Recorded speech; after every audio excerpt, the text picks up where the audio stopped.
Alright, I'm here. Where is part one? Didn't the work in announcements work?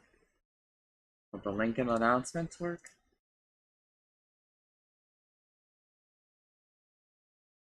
Oh, it didn't. Huh. Why not?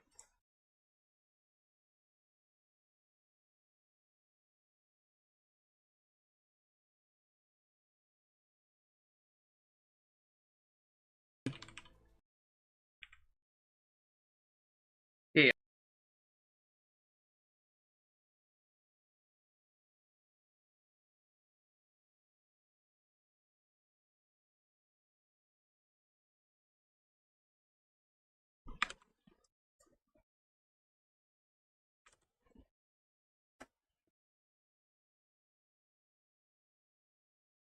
Alright, that one works better.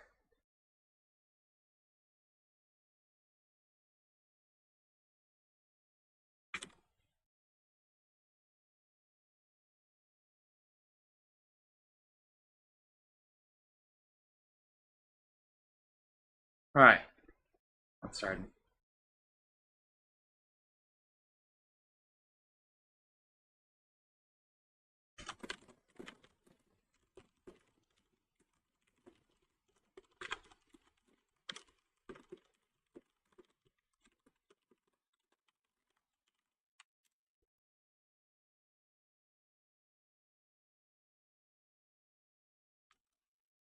How far did I make it? Okay, I spent 4.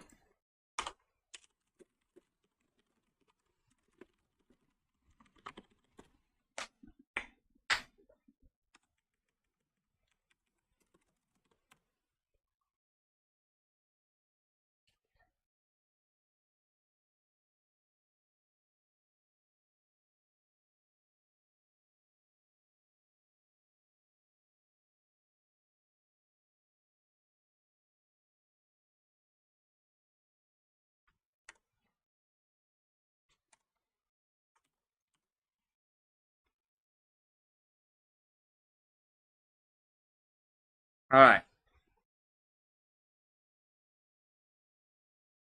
I have given people enough time to show up if they so desire.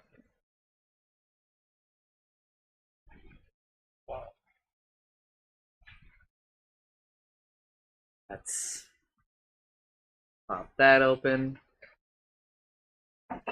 Oh, yeah, that's fine. So that I can.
Ugh.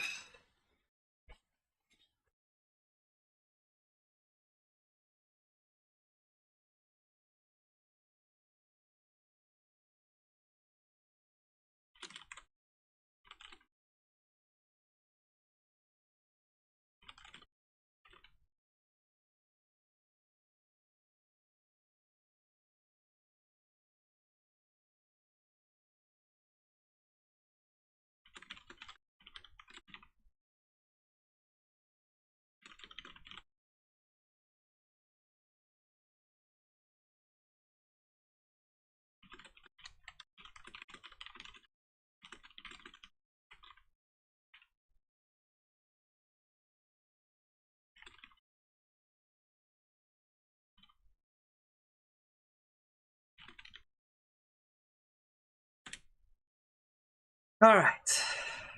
Now, over here. Hello, and welcome to Dota 2 7.36 Patch Notes First Impressions Part 2! Yesterday, left off on Dawn. No, we left off on Death Prophet.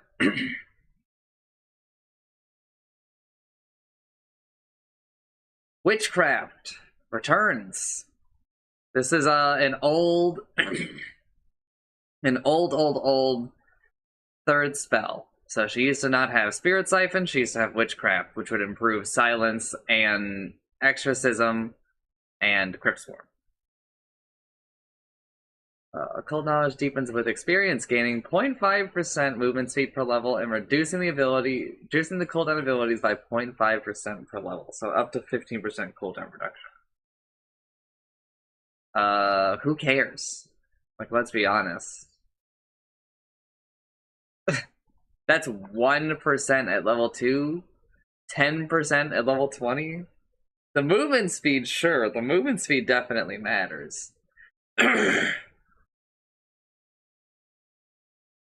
Faucets. Suppress.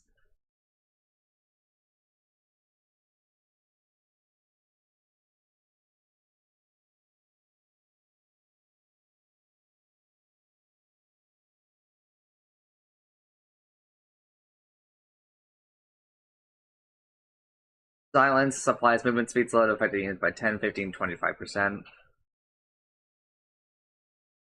That's not normally how we write slows at all. Slows affected units applies oh, okay. 5, 10, 15, no, 10, 15, 20, 25% movement slow to affected units. How we normally write it. I don't know why they wrote it so weird. Also, I don't really feel very well, so my voice might be giving out.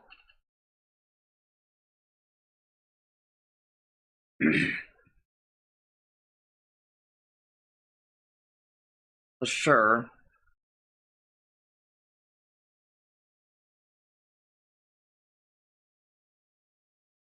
Spirit Collector. Whenever a hero dies, Death Prophet traps their spirit as a charge for later use.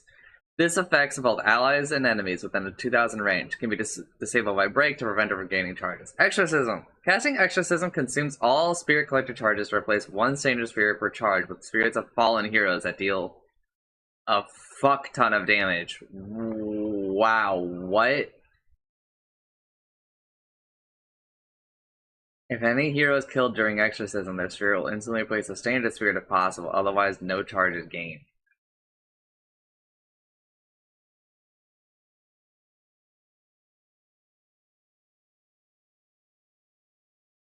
Okay, so you can't store up like a bunch of charges and like save them for later or anything, so it's a use it or lose it.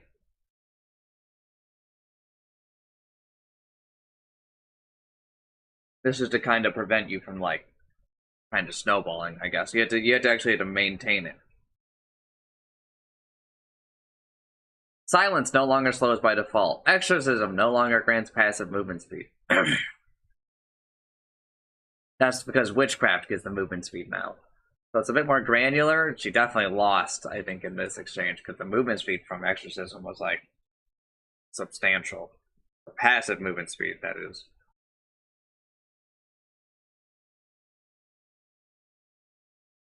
He still has the movement speed during it.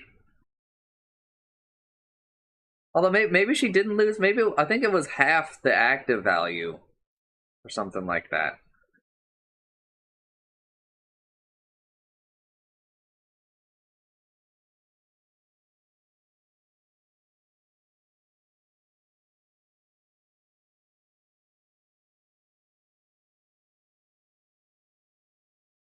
Level 10 talent from plus 30 damage replaces the plus 40 attack speed, which works insanely well with the Ags, by the way. Level 15 from 300 health to 250. Level 20 from Spirit Siphon won't decrease.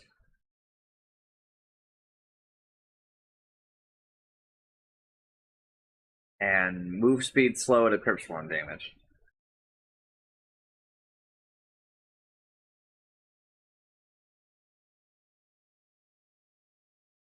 That is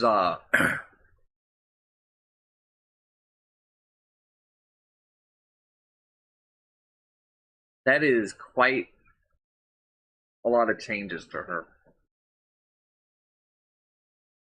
Some of them are like kind of small. I think that this probably means that she like feels a little bit better, but I don't know. Spirit Siphon is like insanely good.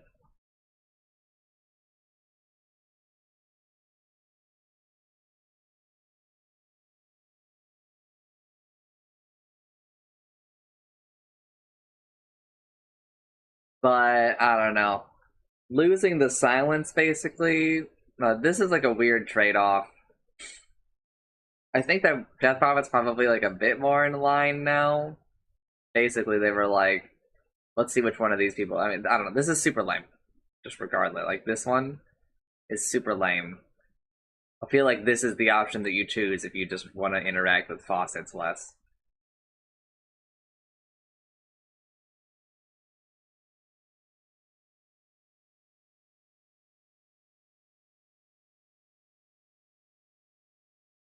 Thunderstrike no longer has any kinetic field interactions by default. Did it?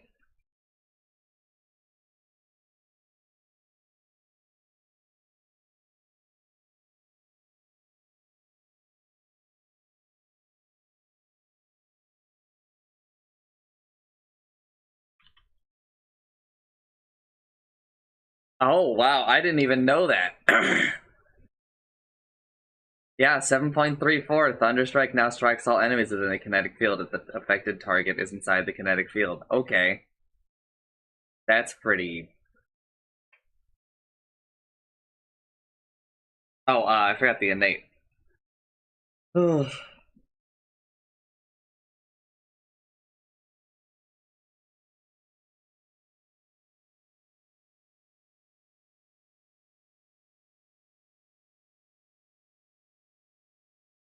Whenever Disruptor takes more than 250 damage from enemies within 400 range, all nearby enemies are pushed to a 400 distance from Disruptor.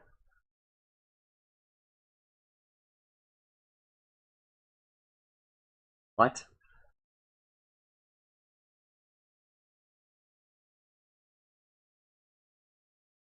Oh my god. It's Empath.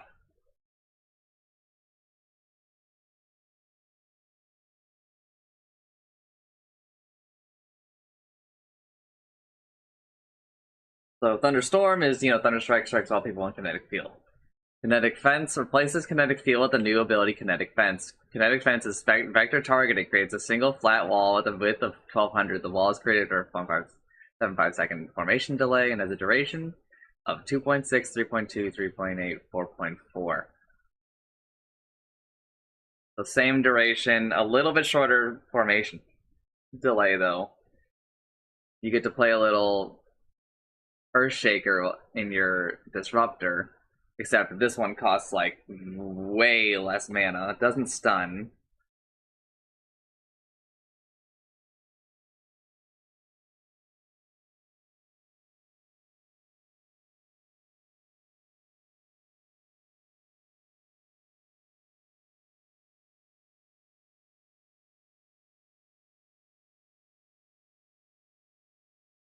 Two charges with like the same cooldown as Kinetic Field. Level 10 talent reduces the recharge time, which is pretty crazy. Increases duration, which I assume just kind of match the. Yeah. I'm gonna be real. I'm not super sure how good this is.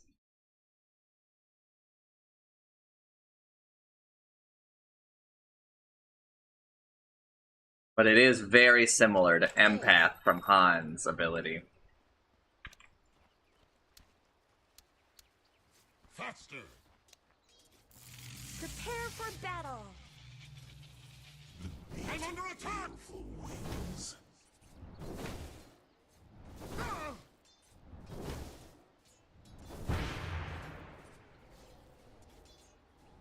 Well, it does do that. You can, like, sort of use an enemy disruptor as a force staff. Like in some situations. I'm well Which is kind of practiced by weird.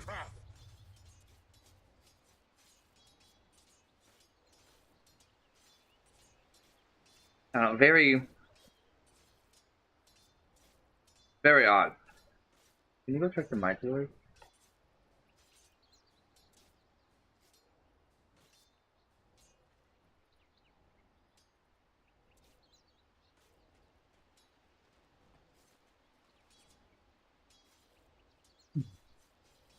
Darkness I advances. Through thy rise. Wow, that cast indicator is really Striker bad. runs.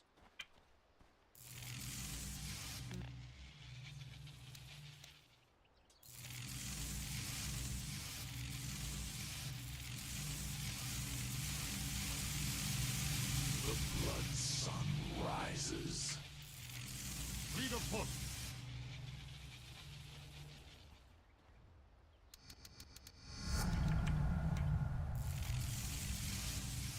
I take wing. Rolling thunder. Darkness advances. Rampant. I think it, like, could be good, but you are still looking at, like... To do something like that, you're looking at more mana. Right? Also looking at casting 2 spells as compared to 1, so Wand.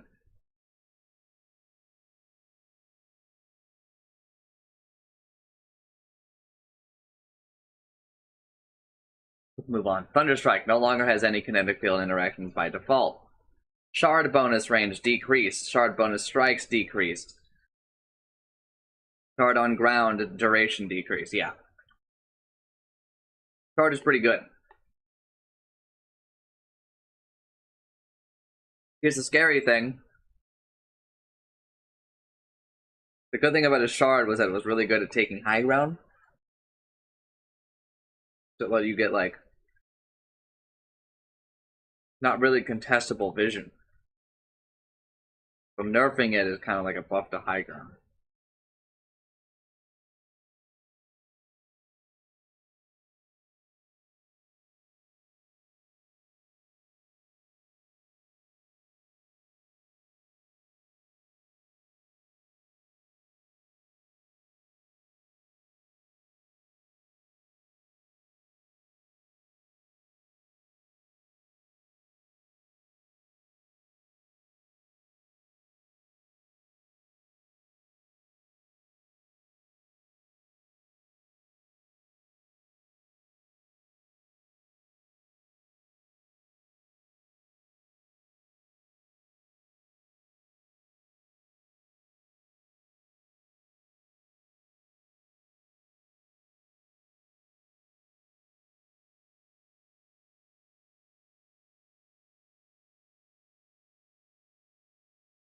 Glimpse, max damage rescale from 125, 175, 225, 275 to 100, 160, 220, 280. So minus 25, minus 15, minus 5, plus 5. I actually think that the first level should be even lower. I think it's super weird to have Glimpse be like such a high level 1 damage spell.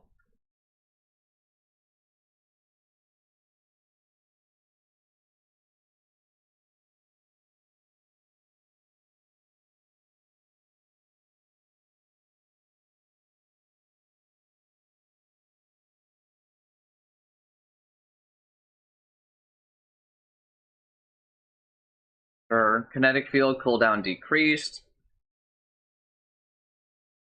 by 0, well, increased for 0, 1, 2, 3. Wow. What a nerf. But it's a lot harder to hit your, like, you know, the dream. 6.4 and also an 11-second cooldown. So there's, like, a lot more downtime as compared to before. You know, before you used to hit a 6.4-second duration and a 8-second cooldown, right? So people just like literally weren't allowed to move. But now there's like actually a time gap, which is good, but it's kind of like his purpose is a little bit become. So it's a little rough.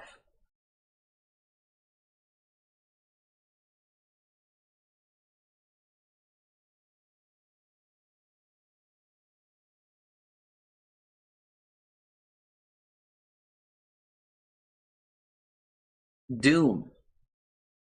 Base damage decreased by 2.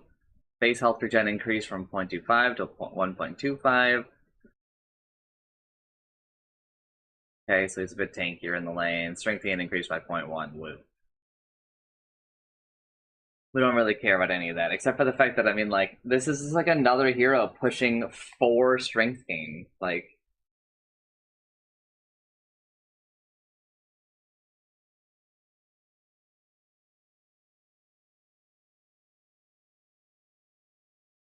just crazy.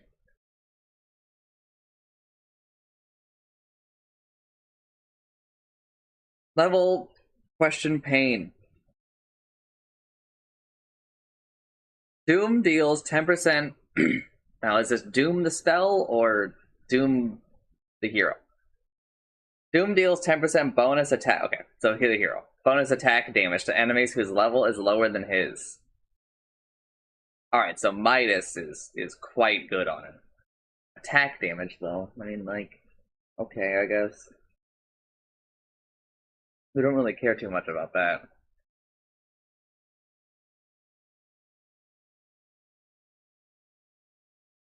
Gluttony.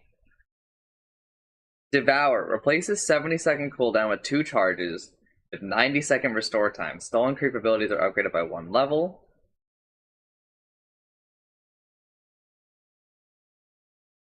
Alright, like, you're definitely upgrading in this situation.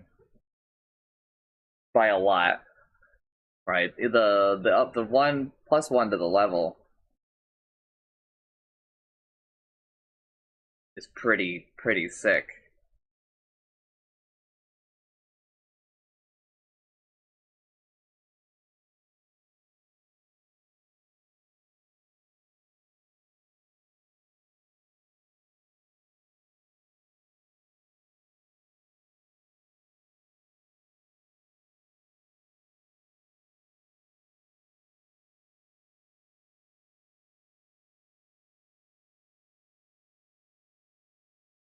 Devil's Bargain. Items sell back for 90% of their price, but buyback costs 15% more. I'm kind of cooking a little bit with this, where it's like, I'll give you like part of the Vash implication, application. I buy, uh, I buy a butterfly, bait the enemy team into buying MKB, sell the butterfly, buy something else. You lose what, like 600 gold or something? 500 gold? Who cares, right? Who cares? Because he just made them buy like buy like a silver edge. Use it for a bit. They start like spamming reveal, just sell it. Lose again like 500 gold.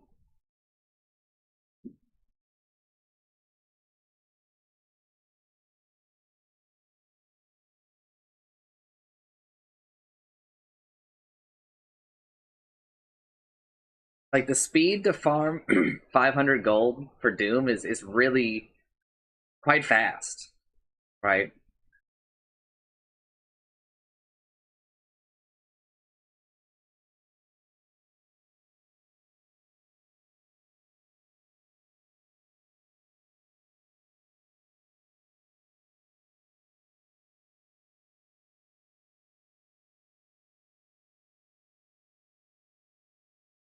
But Devour no longer grants 1357 armor for the duration. How the fuck is this hero supposed to exist? Scorched Earth cooldown increased. How the fuck is this hero supposed to exist?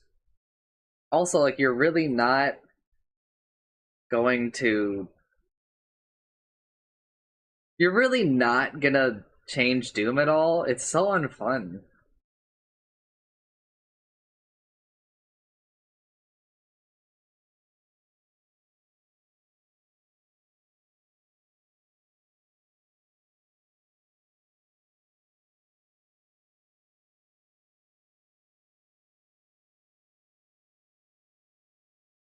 Cooldown increase 6, 4, 2, 0.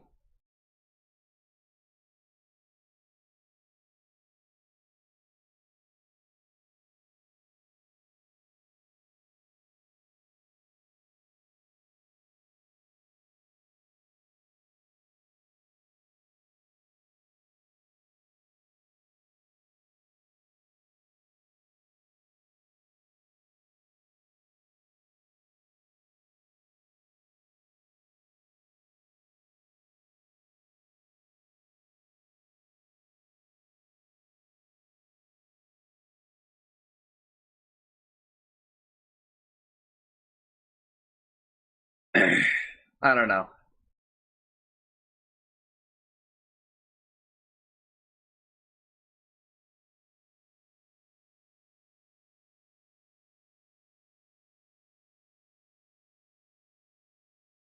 This hero just feels so lackluster. Level 10 talent, scorched earth damage decrease from plus 12 to plus 10.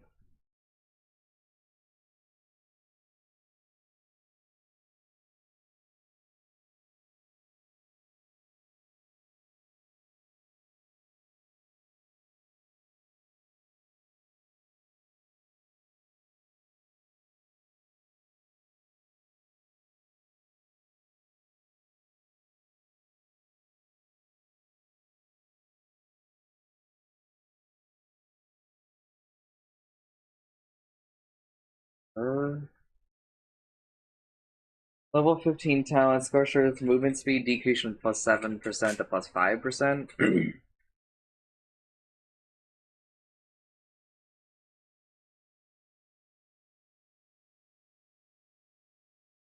Okay.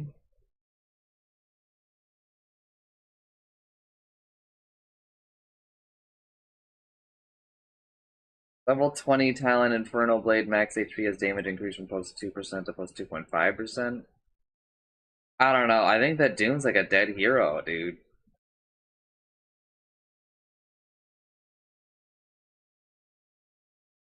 I just don't look at any of this and think, oh, like he loses all this armor from Devour, gains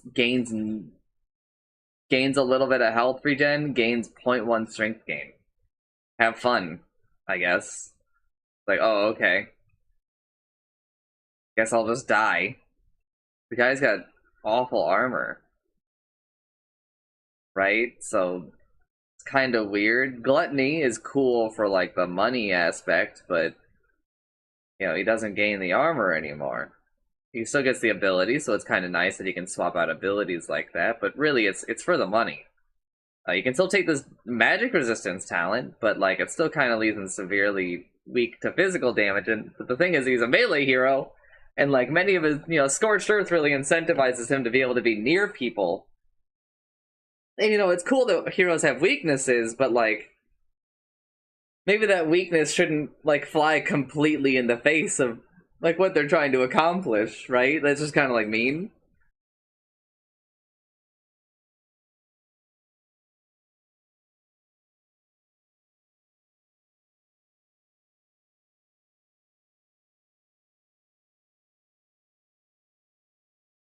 I don't know. Dragon Knight. Added new ability, Worm's Wrath. It replaces Dragon Blood. What the hell? You getting rid of the anime? Providing an upgraded Dragon Knight's attack modifier set by his faucet. Dragon Blood is now an innate. Boo! Dragon Knight with 4.5 health regen and 2.5 armor, which are further increased by 0.5 with every hero level. Okay. Health and regen are multiplied by 1.5 while in dragon form. Fire Dragon! Wait, does this mean that...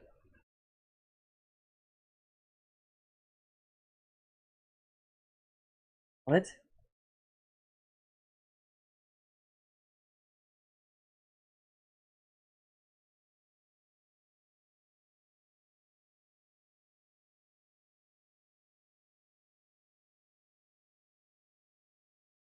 This is so cringe.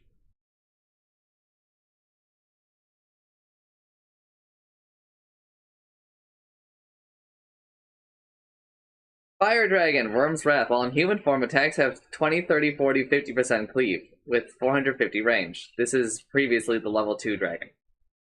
Elder Dragon form. While in dragon form, cleave increases by another 20, 30, 40, 50%, and turns into splash damage to all enemies within 350 range from the attack target.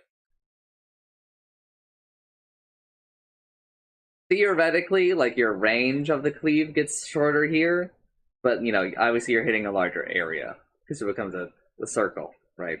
Rather than a cone, or a trapezoidal shape.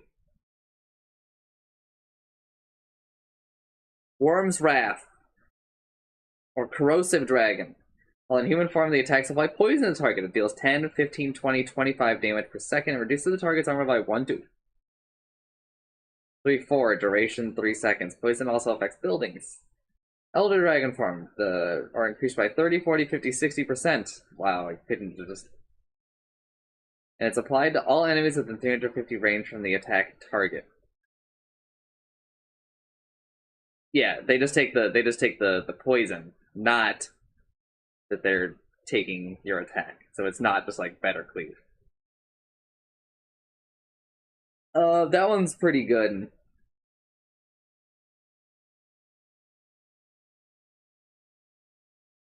Frost Dragon.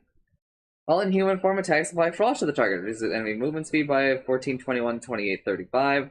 Attack speed by the same numbers, and all health they restore by 14, 21, 28, 35. Duration 3 seconds. Frost doesn't affect buildings. All of it's increased by 30, 40, 50, 60%, and in dragon form, and also the same, you know, it applies in a splash.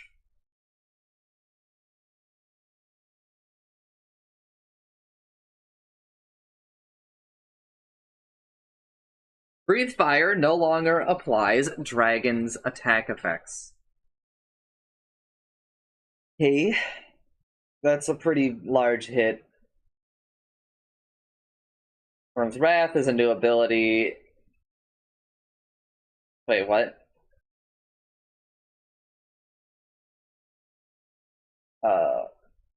The chosen for both human and dragon forms. Illusions can't apply Worm's Wrath attack modifiers.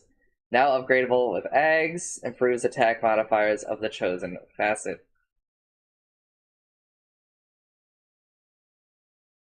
Elder Dragon form no longer changes dragon type with each level. Now the dragon form depends on chosen hero facet. Now increases attack damage by 20, 60, 100, and okay, let's just go look at him, because they did not explain this Ags well at all. Increases the level of dragon form by adding a level 4 black dragon that increases damage and effectiveness of the Worm's Wrath. Oh, okay.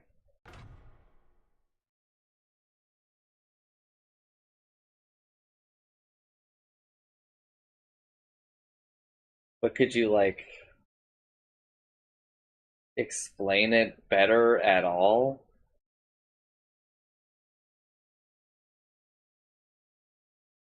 Like, I guess this 4th level is the... Yeah, the 4th level is...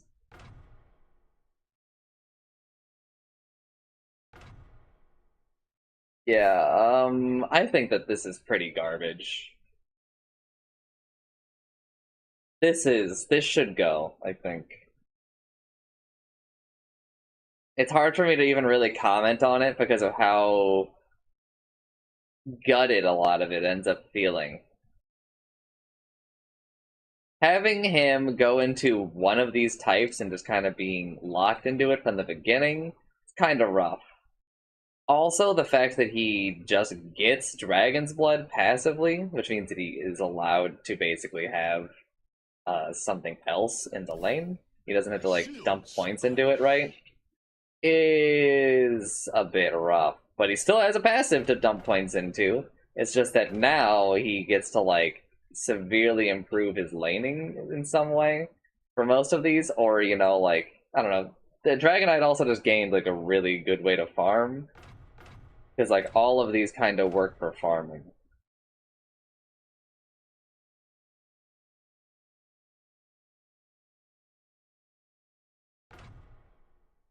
But also like he lost this breathe fire thing, which I thought was actually a little neat. I thought that there was some value to that.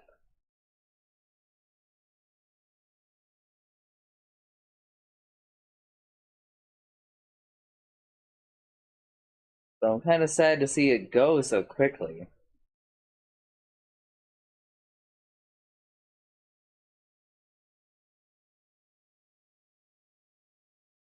I don't know. This is I don't know. This ain't it. Row. Movement speed. Base movement speed increased from 300 to 310. That's a lot. I will not, talk about the stuff I usually talk about with movement speed because there's too much else to talk about. But, there's a lot of heroes that she can escape from now, a lot of heroes that can't escape from her now. And also, we've just raised the average movement speed. Again! No, it's actually lower than. We've actually lowered the base movement speed, I think, overall, because I think that's, like, we did some other. We did, like, a serious movement speed nerf, I think. 5.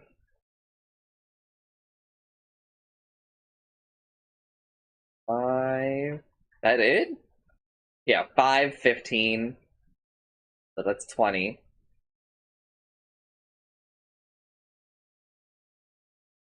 I think that was it. I don't think anybody else lost movement speed. Yeah.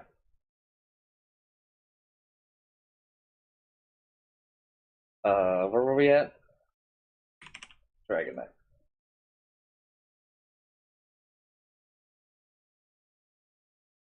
So yeah, we're still net negative, which I am a fan of, but I don't know.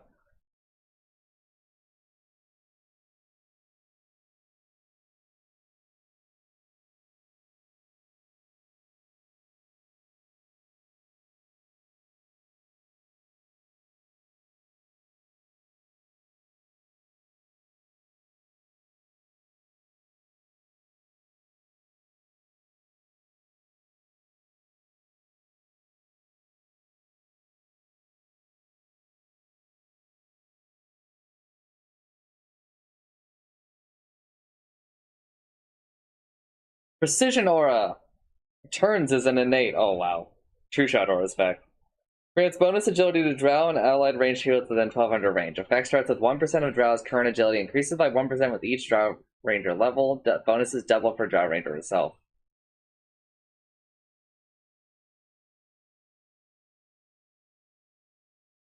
Wow, that's not very good. I guess that's 2, 4, 6, 8, 10, 12. Okay, maybe it's fine. At 18, that's 36 for Drow. That's a pretty marked drop. I don't even know if Chancer realizes how much of a dip this is.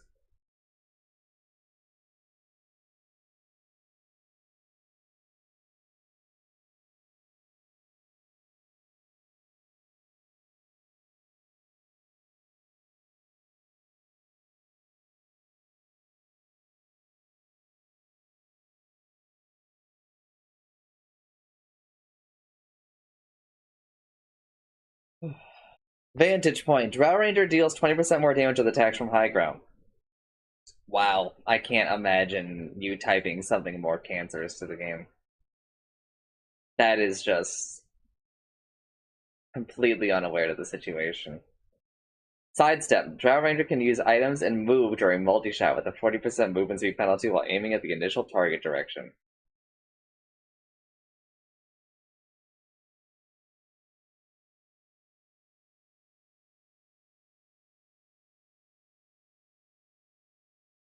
Alright. So You can use... It says that you can use other channels during multi-shot. Beware the bite of frost. So, like, you can TP? That is... So Prepare for battle. Forward. Okay.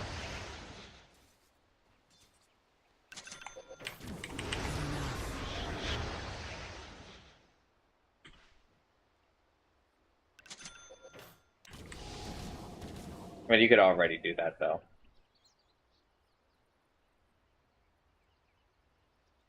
To battle.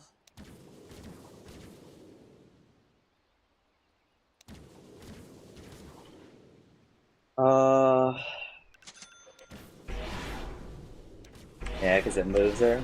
Yes. I mean, I do kind of like this a little bit. My bow is drawn. Like, I like the fact that she moves in the way that, like, that kind of interacts. I think that there's a little bit there. But I think the execution is a little lackluster. I'd also like to see the spell be a bit weaker if we're gonna do that. I don't know. I think that there's a little bit of cooking happening here. This is fucking horrendous. Remove this. Just straight up delete this.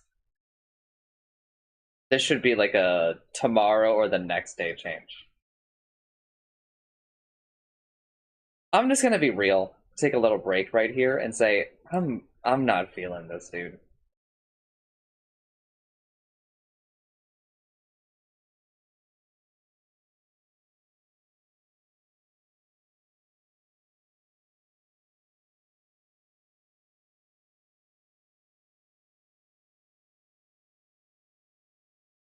Just like in general, man, I just don't think that facets and innates were the way to go.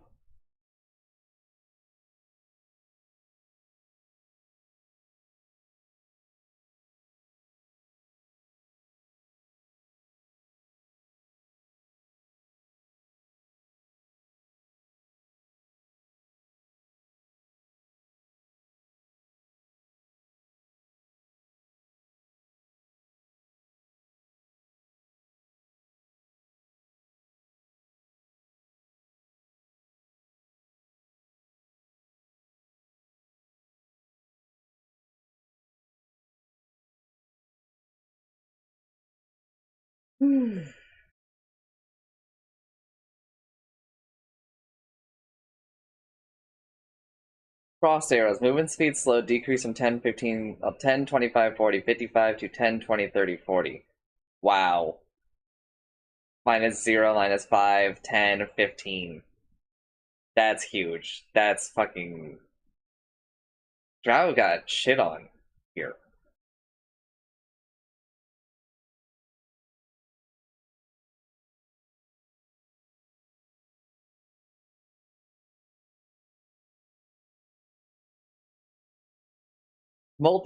Gust no longer gains bonus movement speed. Yeah, I mean, she just got some of it by default now.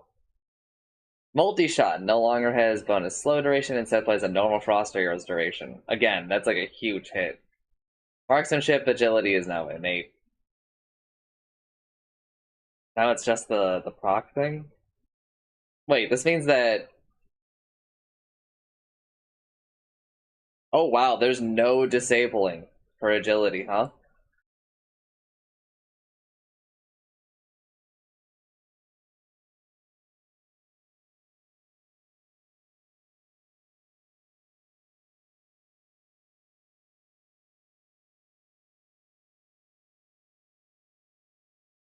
Oh, I understand some of the other nerfs now, I guess.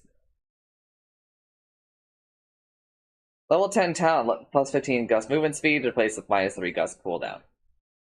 That's pretty significant. That's pretty wild. 20 talent from gust cooldown to gust 40% self movement speed. Oh, hello, movement speed. 25 talent marksmanship chance decrease from plus 12% to plus 10%. I mean, yeah, that's still like a lot.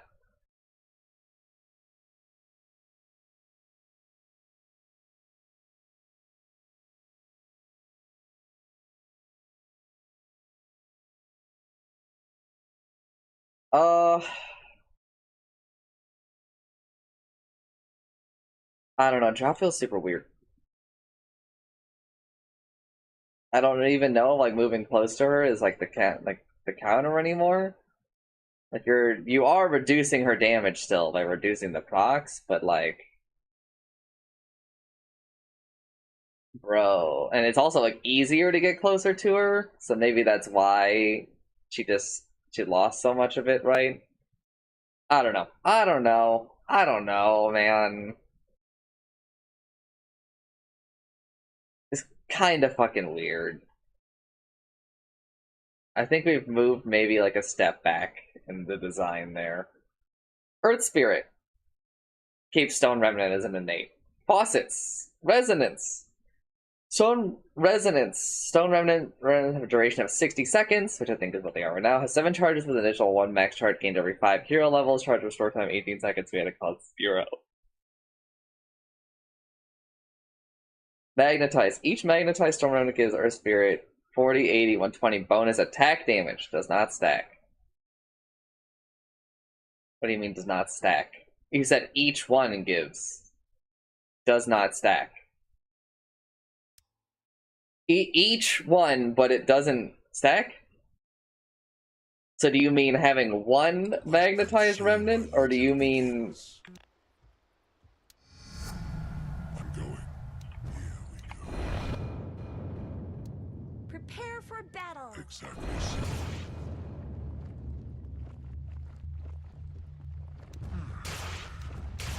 First blood. Order defense. In war, a fool's first lesson is his life. Okay, so they do mean that it doesn't stack. I don't know why you would phrase it that way. Having a Stone Remnant magnetized gives Earth Spirit this much damage.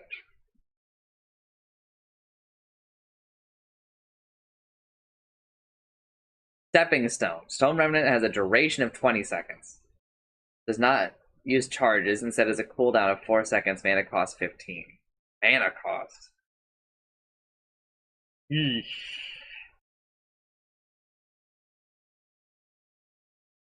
Rolling Boulder no longer destroys Stone Remnants. So, I mean, this one has insane potential. My spirit accretes from a higher plane. My stones Because are you can, like... What's up with Smack here? Prepare for battle. quick grip. I'm going. Right, you can do, like, a better combo.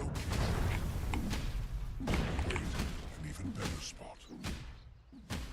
But the problem is that when you smash them, right? That spot there. Not here. You're really yeeting them, right? So it makes it hard to use it again. A perfect position. Caught you. Maybe it's a return of doing the combo kind of like in that order.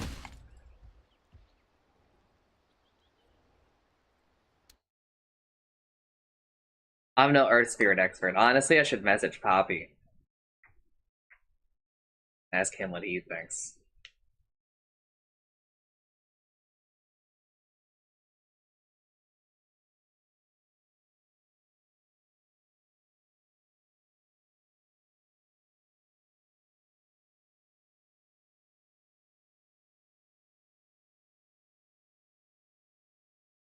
But there's definitely merit to it. But one of the cool, like, sad things about it is that unlike the resonance, it doesn't scale. Like, you know, like I mean, it kind of does, but it's complicated. But here's one of like the absolute things about it is that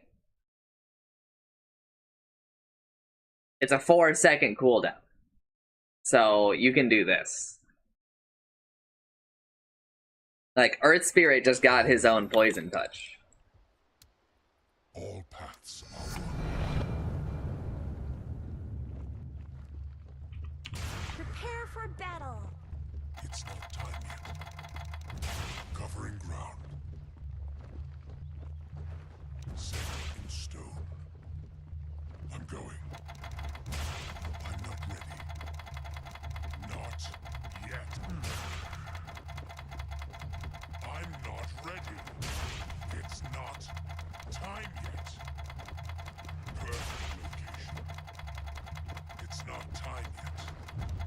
It's not time yet. Right, you can just infinitely In stone. extend magnetize, which is pretty cool. In the sense that, like, it actually takes like a bit of brain power to do it that for that long, right? You got to make sure you've only got like a 1 second margin for error, less than that because, you know, cast times and stuff. But it also like limits how much you're doing with your other stuff. Less limiting than it was before, though, because now Rolling Boulder doesn't destroy the Remnant, right? And also, does Magnetize still destroy Remnants?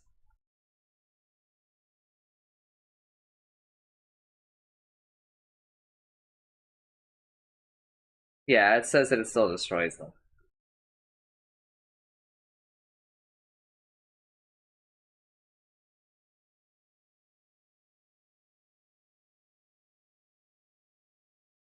Okay. Geomagnetic Grip. Remnant damage increased 0, 25, 50, 75. Pass range rescaled, so Geomagnetic Grip starts 100 lower, same at level 2, plus 100 plus 200. Honestly, I think that that is for better grabbing it after you punch it away. Let me check that a bit, because I think you punch it like 1600 away. My spirit accretes from a higher plane. Yet So very you punch. Prepare for battle. That's not what I meant to do. terrestrial sphere fills my spirit.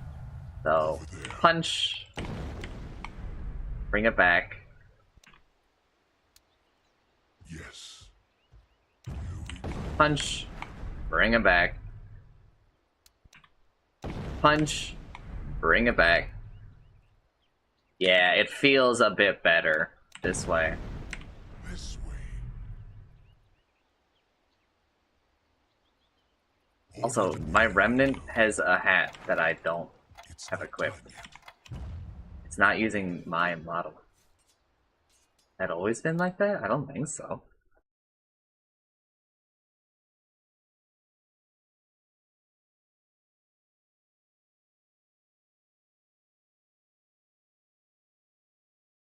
And level 12, Magnetize has a larger refresh, such explosion radius on the Remnants. Okay. This is probably to make it a bit easier for Stepping Stone to function. I think Stepping Stone is going to be a bit more controversial. But I think that, honestly, higher skilled Earth Spirits are going to like Stepping Stone, when I think Resonance might be more for us lower skilled Earth Spirits.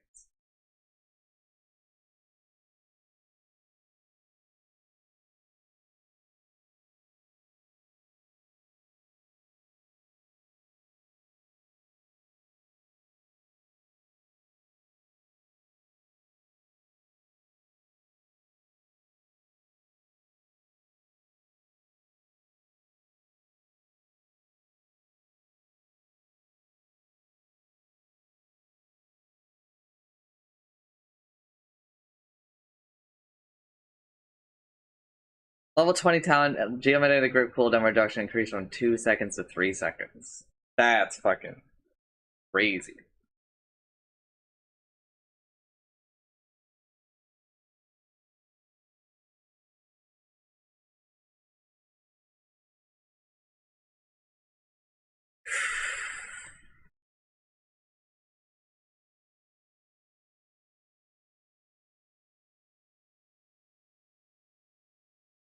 Yeah. I think I'm okay with the Earth Sphere changes. There's some neatness going on here.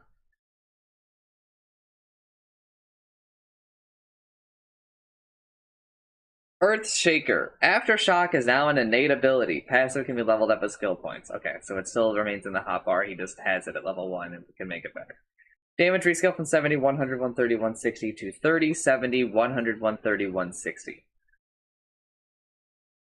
35. So it's basically the same, except it has a level 0 now. Stun duration rescale from 1, 1.1, 1.2, 1.3 to 0.5, 1, 1.1, 1.2, 1.3. So it's the same, except it has a level 0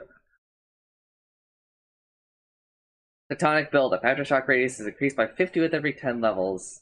Slugger, Enchant Totem. Killing an enemy with Enchant Totem attack will send their body flying 1200 units at 1600 speed, dealing 5% of the killed unit's max health as damage to all enemies it passes through. This damage is increased by 50, 80, 110, 140 if the killed unit is a creep, and 150, 250, 350, 450 damage if it was a hero. I don't like that. That's a little too cute, don't you think? This is just borderline broken. Remember, the shard procs aftershocks on fissure. Feel the earth shake. From the world on the rim. Prepare for battle. Base and tremble.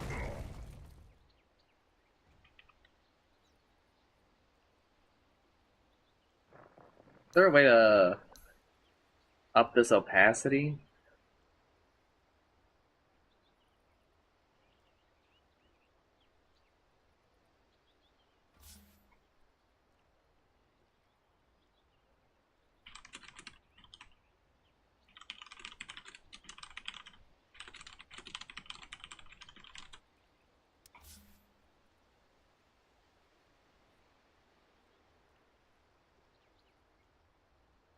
I think that there's something to this, but I mean, that's... Like, I don't know, that's already really big. Fisher.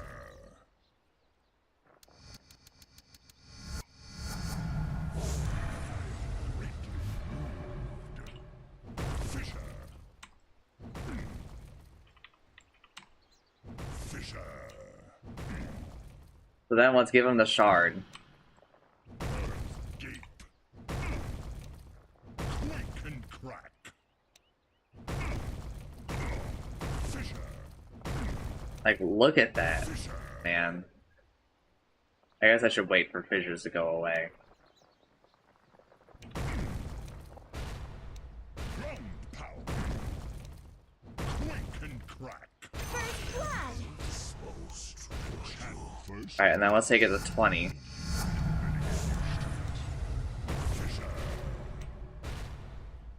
Like, that's just ginormous.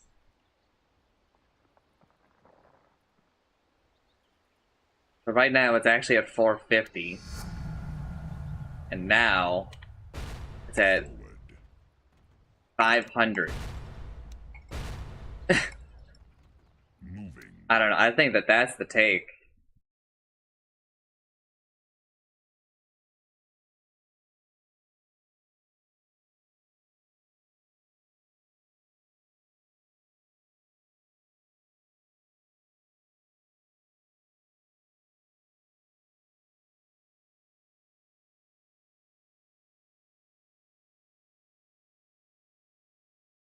I think it's got to be tectonic buildup.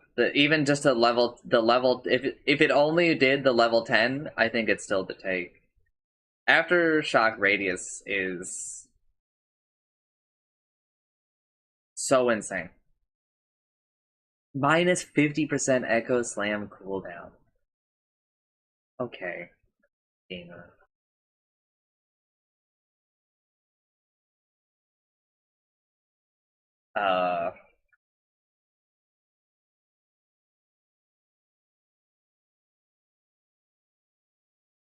That's a tough choice. I would probably choose an Enchant Totem, because I think Aftershock maxing is very good. I don't know, kind of weird changes to Earthshaker. I'm not really a big fan. Having Aftershock at level 1 just makes this whole Enchant Totem bullshit so much more fucking annoying.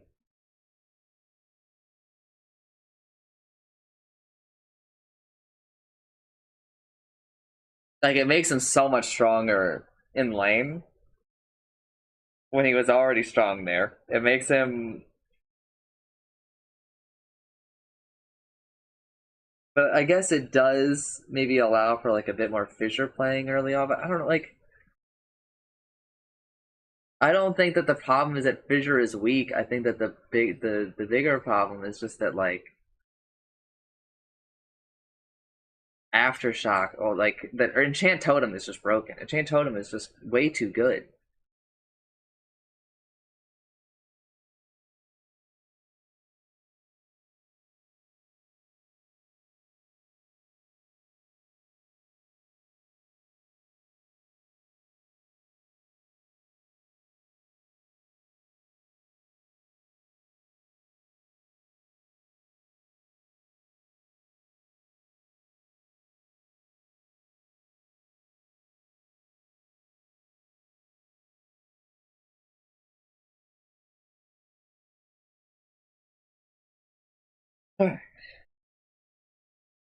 Move on. I don't know. I wish that Earthshaker was different.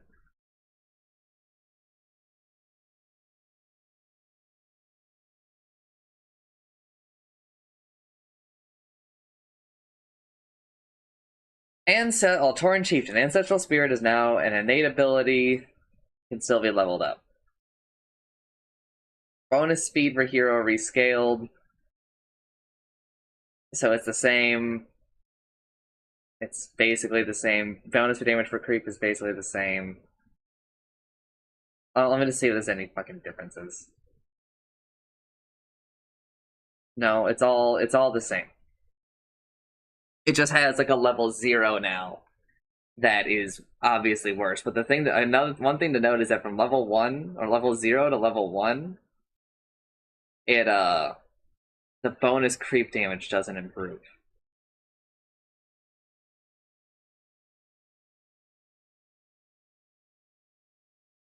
Well, I guess there's that, but I mean it's a pretty big buff, really.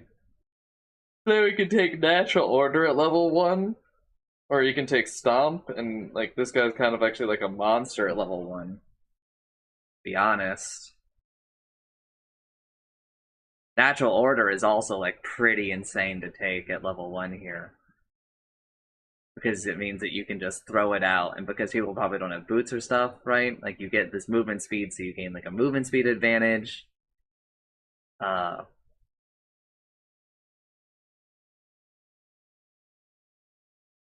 And you know, you can kind of go from there. So like a pretty insane change to the hero. Especially since it's just like crazy good level 1 team fight. You know, like fighting for the runes against this hero is a nightmare.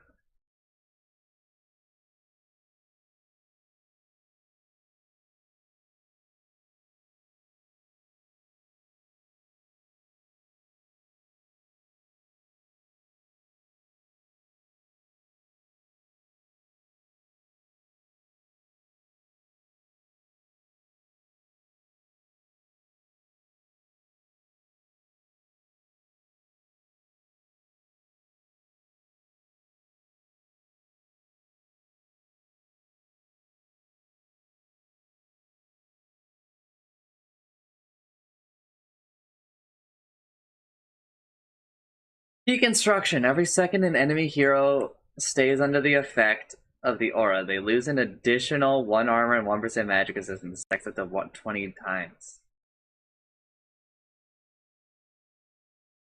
Ooh. Why would you need...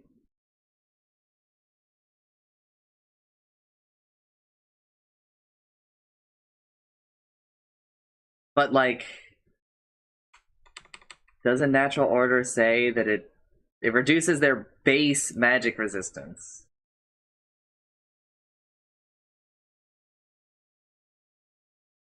So like it shouldn't go lower than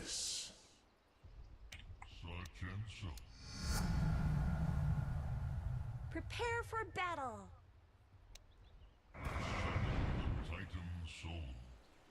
Okay, it does now.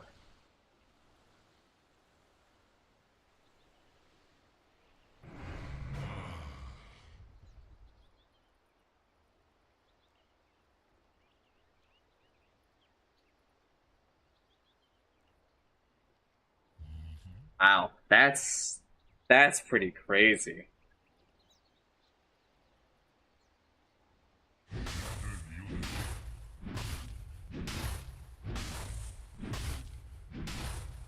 This bodes well.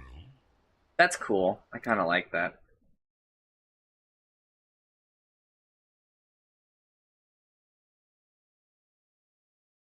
I think it's pretty hard to really use because natural order's radius is so small. But I mean, he does have that talent.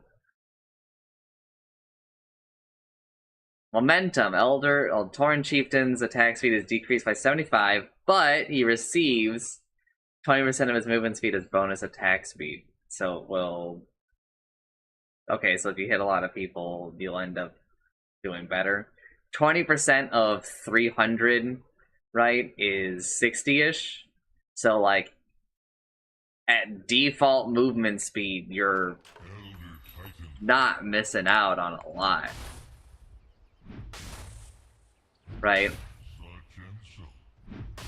Prepare for battle. 310 even. So then, Bodes well. here, you pick these up, you gain another 9. Well wrought. You're at 70, mid 70s. Like, you're already breaking even. I could just spawn another one, I guess. Oh, I would actually like to spawn a second one. I see commands.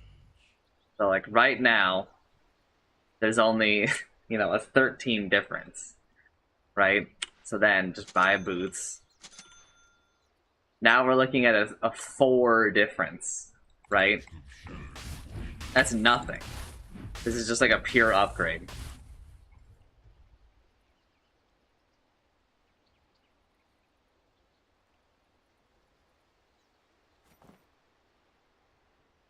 One.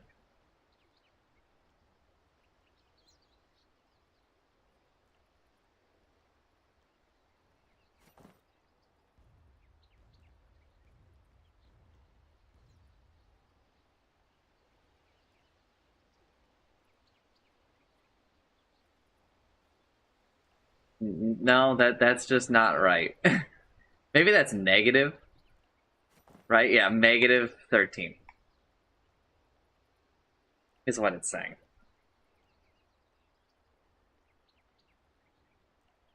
They gotta work on that.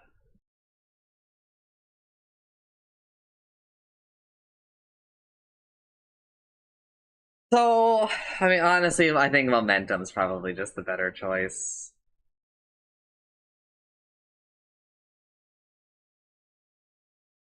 If you buy boots and I should go check that. Boots and a windlace. I think you're just in pure profit town. I was the hammer at the founding.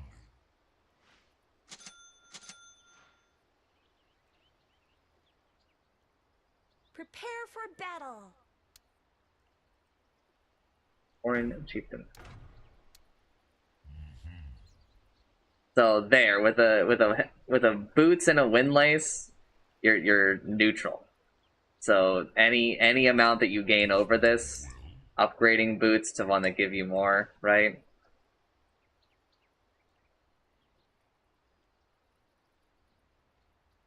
Then you're in the profit. Yules, right? Hitting anybody with Ancestral Spirit.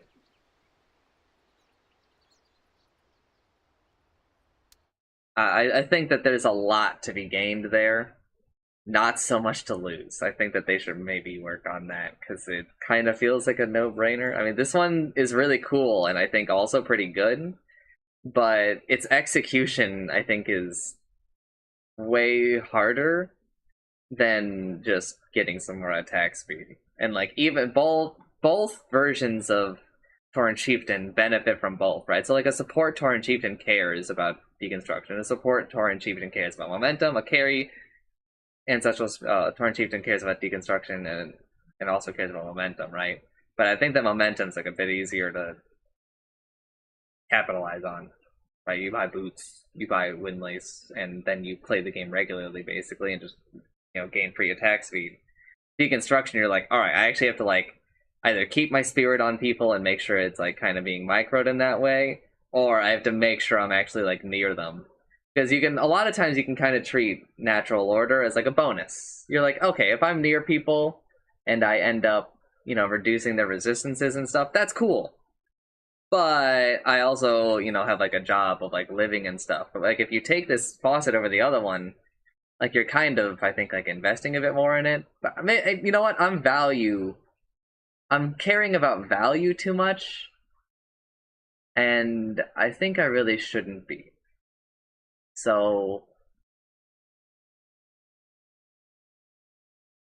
let's actually, I think, take a step back. Be like, you don't necessarily need to use it if you take it. You can still enjoy just like the sometimes benefits. So I guess what I'm getting at here is they're both kind of equal in that regard. I will be right back. If you had VOD boys, you can skip ahead once you see them move.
Alright, I have returned. Let me move the camera a little bit. Indeed. Hello to the gamers.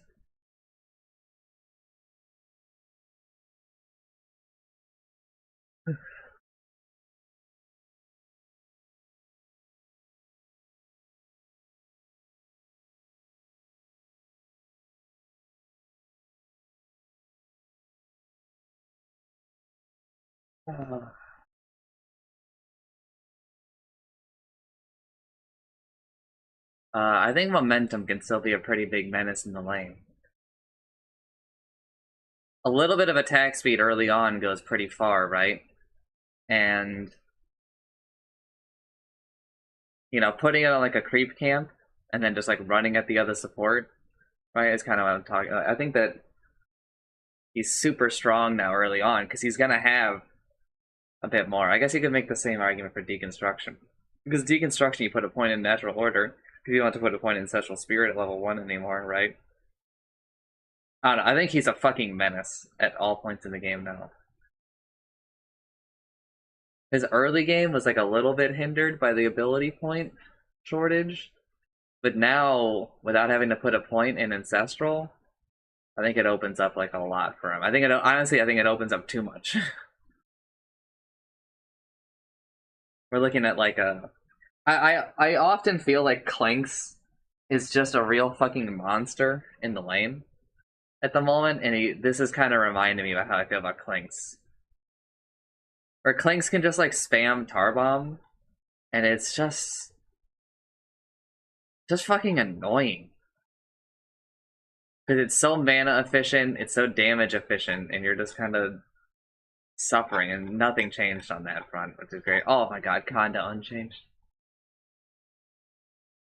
But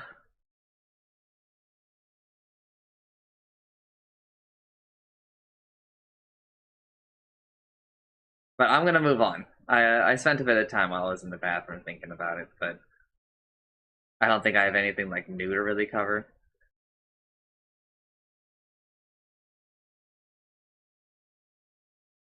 Ember Spirit. Jean. Oh, I didn't do it for Earth Spirit. Kaolin. Kaolin? Maybe it's Kaolin.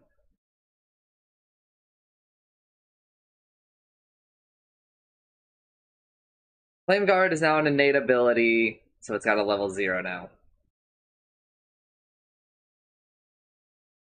Passively deals 10, 15, 20, 25, 30 damage in a 150 radius. Wow. So that's like literally Bailey attack range. Okay. You can activate it to do more. Doesn't work on illusions, okay. Magic damage barrier rescaled from same thing, but it's got a level 0. Duration rescaled. Not the same thing. -1, +1, +0, -1, -2. Okay. Damage is the same, but it's got a level 0 now. But the level 0 is also not like a linear scaling, level 0 to 1. No, it's all linear. It's all linear.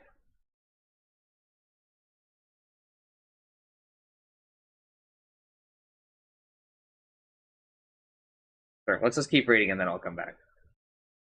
This means he doesn't have to put a point into Flame Guard at level 0. So he's got something and this.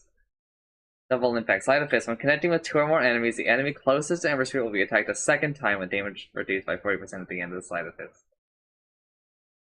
Okay, so a way to guarantee who you hit, even though you can already do that. You can already guarantee bolas, or searing chains. Chain Gang. Searing chains. When searing chains are cast, they are also cast around each fire remnant. A target will not be hit by the chains from multiple sources at once. Wow. What?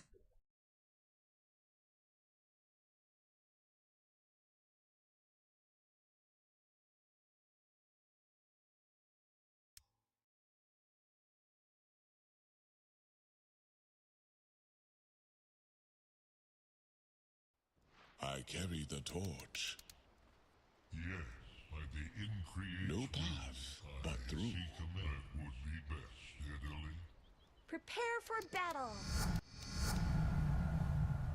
Hurry to the your place is here.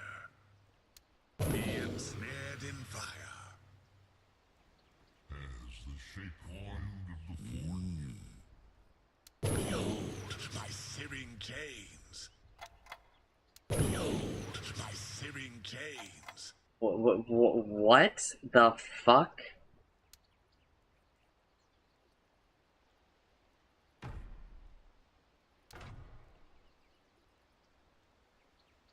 A soul divided. Give way. Can't endure.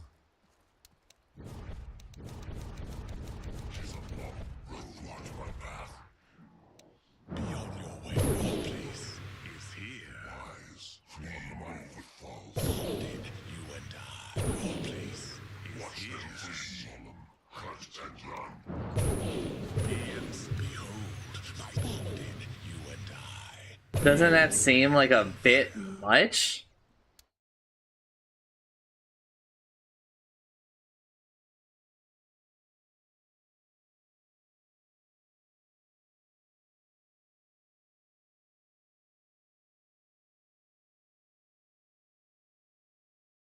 Unit count increase from 3 to 4 is also just like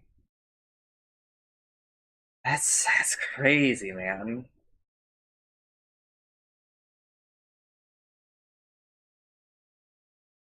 Then just like no other change to it too.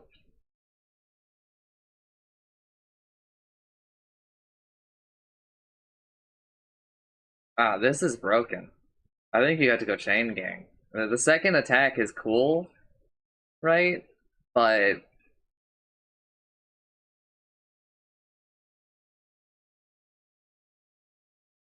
it's got like conditions and like caveats. This is just like insane.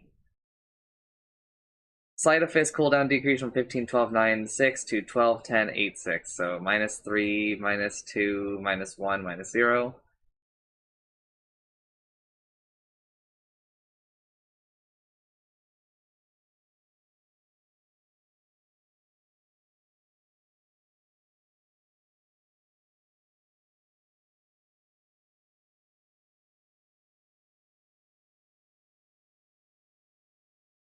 This is pretty fucking good.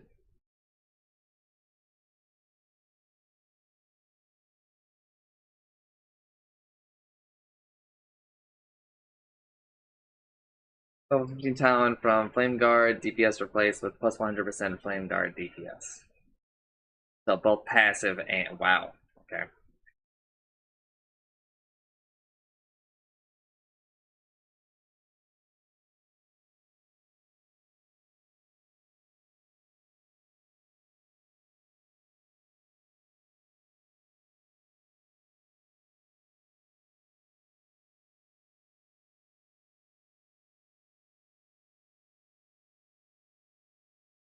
So is the active damage 25 or 15?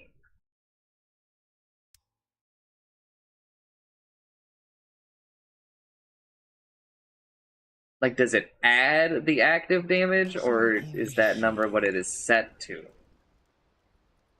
Come and be burned.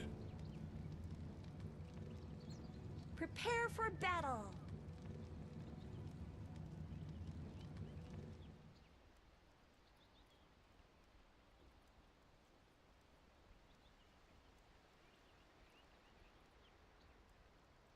Is there a way to slow time down? No. I guess the better way to do it would just be to level up to 7. Refresh it. But right now, Walk a warrior's way. 4, 8.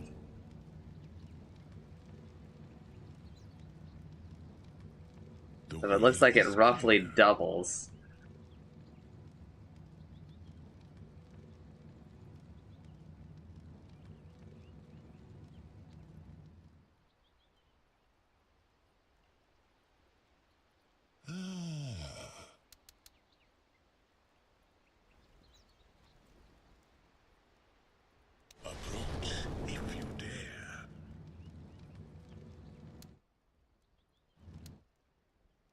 And then 346. Let's get on with it. So hard to tell, man.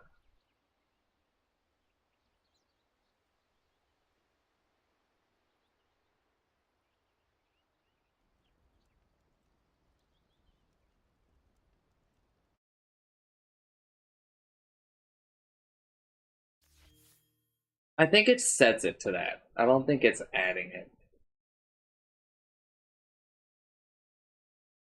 Level 20 talent for +1 searing chain target to +60 searing chains damage.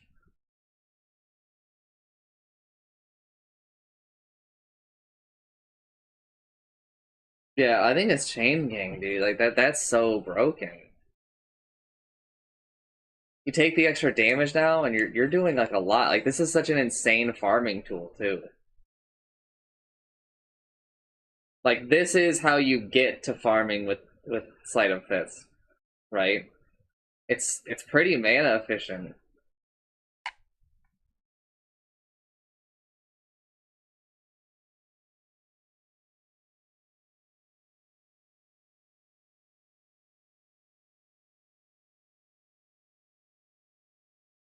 Maelstrom was also nerfed though, so keep that in mind. Maelstrom nerf, the double swords kind of change. Nothing I think he needs to be super worried about, but you know, some small things to consider.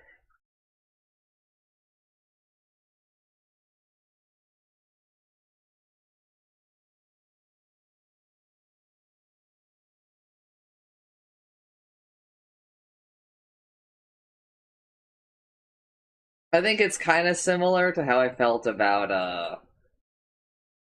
like, I don't remember who it was. I felt this similarly about someone else where it's like this is like neat, I guess, but it kind of feels like a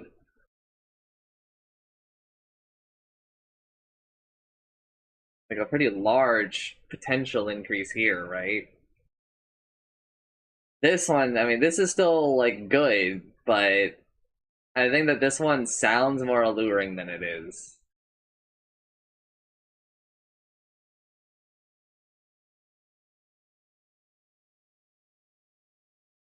I'm moving on.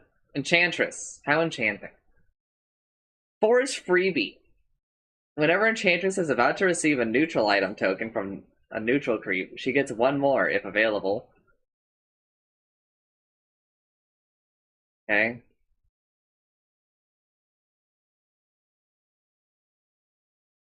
Thanks, I guess. I don't know. Kinda feels bad comparing to, you know, Aftershock is now innate. Drow gets undisableable precision aura. You get one extra neutral item token if it's available. It's not even like it would be different if this were like Enchantress also gets like an extra one or something, right? I don't know. This is I didn't finish my homework, so I did it before class energy. Overprotective faucets. Overprotective wisps. Nature's attendants. Whenever Enchantress takes more than 250 damage from enemy heroes, one wisp appears to heal her for 4 seconds. Can't have more than 4 overprotective wisps at a time. The damage should be dealt within a 7-second window. Should. What is this word? Should. Should? You don't know?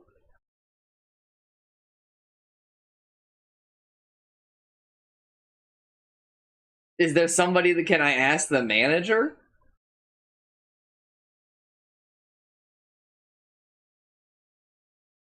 The damage must be dealt within a 7-second window. Has a 7-second refresh period.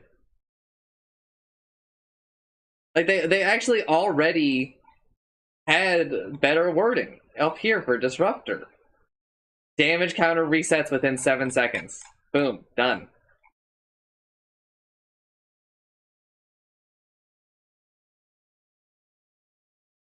But also it should be after 7 seconds, but...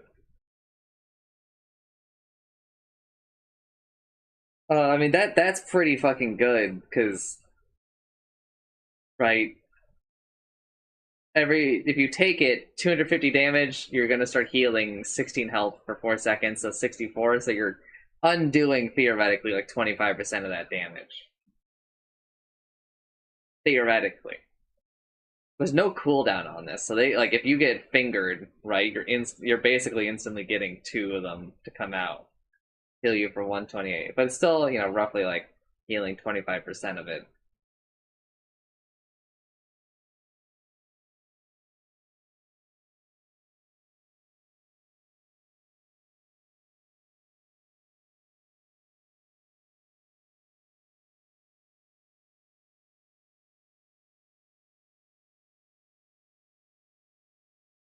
And you know, earlier on it's even less. So I mean, it does still kind of help, like in the laning phase.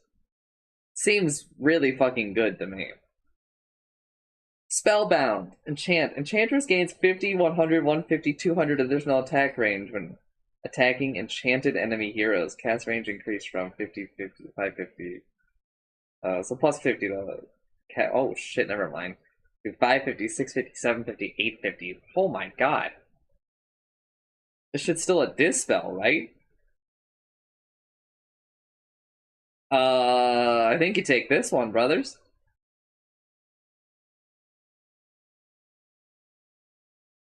Plus 50, plus 100, plus 150, plus 200 cast range.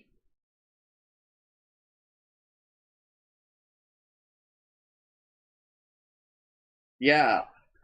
Uh, I would take that, man.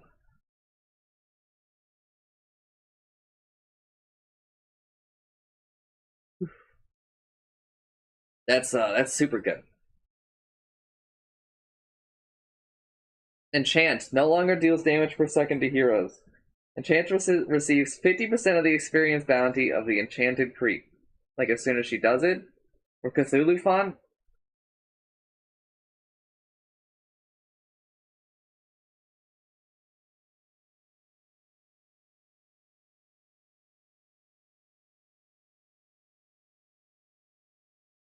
For those who do not know, Cthulhu font is a hero in Heroes of Newerth who has an ability that lets them instantly kill a creep. So, at 30 seconds into the game, they would go to the hard camp, instantly kill the big creep, and the game was such that killing the hard creep would instantly make you level 2, because it just gave just enough experience. So Cthulhu Font was a hero that's basically got to start every game at level 2.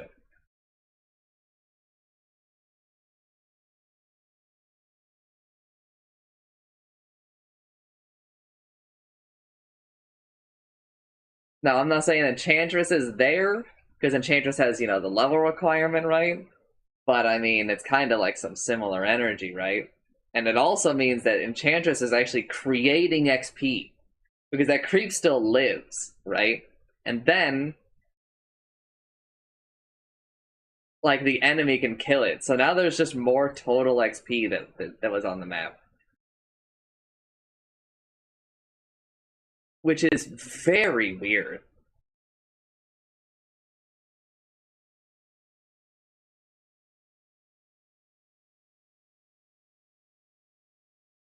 Enchanting a neutral creep is now guaranteed to drop a neutral token if available. Also pretty fucking huge. I mean, Enchantress has like the pseudo Midas effect here, which is also guaranteed to be 2, so that's a pretty like big thing for her lane. Hopefully it lets her just pick up both instead of sending one back to well. Creep bonus health decrease from 200, such 300, 400, 500 to 150, 250, 350, 450. So minus 50 to all levels. Woo. Level 15 talent from plus 5 Nature's Attendant's Wisp replaces 8 plus 8 Nature's Attendant's Heal. So that also affects your overprotective list, taking out the 24 over 4, 24 over 4, 48, 96. 96 over 250, so it's still roughly like, 30%-ish, right?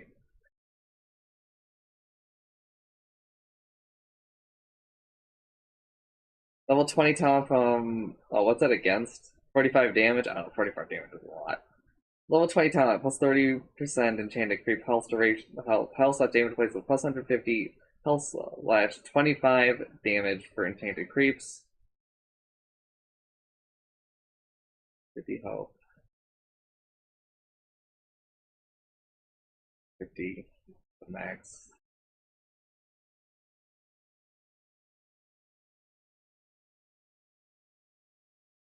So it's like a slight nerf for the damage. Level 25, plus 20 nature's attendant heal, replaced with plus 12 nature's attendant wisps.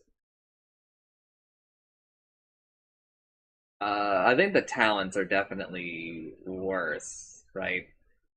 Nature's probably got hit a bit here. I do think I remember seeing that, like, some people were kind of like, this hero's kind of, like, obnoxious right now. I think that in my experience, Nature's Attendance has become super annoying in lane because it just kind of feels like you can't win. The spell used to cost like a bit more mana, and I don't know, it felt a bit more manageable before. It feels less manageable now.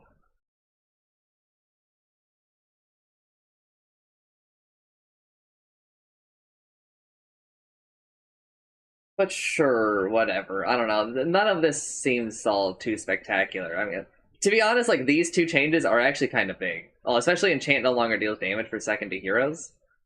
Uh, it's no longer a blink canceller like it was, which is pretty nice.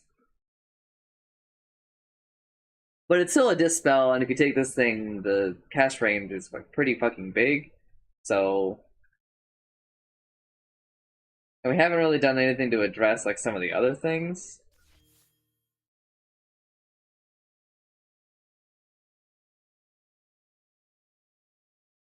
Well, I don't know. Not a big fan in general, I think. It's just some weird oddities that they've decided to do.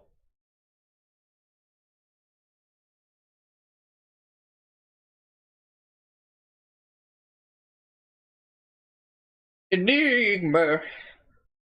Gravity Well. New innate. Passive can't be leveled up. Allies near Enigma have a damage reduction bonus that gradually increases with proximity to Enigma. Effect starts at 0% at 500 distance and increases up to 15% at 200 distance. Doesn't affect Enigma himself. Well, itself. My apologies. Sure. I guess. I guess this kind of helps with the after black hole situation where, teammates may become a bit too close to Enigma during black hole to, do their stuff.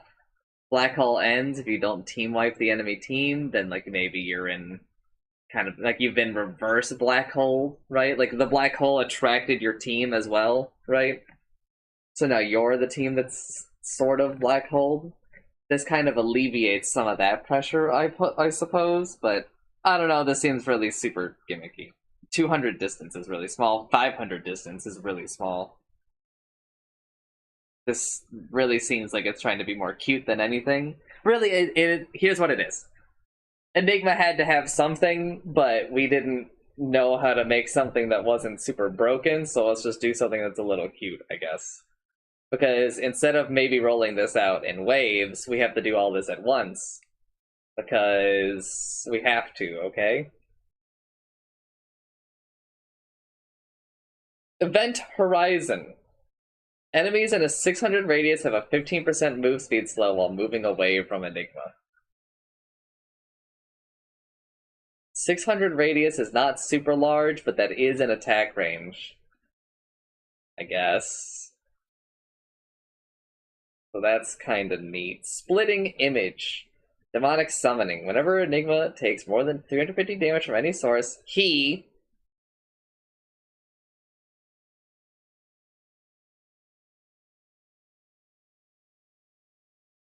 Why did they say itself here? But everywhere else, Enigma is referred to as a he. That's so weird.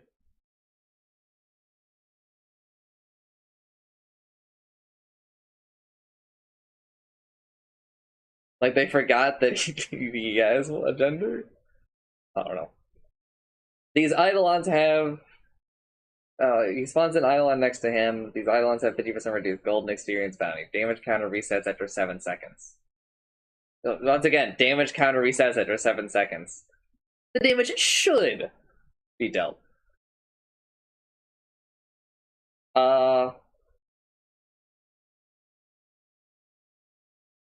I don't know, this actually seems pretty good. 350 damage is a lot, though, for one Eidolon, but from any source. Like, that includes himself.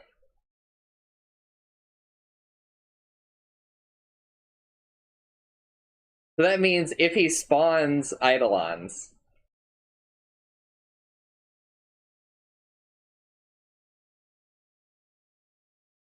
right,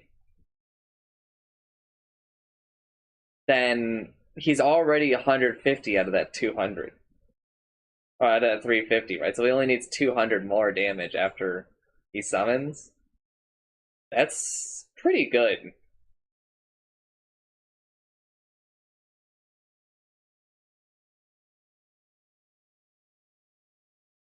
Is there like a cooldown on it? Or like if he takes a ton of damage all at once, will it?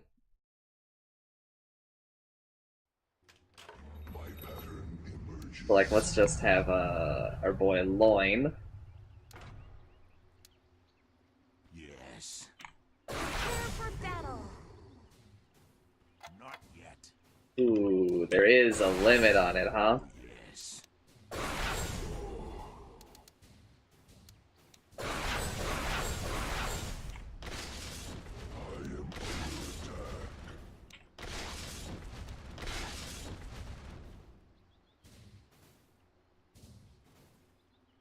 Uh, My hand. the fuck? Sorry, everybody.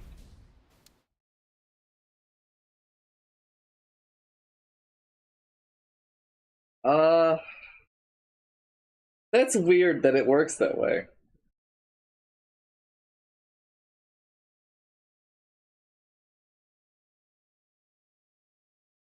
Because I'm pretty sure most of the other things that existed before this patch that worked kind of like this didn't have this sort of like no spill, right? Like if you finger Bristleback, I'm pretty sure it does 2 spines. You know, as long as it does enough damage. And there's no. Oh, actually, no, never mind. Hold up. Let's make him do more damage.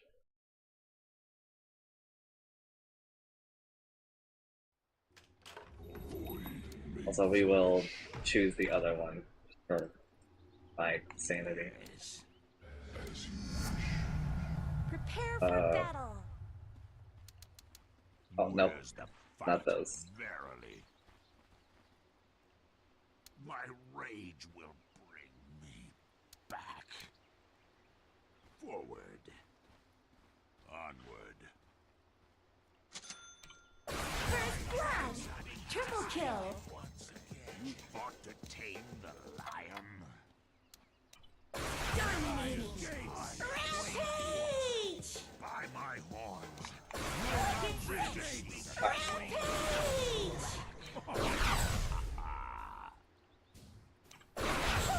Yeah, that's doing way more than 700 damage, right? Even after reductions? Rampage. Here you die. Rampage. Tell them I sent you. I don't feel like that's supposed to work like that. I guess I should have pulled out some of the other heroes to test if it's all consistent.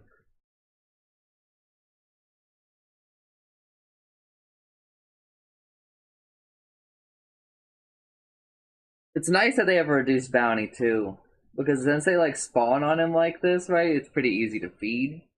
But with the reduced bounty, it's like really not that big of a deal.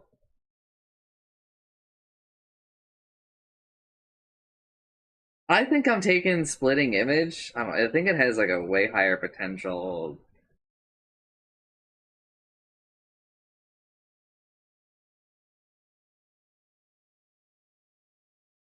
Midnight Pulse. Mana cost increase from 50, 80, 110, 140 to 65, 90, 115, 140. So plus 15, plus 10, plus 5, plus 0. Sure, whatever. Who cares, really? It makes it a bit harder to refresh. Use it, I guess. But I mean, if you're refreshing and using Midnight Pulse, you're already at the next level of it. So, like, what's even the point of this change? Black Hole! Active Scepter max HP as damage increased 3.5% to 4%. Okay.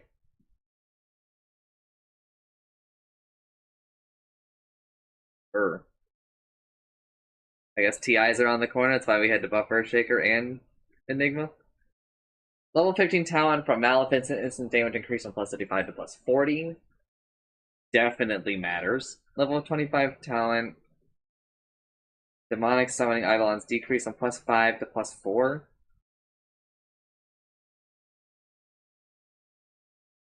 He's got a lot of 4s in his talents, huh?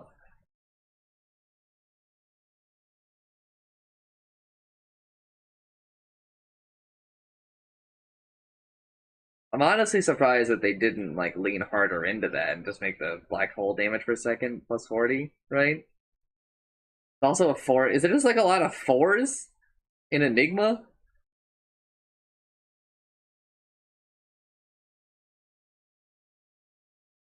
I do feel like there's a lot of 4s. I don't know, maybe I'm going crazy.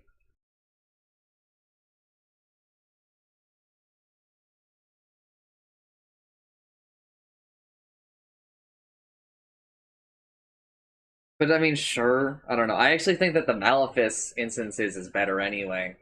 Because the Malefice instances one makes you dispel it. Like, you can't take that many stuns.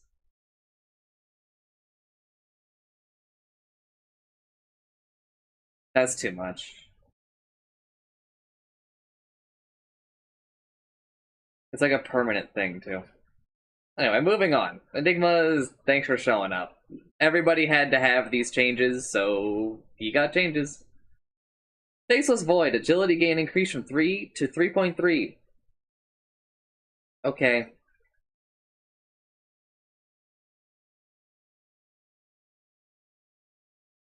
Sure, I guess. I don't know. That's pretty fucked up, honestly. I don't know. It's just like I can't be the only one who's noticed these just insane stat gains that we've arrived at, man.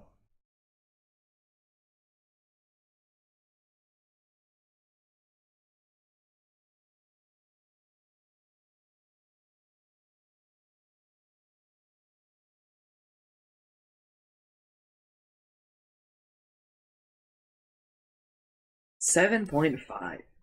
That's crazy. Distortion Field. Levels up with Chronosphere.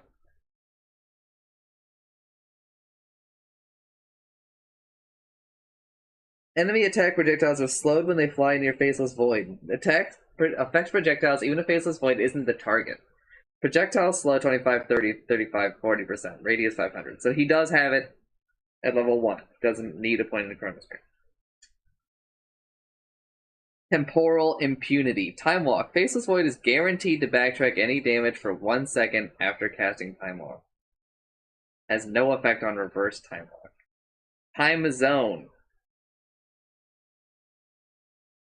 Also, could you maybe define what backtrack is? Time Zone replaces Chronosphere with a new ability, Time Zone. Time Zone creates a blister in space-time, altering the movement, attack, cast, projectile, and turn rate of all speed of all units inside. Allies have increased speed and enemies have decreased. This is weird weave. Attack speed manipulation, 50, 100, 150. Move speed manipulation, 50, 60, 70%. Casting manipulation 40, 50, 60. Turn speed 30. Oh, Jesus Christ, dude. Scrap this. This is way too wordy.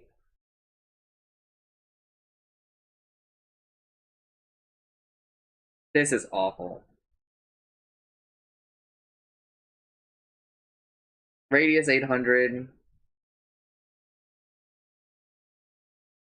Duration 5, 5.56. Cost.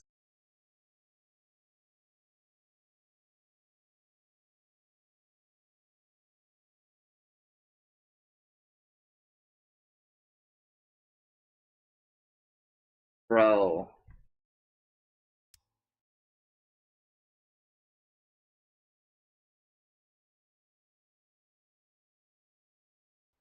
I am the Elder One.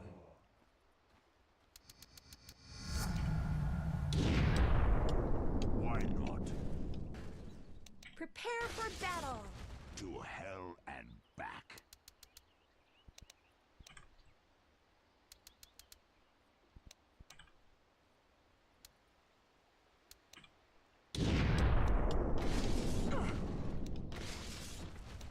Proud. Yes. Yes. I'm not ready. Time flows. Go like the devil.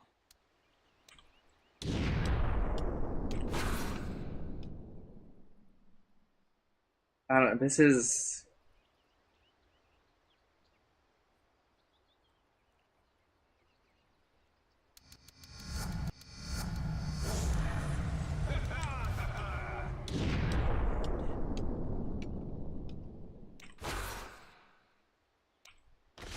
I'm under attack.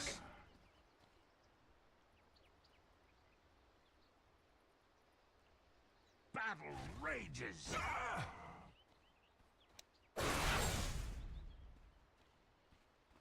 Weird.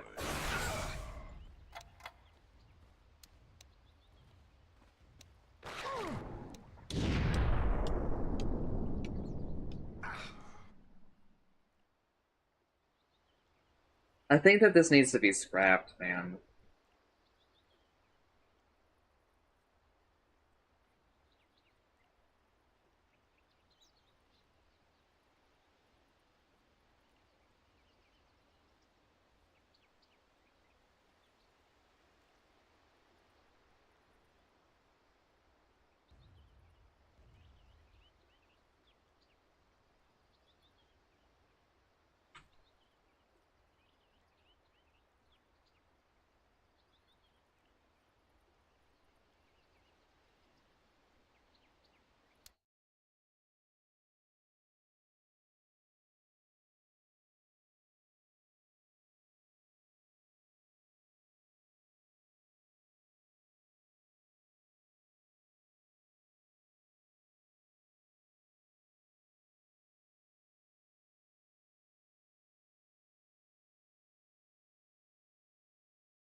I don't know. I think this needs to be scrapped.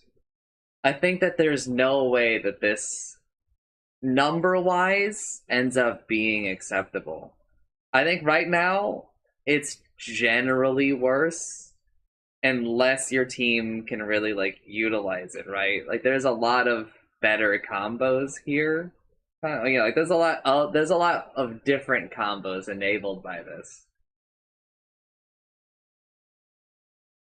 But, like, the chrono combos that exist right now are, generally speaking, very good, right?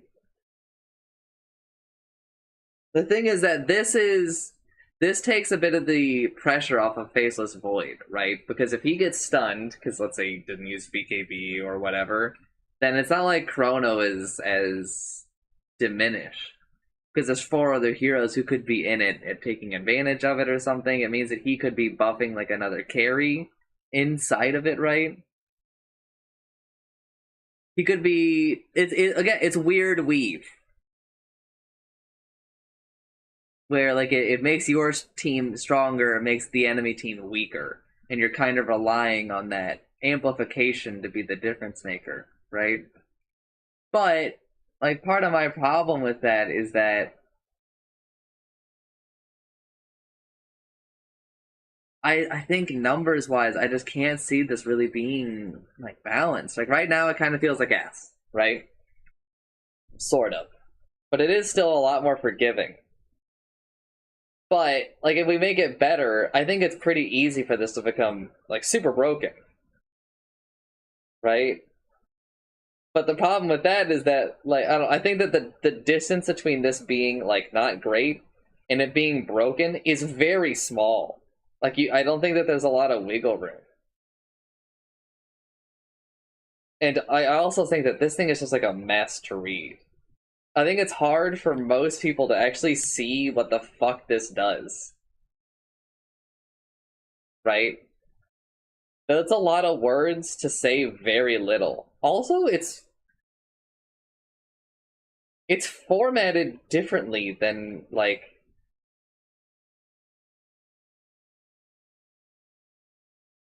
give me a new ability real quick.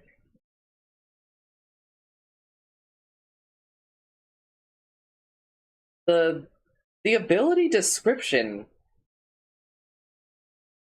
is like formatted wrong. Yeah, it is. I'm the only one who's probably noticed this. But look at the bottom of this ability, right?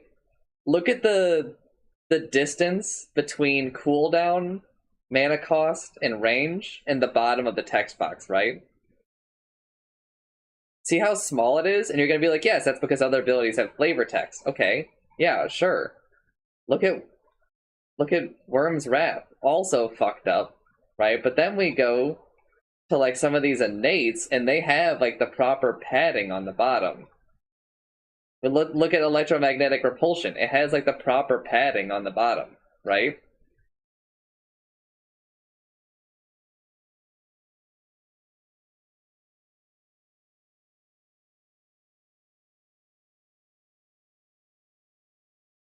Has anybody else gained the new ability?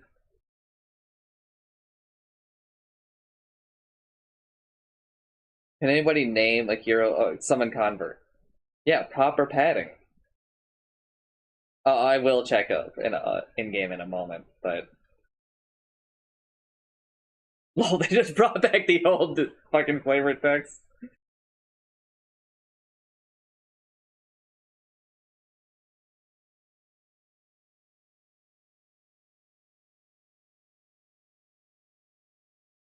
Like that's really weird, right?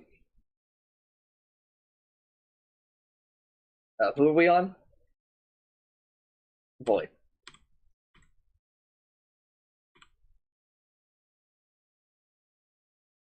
Check in game. We will.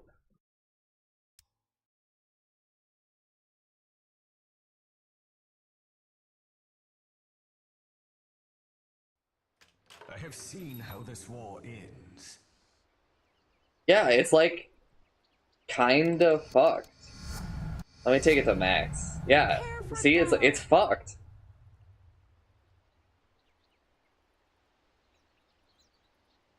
That's so weird. That means that it isn't like a class they already set up. You know what I mean?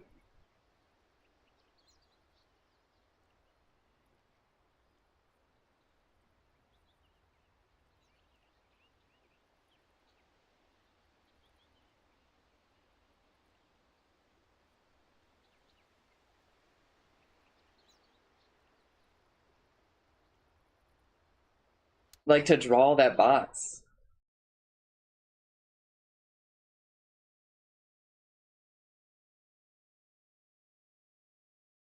Or they made like a new one for no reason.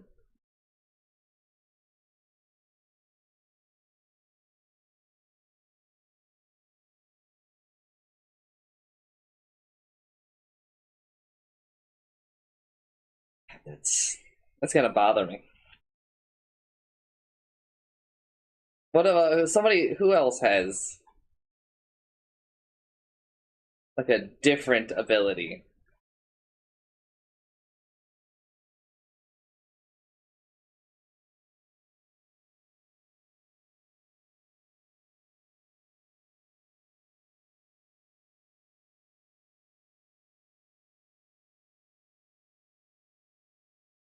Also, this abilities thing is different. Other abilities, what the fuck? Why do some of them have the costs and stuff in the top right, but some of them do not? Is anyone else seeing that? So when I was doing Faceless Void just now, right? Okay, maybe that's an in-game difference. In-game difference?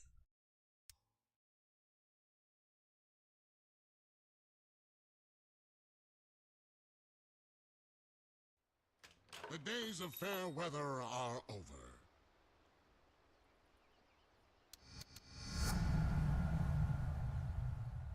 Prepare for battle. Okay, there we go.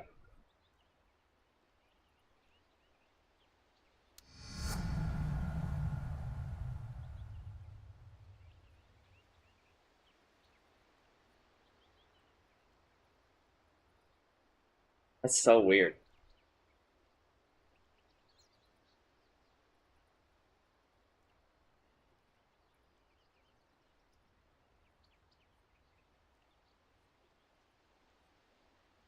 Well, yeah, but it doesn't have the recharge time either. But I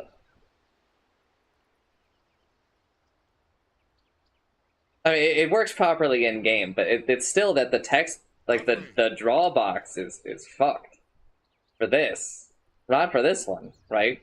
Electromagnetic repulsion has the correct like padding at the bottom.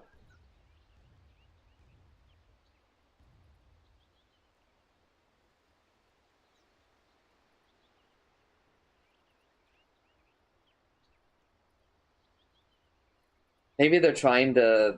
They might be like redoing them so that they. Because if you look at some of these, right, obviously like the ability guide is changing things, right? But you'll notice that like some of them draw like higher up, right? So it blocks more of the screen. But they might be trying to have them draw further down, so maybe they're trying to do like an ability box rewrite, right? So they can fit more at the bottom without covering as much of the upper. I'm gonna go ahead and say, like, that's cool and all. That is like not an adequate use of death time.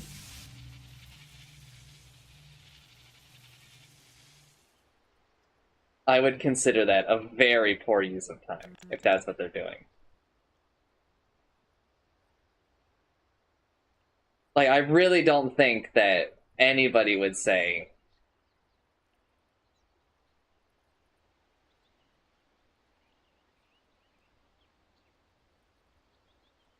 Yeah, there is like a.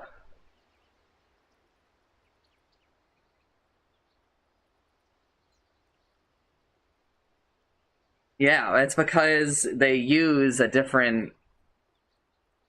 Uh, they have like it's sectioned off like headers, right?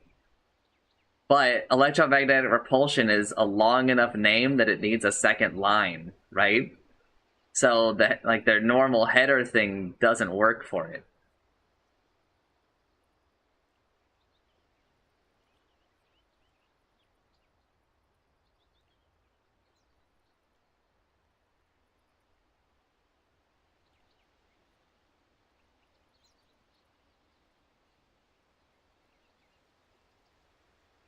Yeah, let's hit Earth Spirit, Geomagnetic Grip.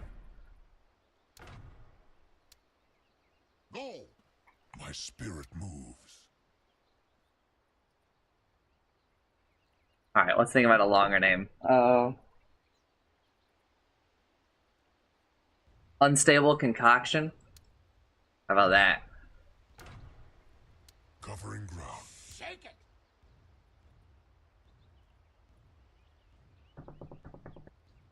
Divided We Stand?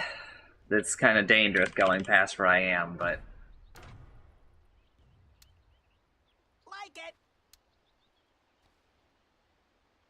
I think we stand isn't even all that long. Like I think that really what they normally do is they like,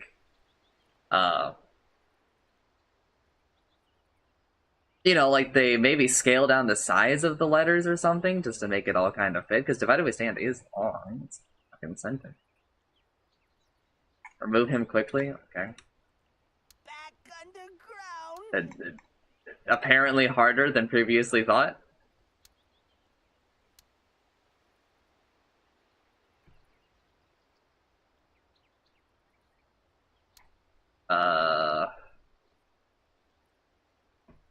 Phantasm.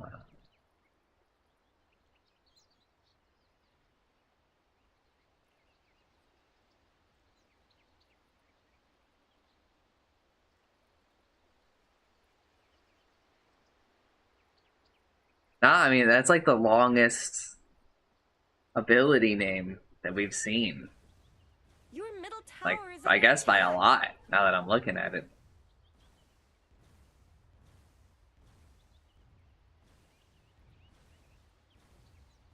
I mean, the only next ones I can think of are Requiem of Don't let your middle Souls. tower fall.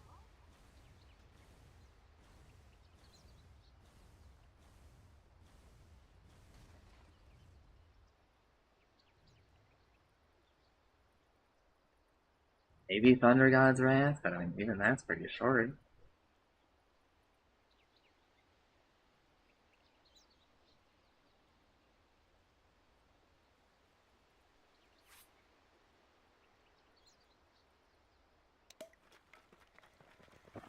Ah, good.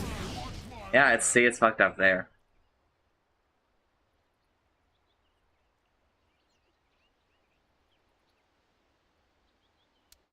Holy Jensen, man. Pulling out some knowledge. Anyway, I'm gonna get back to it. I've spent way too long looking at this, right? But I think I might be cooking with my. I think that they're kind of reworking the ability things. Let's demo it real quick again, just to see where it rests on the screen. I said I was moving on, and then I didn't.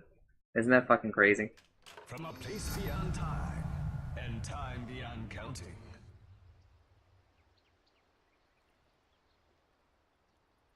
Prepare for battle.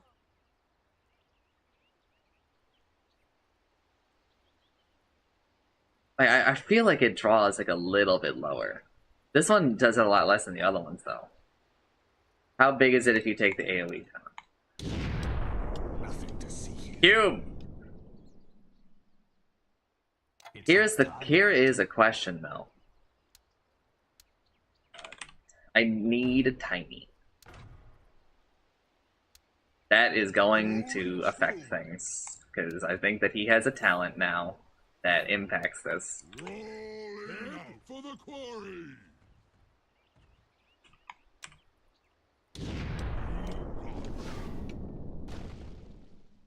Going. Ah. I don't know if it reaches up. Is there a fucking duration talent, man? No? Okay.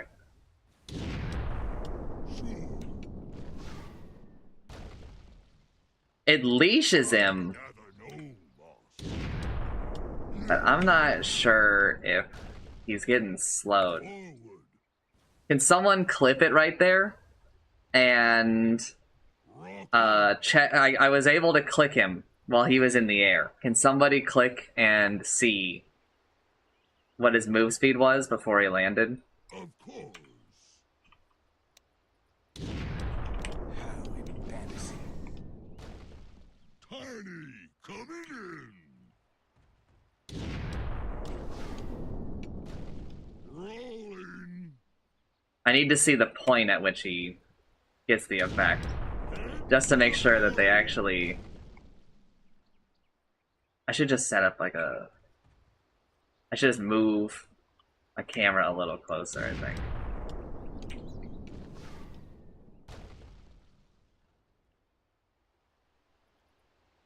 Okay, okay. I think that they properly extended it up then. For people who don't know, As was promised, Chronosphere is actually a sphere. time stops. For no one. An eternity Such that... Oh, never mind. It doesn't do it anymore. You could... Like, there is actually a Z-axis to Dota. And... Like, some spells actually do interact with it. Right? So I was checking to see there if time zone, which doesn't properly indicate, you know, like it's shit, you know, if maybe it interacted with the Z-axis, but it doesn't seem like it does. Part of Chronosphere's interaction is that it will freeze them, right, at their Z-axis level, which can be super annoying and sort of interacts with gameplay, right, because all of a sudden it's like kind of annoying to hit a dude.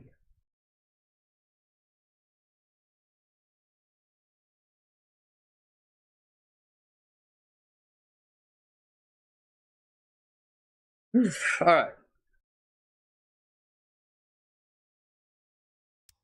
Is guaranteed to backtrack any damage he took 1 second after. I'm gonna be honest, this is Face beyond very, time, very and good. time beyond counting. I wish that we had someone with like a proper just fucking nuke. I guess we could just do Bounty Hunter. I go. My blades grow thirsty. I'm here. Prevents all damage for a short duration after The march of time. casting. There we go. I was just too slow. I don't know. I think that that's broken.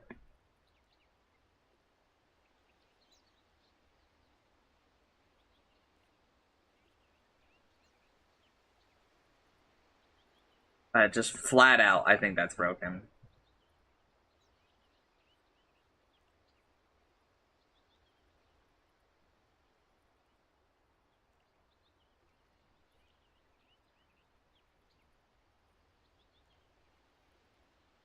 You can actually use the slower projectile speed.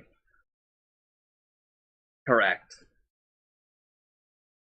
And then time dilation, mana cost increase from 75, 80, 85, 90 to 90.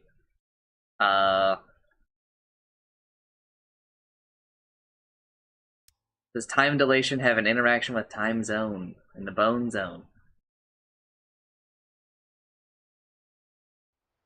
Faceless void. It shall be. Right, I will. Prepare for battle.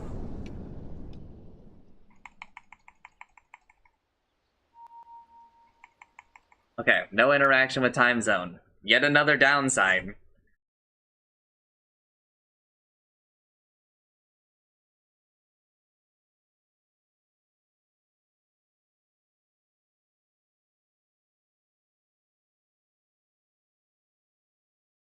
I don't know, I'm thinking temporal impunity is just, like, insanely better.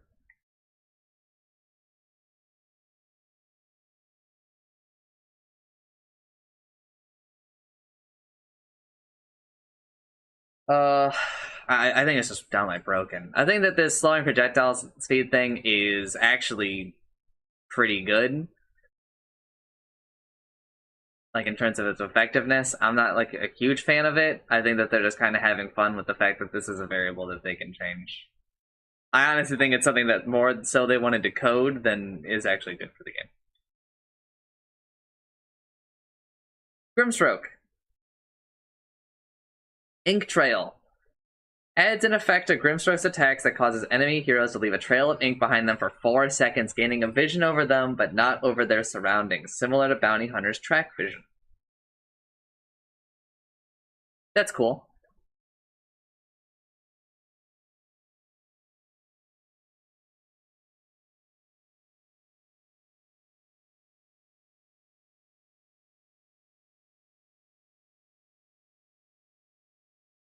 Inkstigate. Is that the first pun?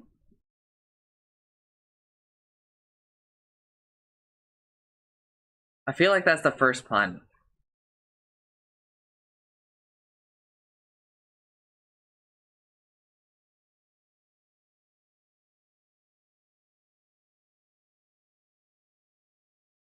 Adds the new Ink Explosion sub-ability, allowing Grimstroke to manually trigger Ink Swell. Okay, so the shard. No, but didn't we just add that to the ability? It wasn't even the shard? I can't remember, man. But yeah, I mean, it's super good. Buff duration is 4 seconds.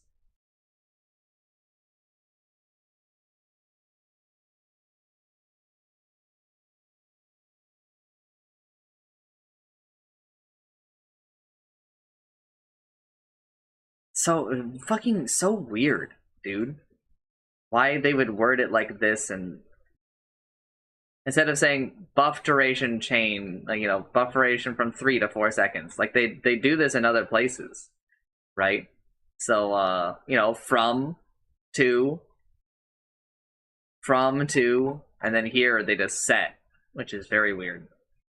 I know I spend like a lot of time talking about these things, but it's inconsistencies like this that I think actually affect new players sometimes, where it's like, I think that wording should be better because it just makes it easier for people to learn, right?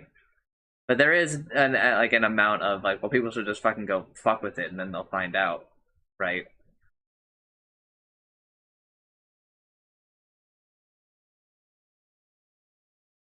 That's pretty good. Fine art. Stroke of Fate makes ability vector targeted to curve Ink's path trajectory. Increase bonus damage per target from 20, 30, 40, 50, and from 2, by the way. 2, 20, 35, 50, 65. So plus 0, plus 5, plus 10, plus 15. Alright, that's pretty fucking crazy. But I also thought Stroke of Fate was a percentage increase. Grimstroke.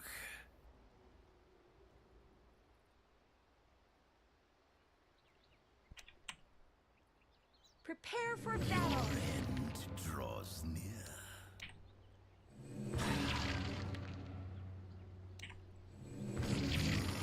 It feels like this is what they wanted, maybe from the beginning. All you like.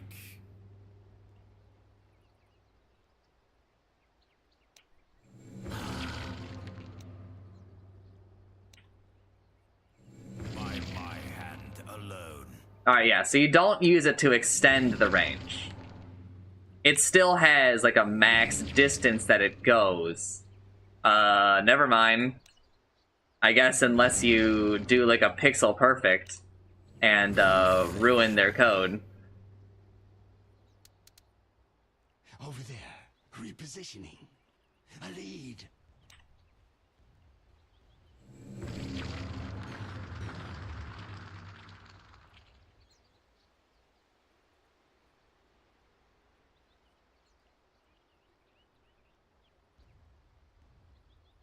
So, I'm gonna go ahead and say that that should probably be fixed, huh?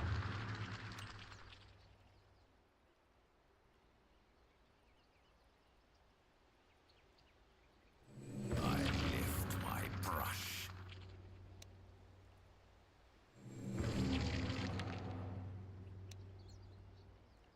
Alright, well then, can't I just, like... Masterpiece.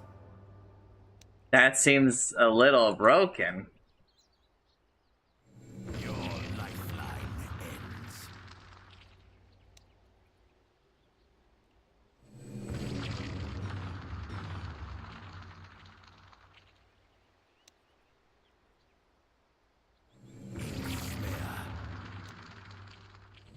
Did I hit him twice? Take you. A stroke of fate. Your end draws near. Aether lens. First blood. Toast the first droplets. Can't hit twice. My blades grow thirsty. Deathstroke.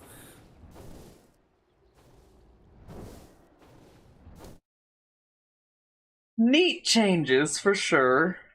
Oh, I don't know. I'm gonna be honest. I'm really not that big a fan of vector targeting, and I really don't think that this is how this should work. I really think the way that it should work is that it has a set distance that it moves, and like you like use up the ink as you go, right? I feel like that's how it should work.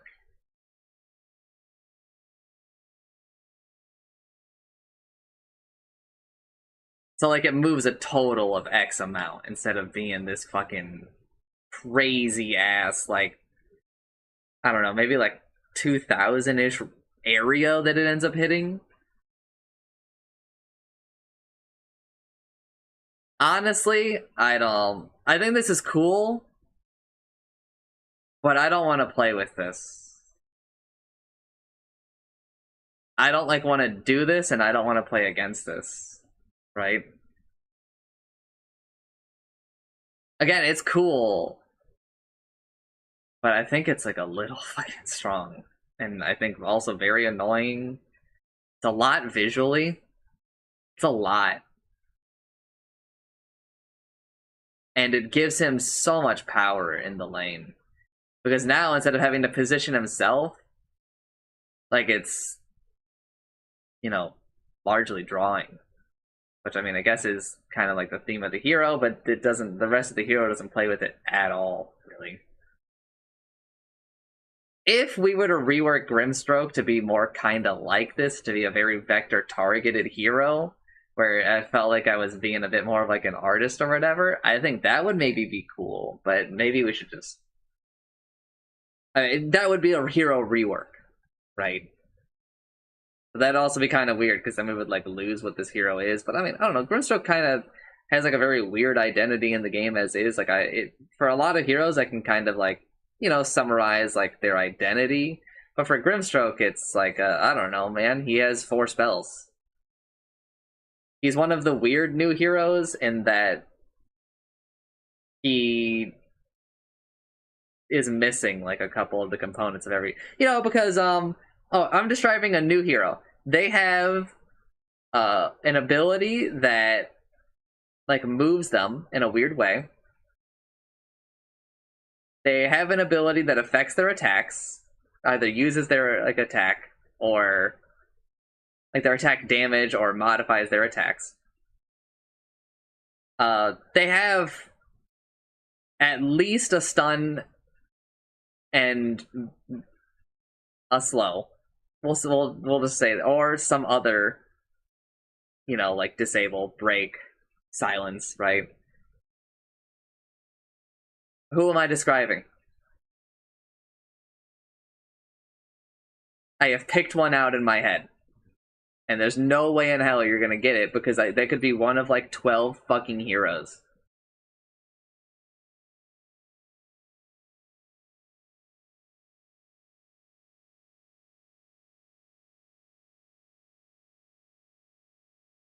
Like, let's go through the list of heroes.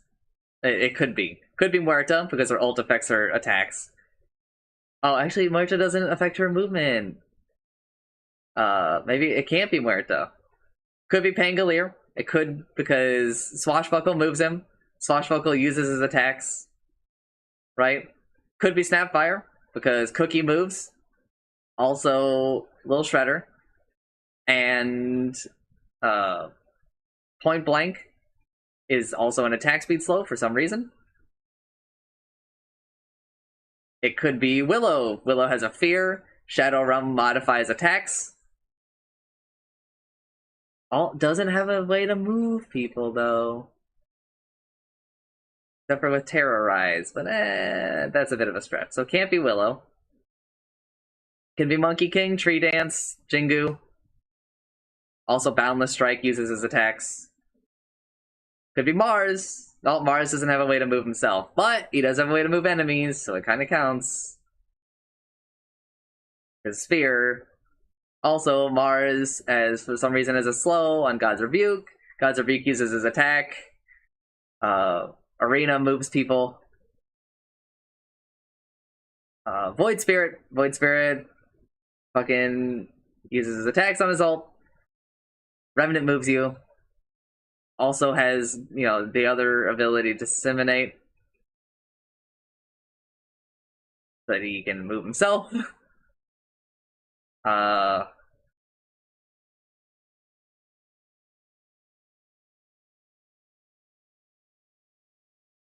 Dawnbreaker doesn't have a silence. Dawnbreaker has slow and a stun. Of course. Starbreaker uses Dawnbreaker's attacks. Of course. Why wouldn't it?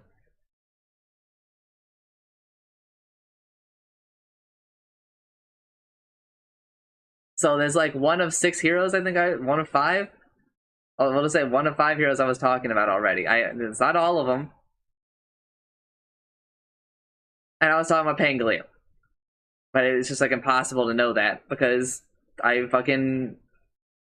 because all of these heroes do it.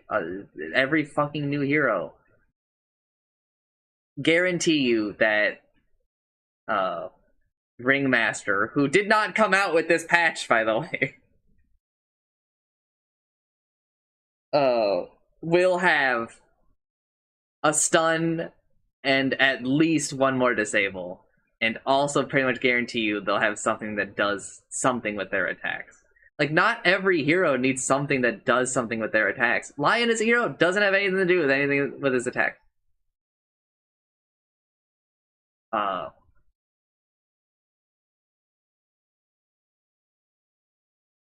You know, a lot of heroes don't have, like, anything that does anything with their attacks, but every fucking new hero that they make, except for Grimstroke, does. Grimstroke is, like, the only one. And now, by the way, he does. You know, back in my day, like, attacks could just be attacks. I guess Primal Beast doesn't. No, Trample. Trample uses his fucking damage. They're obsessed with this. I hate it. It used to be, like, special. And now it just feels fucking normal. No. Stroke of Fate now applies the Ink Trail effect on hit. Phantoms embrace it. Phantom is no longer disjointable while returning to Grimstroke. Sick. That was dumb. That it worked that way. Ink Swell buff duration decreased from 5 seconds to 3 seconds. No longer can be manually triggered by default. So you have to take this to manually trigger it. And also this one makes it last a little bit longer.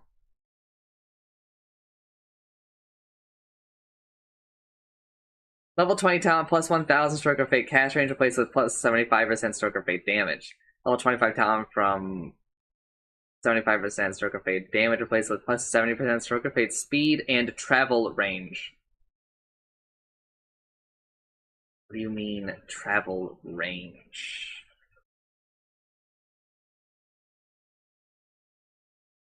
This wording really feels like what I was saying was right. Right? That it really feels like this is not working how it's supposed to right now. It feels like I was right, that there's like a limited amount that it moves, and like you can like kind of curve it, right? But they kind of fucked up, didn't do it right.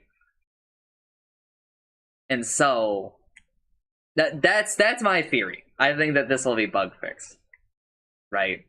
I don't think this is working as they intend.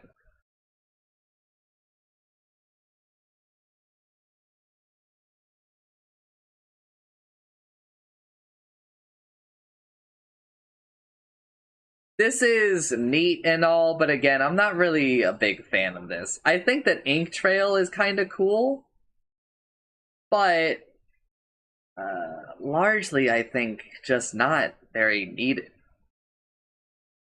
I don't know. I think that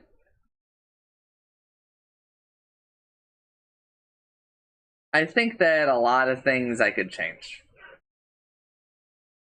I could just like leave all of these changes. I would just prefer that fucking Soulbind to be changed, to be honest. I just really don't like Soulbind. I don't know. This is all very weird. But sure. Chop. A gyrocopter. Chop. Shop. Gyrocopter can disassemble most items at all times and sells any recipe he has for a full cost.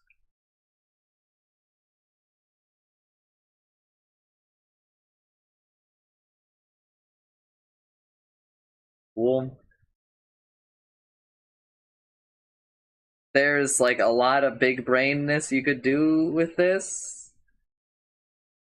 Like, so, as an example,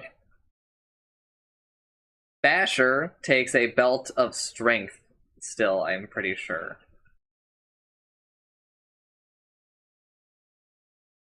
Yasha / Diffusal take a blade of alacrity. So, you could build a Dragon Lance, blade of alacrity, belt of strength, and then a bit later, break it apart, sell the recipe, build your Diffusal / Yasha, build your Basher.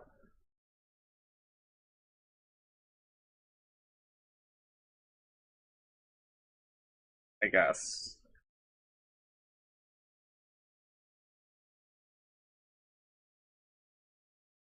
This is very, very weird. Especially, like, there's, like, a lot of ways you could kind of take it.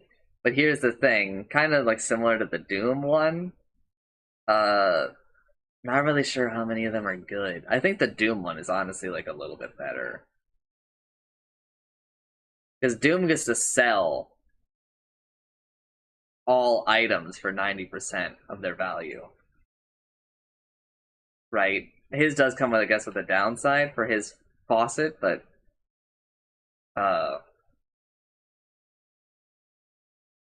also this also says most items. It doesn't even say all. So like this one kind of sucks ass because then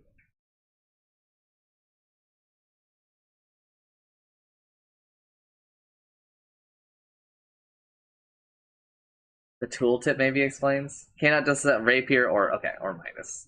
I mean obviously you can't disassemble rapier.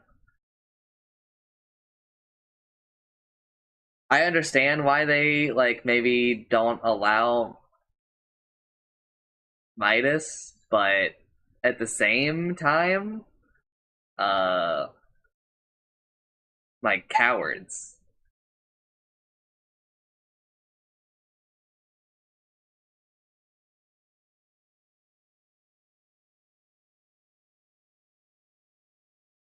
I don't know. I think this is fucking lame. Placeholder bullshit.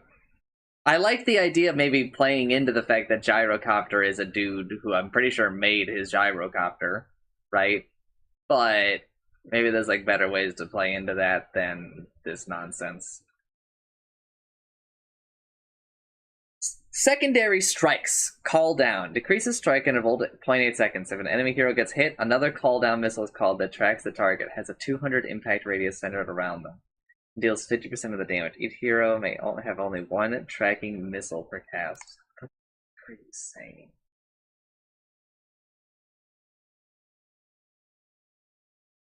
Works on how many? I'll start the checklist.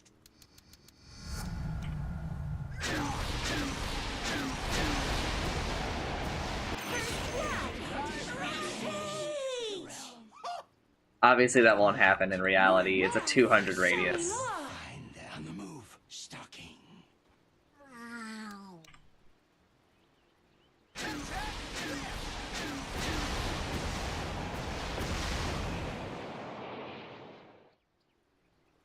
That's like pretty good.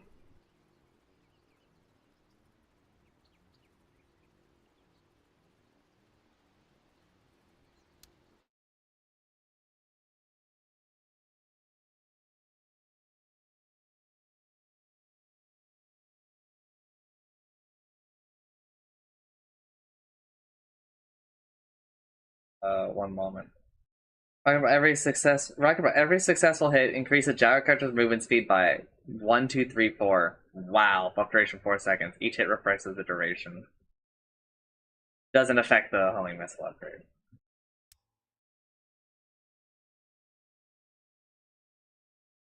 Yeah, maybe people will fucking... No, they're gonna take this, I think, for sure. Get your rotors running! Reposition it!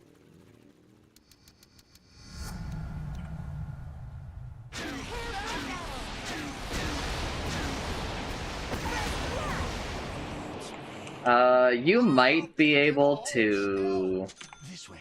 like, Mario Kart it, right? Blue shell?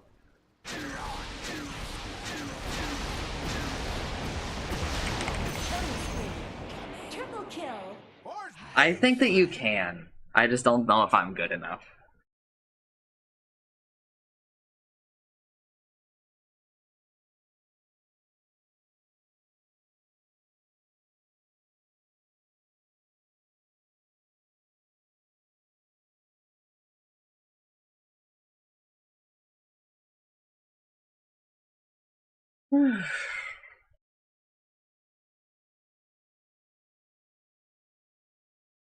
Rocket Barrage no longer grants slow resistance. Alright, it just lost like a huge...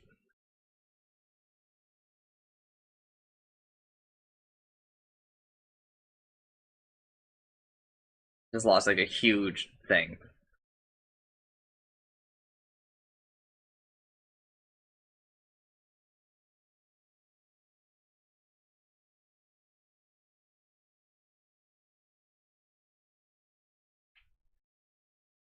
That sucks, because I think people will start skipping Rocket Barrage again, maybe.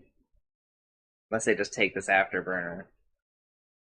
Nah, it's really hard to say. It just say every successful hit, so you can even use it while farming. I guess it buffs your farming, so I mean that kind of seems like a big people are gonna take that one because Dota players are brainlets. I really think that this is quite good.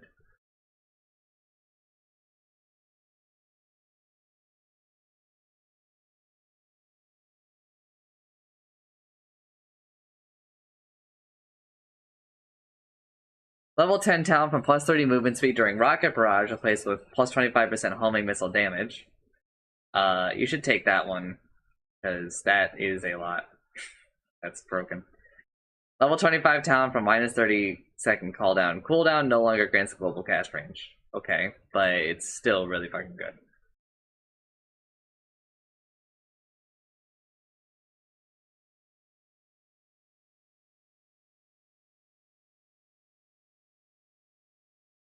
Oh, wow, okay. It lasts for 4 seconds, so if you hit something with the last one, you can... you can chain it, huh? Yeah, then never mind, you always take Afterburner. They should just fix that. I don't think that that's a bit of an oversight. Because that's like insane levels of farming. I really wish that they would give us a proper way to go into demo mode on the map. Just being real. Like, it's super fucking annoying that I can't have, like, the demo everything on the real map without having Drow Ranger in the game. Like, it's just so annoying, man. And it's kind of, like, janky, right? And it isn't intuitive for people to go experiment or, you know, like, explore the map. I think that we should just make that better. Anyway. I'm getting sidetracked again. I might need to focus so that we can finish this at some point. Hello, Moses. Misty Woods Wayfarer. Hoodwink passively has a 15, 20, 25, 30% chance to redirect attacks into a tree within 275 units, destroying it. How long have I been playing Dota 2? A long time. I've been playing since 2012, but actually a little bit before that. Honestly, I'm kind of for this because it is a way for people to destroy trees for Hoodwink that... I mean, it kind of sucks that she gets just, like, evasion. What happens if there's no trees? Is it a 0% chance?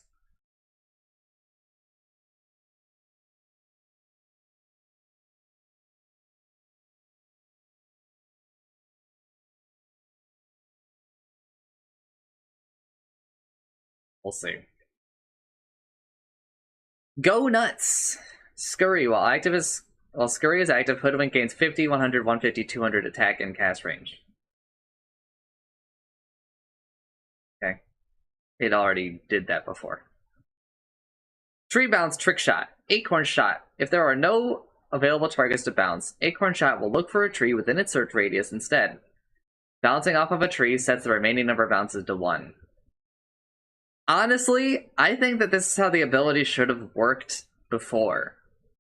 I think that the ability should just be nerfed overall, but I think that this is how it should have worked. This is how it feels like it worked. This is how I think a lot of people actually assume that it works. Roughly speaking. That, like, it's weird that you can throw Acorn Shot, it plants a tree, and, like, pseudo bounces off that tree.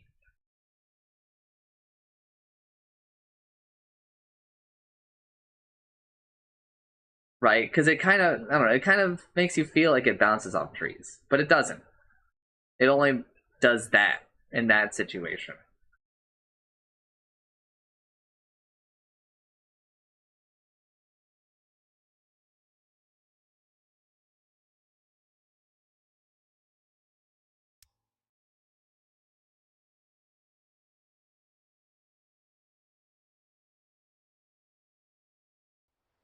Touch my rig and you lose a finger.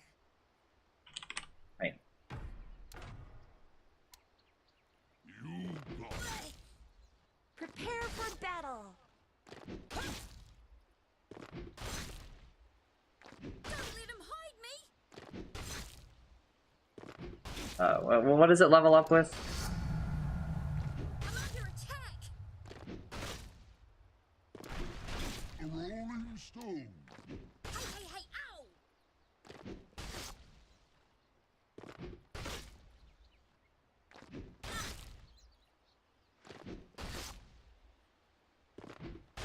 I just want like a little bit more attack speed.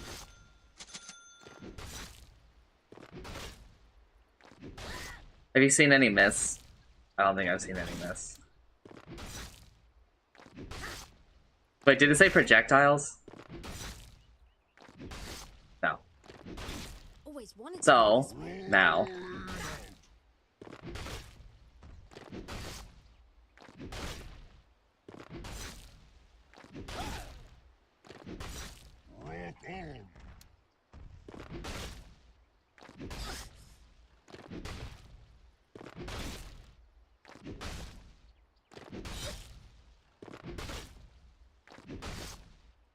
Get him off me!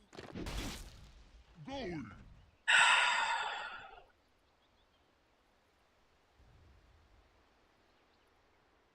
I think that this is overall a good change. She lost her evasion, like, period, right? No more evasion? Yeah, no more evasion, like, at all. This is her evasion now. This is sick. This is such a great change.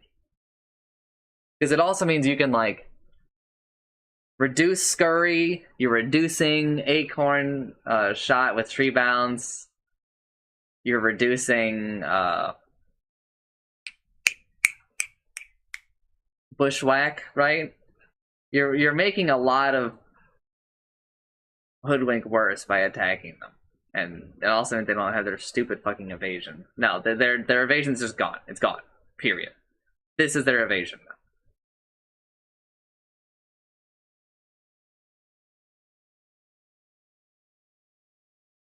Did we fix Hoodwink? No, because Acorn Shot is still... You look down here. Do you see any changes to Acorn Shot? No? Hoodwink isn't fixed. Hoodwink's problem is not Scurry. Scurry is part of the problem, but there are two ultimate problems with Hoodwink. One, Acorn Shot is way too good. And, you know, I stay silent on a lot of things that Chancer complains about, because I don't feel the need to kind of dog on a lot of things. There are some things I really do speak up about, because I think that they're larger problems, right? Chancer complains a lot about Bushwhack. Bushwhack is straight up overpowered. It is so broken. I mean, no offense to people, because I think Theo, who is here, played Hoodwink this in-house. You know, Maddie's played it, so is Gray. If you miss Bushwhack, it's like super on you. And you might be like, well, yeah, it's obvious, like, if I miss a spell, it's like my mistake. And it's like, no. If someone tells you they have a 100% hook rate on Pudge, and, you know, like you say, they aren't just, like, literally throwing, like, 2 hooks a game, you're not thinking, well, yeah, obviously, you're thinking, wow, that's pretty good.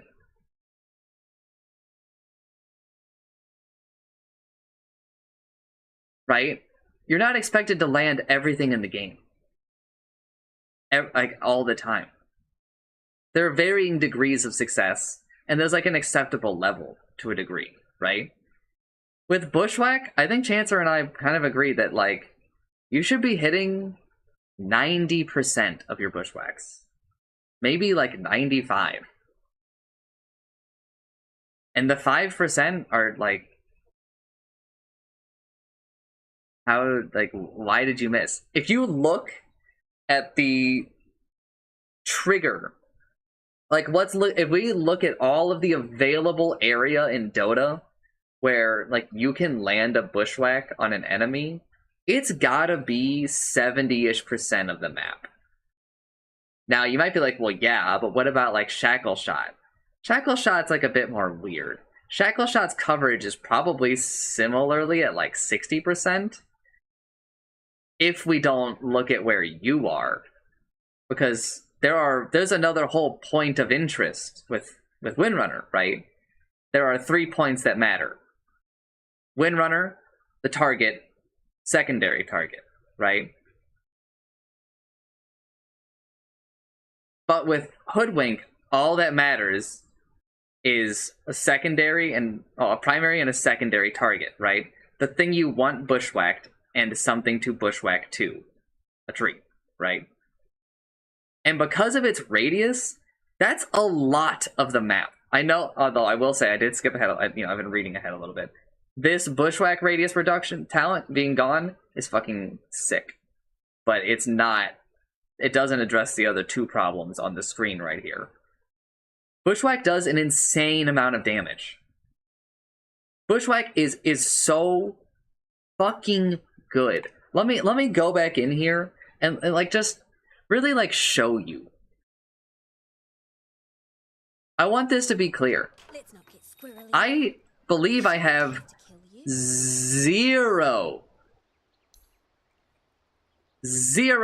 Hoodwink games. Prepare for battle. 0 Hoodwink games. Well, it's kind of fucked up that you're saying that like, you should literally never miss this shit then, right? Is it? Is that the case? Chancer has played Hoodwink, I'm pretty sure. And I'm pretty sure he fucking agrees with me that, like... Follow my trail. Yeah, again, I'm not saying it won't ever happen, Doing my part. but, like... Listen. Like, even just here. That's a hit. That right there is a hit, Oh, mate. right? Always wanted Look to at how be there. far away from the tree he can be, Uh-huh. right?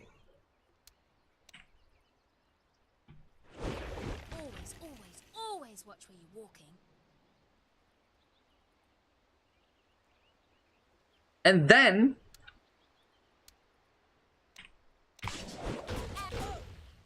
I mistime it? Right away. Tiny, come here. Caught you in your stubbies, did we?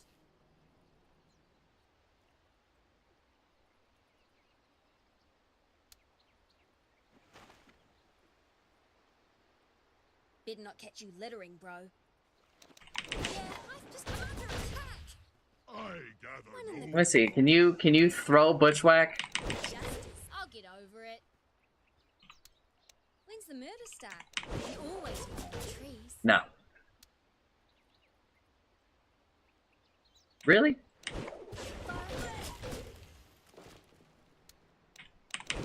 Here's a happy little fella. I swear there's a way to do it. Hardly seen nuts roasted for supper. But it's like, Yeah. Now that you said that, just do yourself a favor and just turn this on this cast, on this version of it.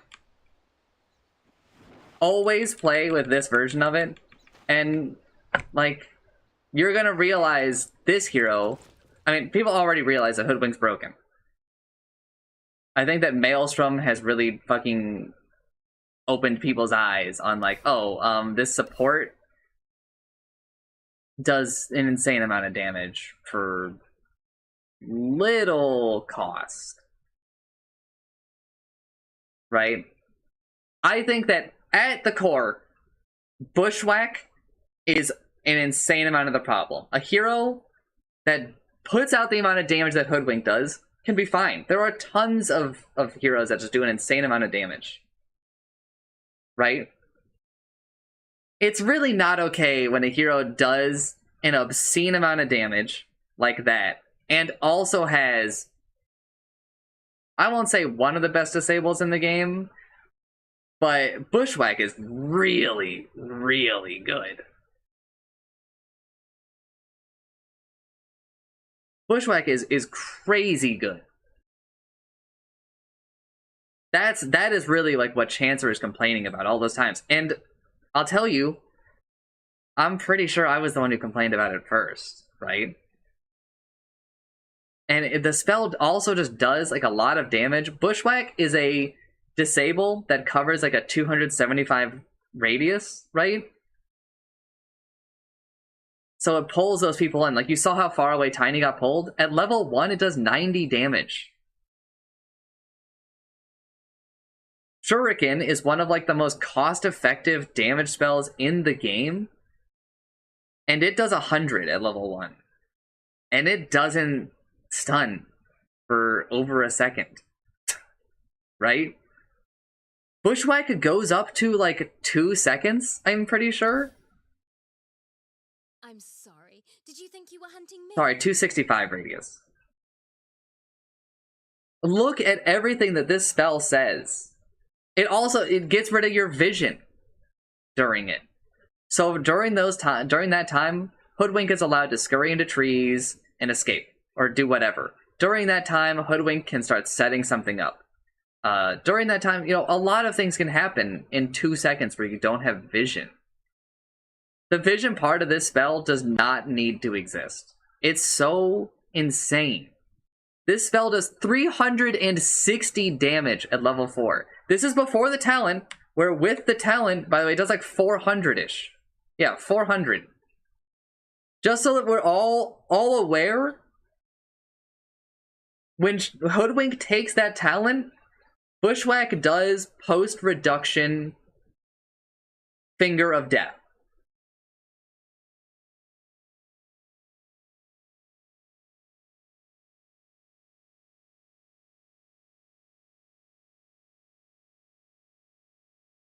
Finger of Death does 600 damage at level 1, post-base reduction, right? That's 450. Post-base reduction, Bushwhack does 25% of 360, 90, so it does 270.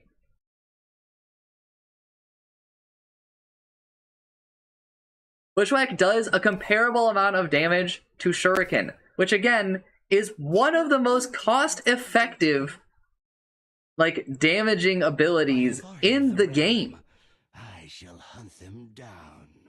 Single target, yes, it can hit multiple people, but he's got to fulfill, like, other shit. Bushwhack's is just naturally. And it does more, right? That's fucking crazy. That's bonkers. And it just lost its attack speed slow on it, right? So it slows for 0.35 seconds. Bushwhack is 2 seconds. Now, Bushwhack does have another downside. You can cut Bushwhack's damage short.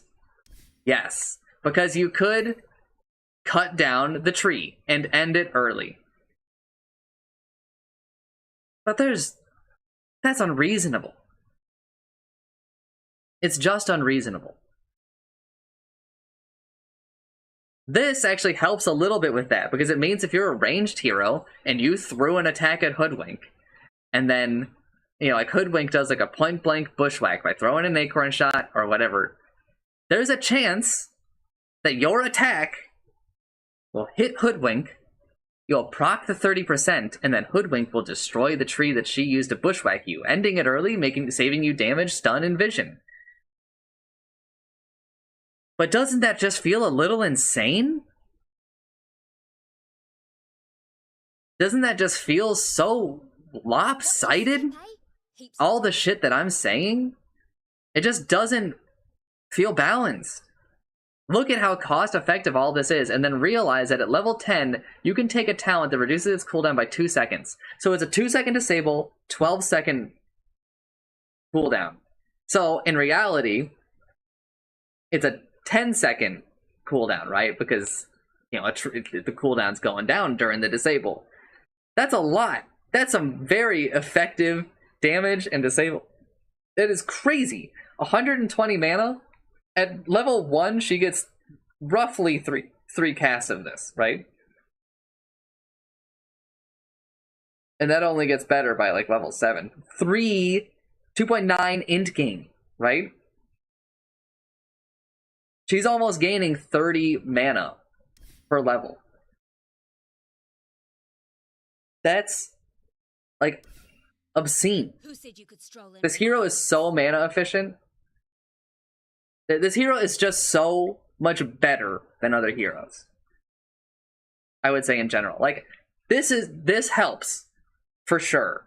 Reducing trees for Scurry, reducing trees for, you know, Tree Bounce, Trick Shot, which I think you should basically always be taking, by the way. Although, I mean, Scurry, the Go Nuts does go well with Acorn Shot. Hello, Charlie. My thoughts so far, roll me back. Not really, but like, you came at a bad time. You'll get an overall opinion at the end, and so if you want to come back to this VOD and just hear my overall opinion, then just skip to the end of it.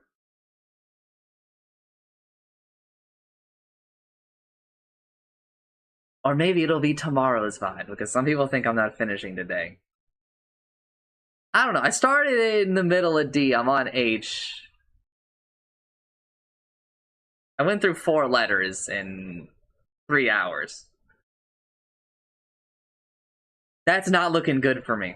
But the middle of the alphabet and a lot of the late alphabet have a lot less heroes, okay? Like, the most heroes are in D? Or is it? It might be E.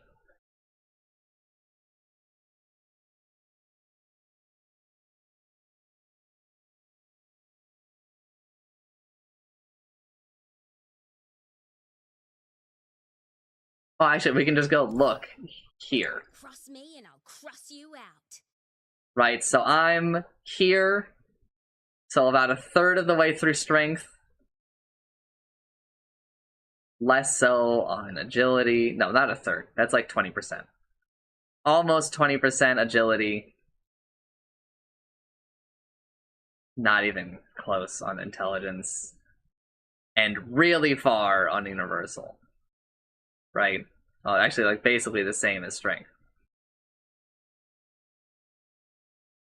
Wait, what the fuck? That's kind of fucked up, isn't it? We're like halfway through heroes, maybe? No, a little under halfway?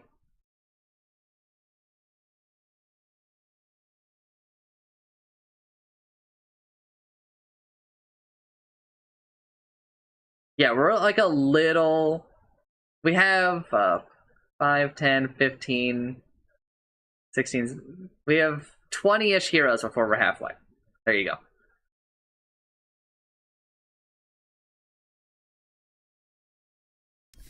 Where do you think you're going?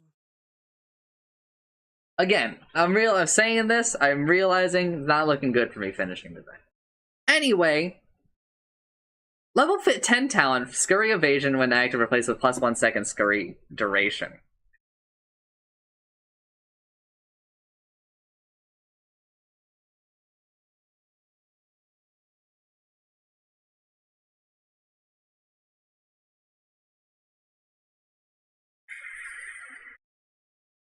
I mean, I'm glad the evasion's gone. That's where we'll just be with that. But I mean, just take the bushwhack cooldown, dude. How long does Great last? Long enough. God damn, dude. What a fucking joke. Level 25. Plus 135 bushwhack radius replaced with sharpshooter pierces debuff immunity. Sure. This talent was cancer, so. I mean, 2 acorn shot charges is like way better than both of them were.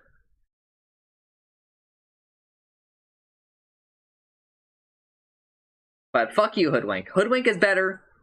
Not good. Huskar, the car with the husks. Blood magic. He smells magic in the air. His people's blood can only be paid by twice as much blood, or maybe 3 times as much blood.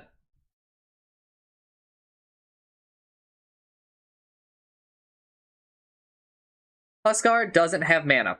Mana cost of items and abilities are converted into health costs, which are considered as magical damage and can be reduced with magic resistance.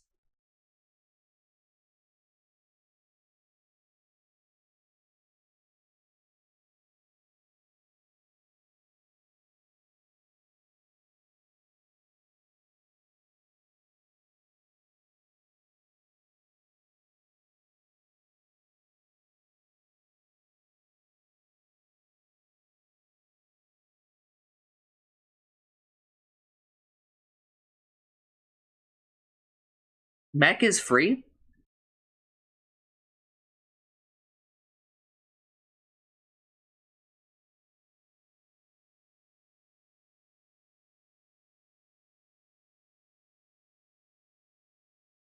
Can't mana drain Huskar to make it so he can't BKB now.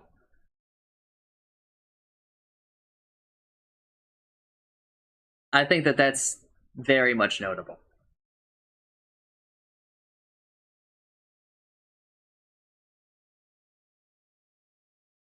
A neat change. This means that the mana bar update doesn't affect him. He doesn't have a mana bar to show.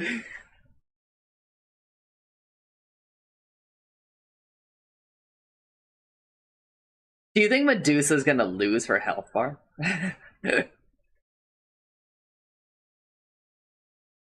I think that Theo is onto something about how they want heroes to like, they want to like tick off these boxes. Like, oh, you know, we've got a hero with no agility. We've got a hero with no strength. We've got a hero with no intelligence.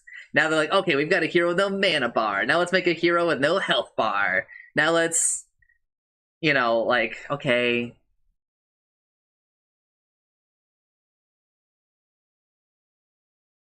I don't know. It's very,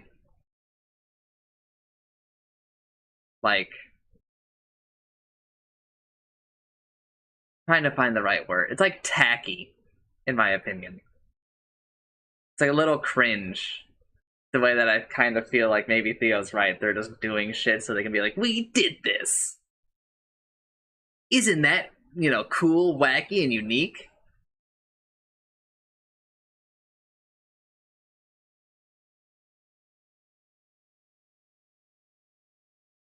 But sure. Whatever. Bloodbath. Life Break. Bloodbath, by the way, was the old name for Thirst. Back when Thirst used to be the vision and thing, but also it was how he healed off of kills. It was named Bloodbath. Life Break spills Huskar's blood in 500 units around the target, applying its movement and attack speed slow to all enemies. Okay, that's pretty good. Novel Transfusion. Life Break heals all Huskar's allied units within 400 units from the target for 100% of the damage dealt to the targeted hero. Huskar is not healed by this. 400 units is really not a lot. I think you gotta take Bloodbath. 400 units is... I mean, it's an 800 diameter, 400 radius. Just picture it in your head. 400 radius, 400 radius. It's like a little, it's a, it's a bit more than that hoodwink radius, right? I don't want to go in game, right? I'm picturing it in my head because I think that's going to give me a bit more realistic expectation for it. It's hard to create organic situations for range in demo. I know that it might be like a little frustrating when I was demoing it, right? But it's hard because I'm gonna like move them, right?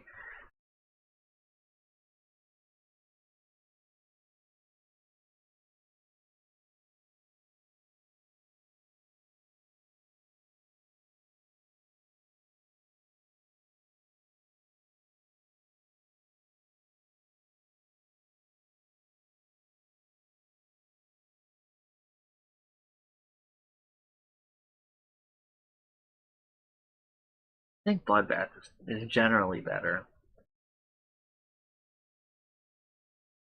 That's a lot of attack speed slow and a movement slow.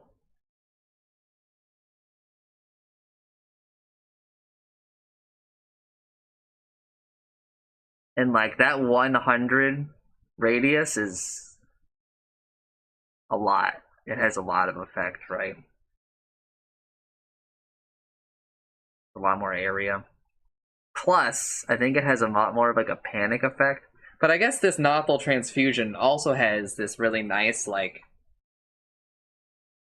it probably isn't telegraphed very well at all, whereas this other one probably spurts out like a bunch of blood. I know what life is worth. We've a glory to settle. Oh, actually, it is kind of telegraphed a bit better than I was anticipating. Duty calls. Spoilers.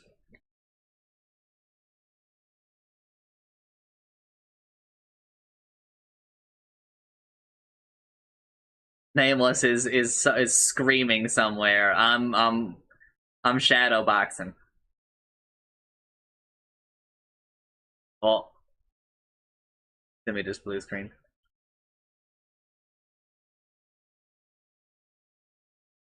Inner fire no longer disarms enemies. Yikes! Now silences enemies for 1.52, 2.53 seconds. Huskar is a lot better at killing supports. 75, 100, 125, 150 mana cost replaced with 75, 100, 125, 150 health cost. Cast point increased. Wow. Why? Jesus. Bro, that's so mean.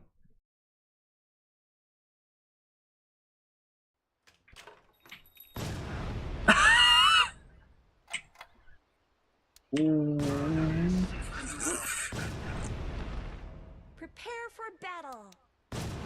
That's so awkward, dude.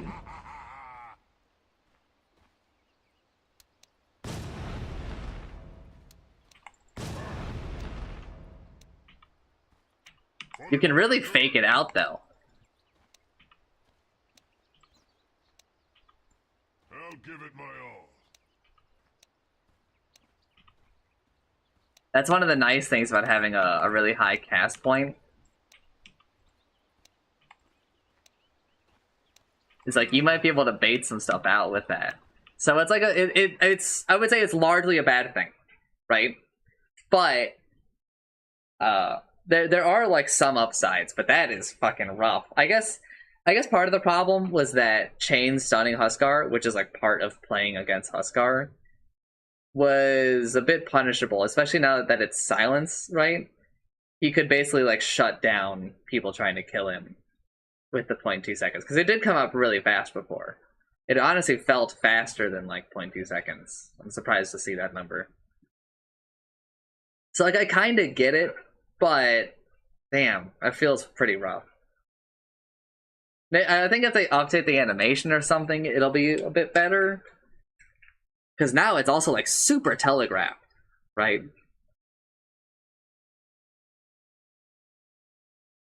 the telegraphing of stuff is something that I don't think we talk about enough for patches. And part of that is because it's hard to keep everything in mind when talking about all this stuff, right? But also another part of it is that, like, you know, I've got like a limited amount of energy. You know, you gotta like pick and choose your battles. And it's just easy to forget. But I should probably think about it a little bit more consciously for these patch note reviews. Because I do think about it sometimes, right? But I don't vocalize it because, like, hard to vocalize everything I think about during these without just being like an insane person. I mean, I'm already like a bit of an insane person with some of like the ability shit I've been talking about. Burning Spear, health cost increased from 3% to 4%. Berserker's Blood, max magic resistance increased from 10, 15, 20, 25 to 15, 20, 25, 30, so plus $5 levels. Okay.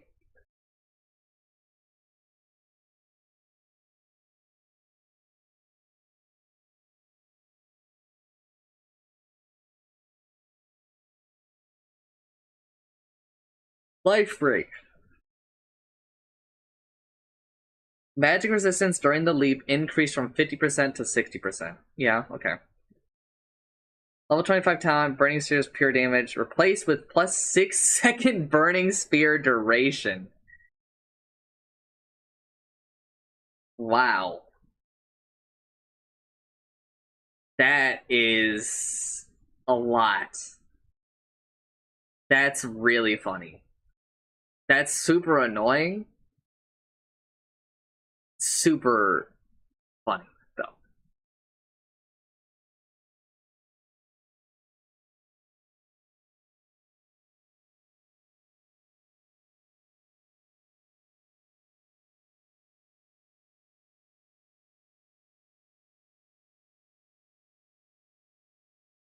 But, we'll see how this shakes out. I think it's pretty weird to have him have no mana, because it means that there are many things that, like, it feels like there's less you can do about. It also means that it might lead to some interesting gameplay, so I'll kind of wait to see. But there are like some other neat things. Again, you can't stop him from having BKB unless you just give him the less of 50 health, right? A Super Hood no longer gives him mana, right? Because that's just quote like wasted value. Wand, wasted value there technically, stuff like that, right? But I mean, Wand gives him mana by giving him life, but now he isn't like gaining 2 bars that he can, you know, deplete one of them, right? Some interesting notes. Maybe they can. Actually, something else I should check is, did they add the health cost, like the current cost of Life Break? The Life Break. If they're gonna do away with like this mana, right, then straight up they should add the cost of Life Break and just have it update like they do for a lot of other heroes.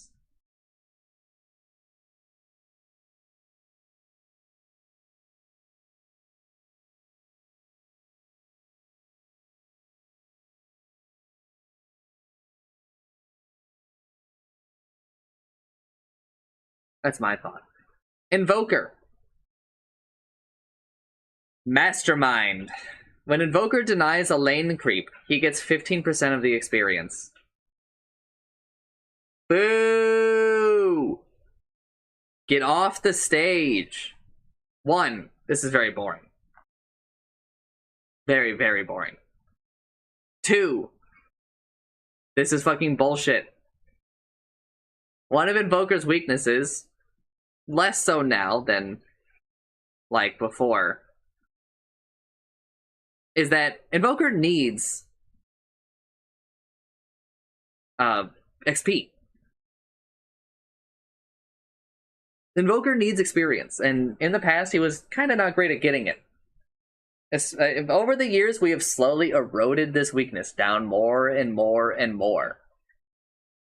You'll see that some people don't buy Midas on him. That used to just like basically not happen. People used to just always buy Midas because it was just so important to get that extra XP. Because remember, for people who don't know, you used to have to put points into Invoke. You didn't have Invoke at level 1 for free. Invoke used to have 4 levels that you had to level up at level 3.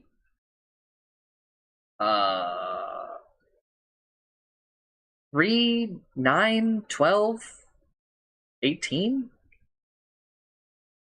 16? Something around that. And it would lower Invoke's mana cost. Invoke used to have a mana cost, by the way. Used to cost like 30 mana at level 1.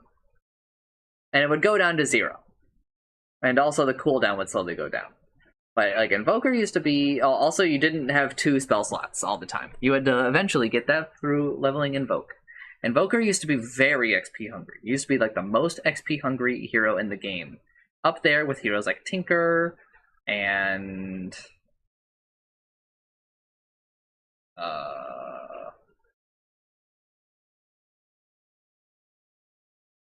fuck, I can't remember some of the other XP people. Anyway, that's kind of the point there. So that's kind of where I'm coming from my perspective, having lived through a lot of that, right? Giving him just a way to get more XP is just fucking lame. He's already so far away from what he used to be. It's almost not a weakness in my opinion. That it's just so fucking lame. Faucets, agnostic. Boss passively adds a debuff to Invoker's attacks that deals. Oh, okay. That deals 3, 6, 9, 12, 15, 18, 21 damage per second for 2 seconds. Active orbs grant no additional bonus. Wow, that's like a lot of damage.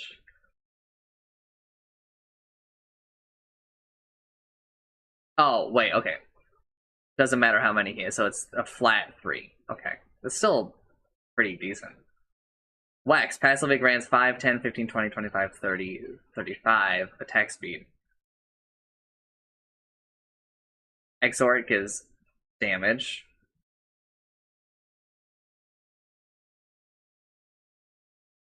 Level 25 talent is ×2 passive effects. Sure. Elitist. Okay, so you either get passives from your elements or you don't. You're from your essences. Active Quas orbs imbue Invoker's attacks with flat lifesteal. By the way, that's called life on hit.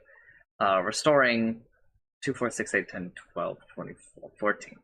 2, 4, 6, 8, 10, 12, 14, not 24. Holy shit. Okay, per orb, so 6, potentially at level 1, right? Active Wax orbs grant movement speed per orb. Okay. Active Exor orbs make Invoker's attacks apply a 4-second debuff that increases spell damage the enemy takes. Oh, Jesus, dude.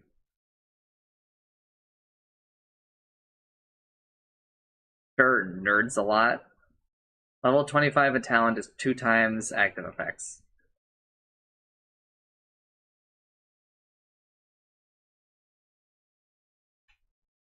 Yeah, but he at least has to attack.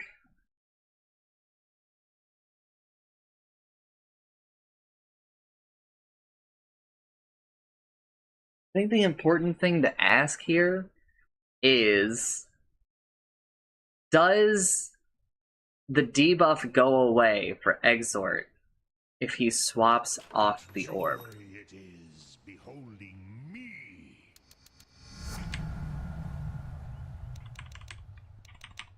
Prepare for battle. Taking increased spell damage, is he?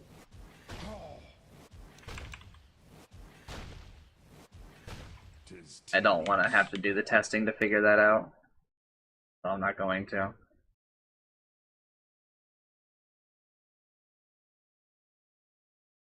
But I don't think it goes away. I want you to test, if he hits somebody with 3 Exort orbs, he swaps over to Kloss. Do they take increased spell damage? Are they taking 3 exort? You know, what is it? Because this is an active orb effect. What if his active orbs change? Right? What I would want him to not get the increased spell damage unless he still has them out. He should have to maintain the exort orbs in order for the spells to do more damage. In my opinion. Wex no longer grants cooldown reduction. And so we reduced every single spell that Invoker has.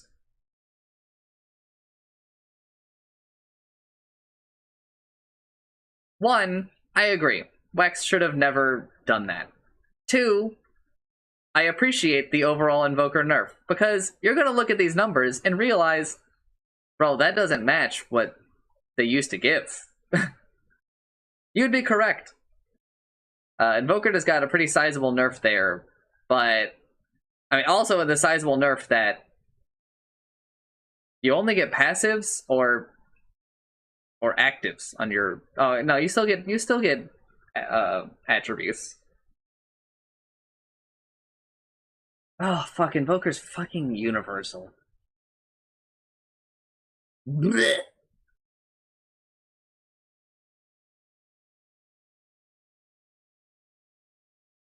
So yeah, no other changes to Invoker. Fuck you. Fuck.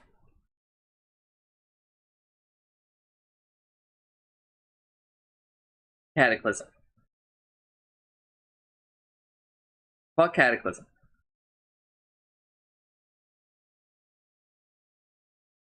I'm moving on from Invoker. I do await Jensen's testing you're doing for me. I appreciate that. There might be some small things I'm missing here, but this is just too much to go over. Fuck Invoker. Don't like that hero right now. Wisp. Sightseer. Wisp team takes 1 less second to channel watchers. When a watcher is under the control, Wind Watcher, word wrong, is under their control, its vision radius is increased by 300. Wow. That's very weird, very good, and I think basically has nothing to do with Wisp.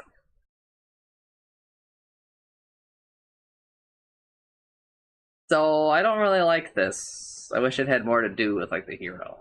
Some of these are just like, it doesn't really feel like they fit the hero that they're on. Some of them kind of fit like lore-wise a little bit, like Gyrocopters. Like Gyrocopters kind of fits like lore-wise, but it doesn't really feel like it fits like a lot of the rest, right?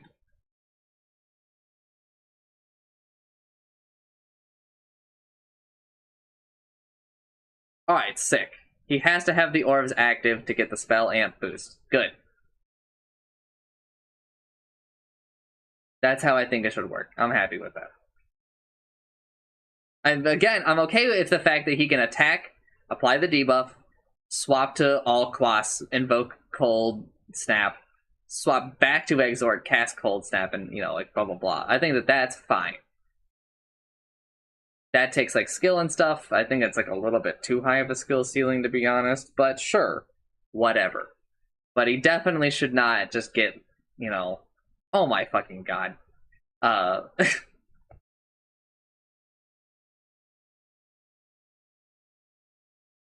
Like, the freedom... What? I'm moving on from that conversation. Because... I just... Let's move on to the faucets. Let's skip the rest of my thing I was talking about with Sightseer, where I'm like, if you didn't have a faucet for the hero, then just don't give him one. I think that a bad first impression with a lot of these is honestly like worse than just being like, hey, we don't have one yet, we'll come up with something. Right? Like when we release a new hero and they don't have an eggs or a shard or whatever, right? That's fine. That's fine. People, we can wait. Sure, whatever. Right? But, like, come on.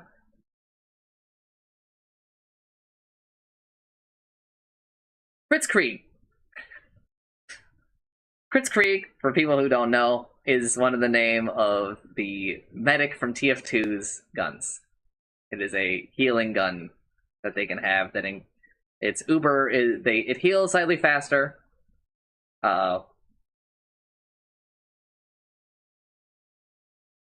But its uber is not invulnerability. Oh, it also builds uber faster, but its uber is that they get 100% crits for the duration. Overcharge grants 35, 60, 85, 110 attack speed, and 8, 10, 12, 14% spell amplification. Unchanged. Okay, so this is how it was before. Or Medigun, which is the name of the medic's healing gun in TF2. Overcharge grants 3, 6, 9, 12 armor, and 10, 15, 20, 25% magic resistance. I might be in the minority on that, but like, the majority of Dota players are stupid.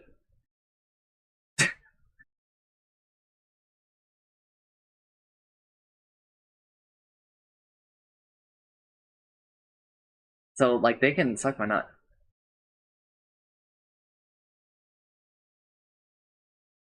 I know, but like, I don't know, it's just like lame to see this shit where I'm like, alright, well, this is just gonna get fucking like swapped out for something that makes more sense later, isn't it?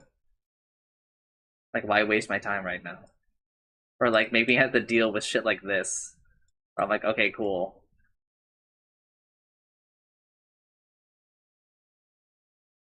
This was, by the way, for people who don't know, this was a mechanic for a couple of years. We removed it. Why? Because it was fucking awful.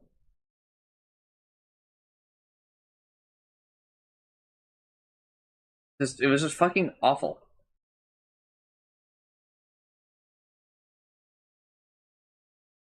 Well, it was awful when everyone had it, but now only one hero in the game has it. It's like, I don't think that makes it that much better. You know what? I've earned a little treat. Rubik, Might, and Magus. I'm just gonna read. I'm actually gonna read it to you. We'll talk to. We'll talk about it when we get here.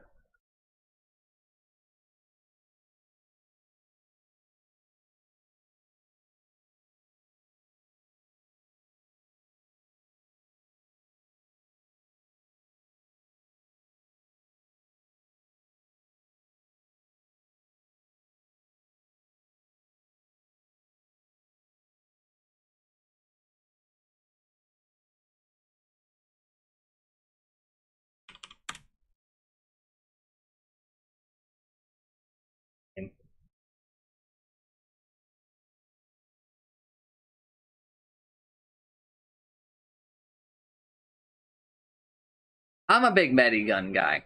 I like that Uber. They should have just renamed it to Uber Charge. If you're gonna go this far, it should be Uber Charge.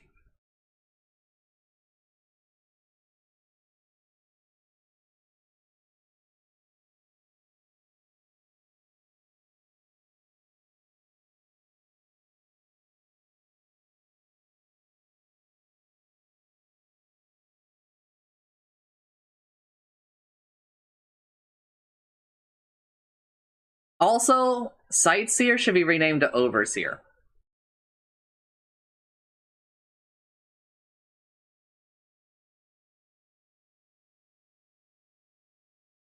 And then Wisp has a reference to all of their main games. No, not Counter-Strike.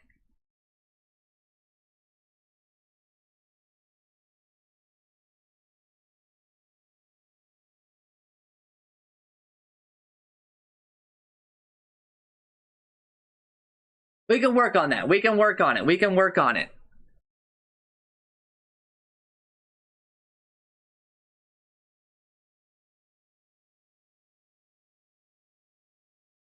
Right?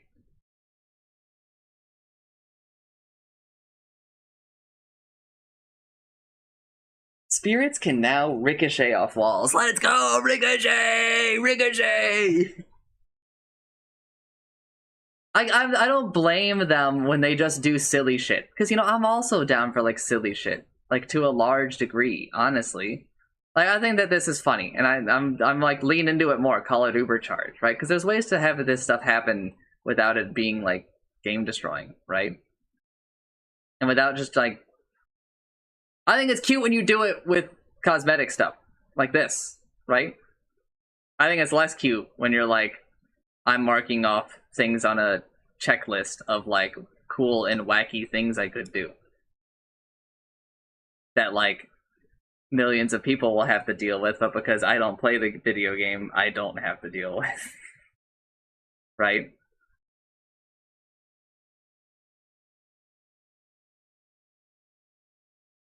Tether, damage per second increased. Crazy. By 5 at all levels. Enemy move / attack slow decreased by 5 at all levels. Okay, less crazy. Sure. It's still kind of wild to me at all that it does something.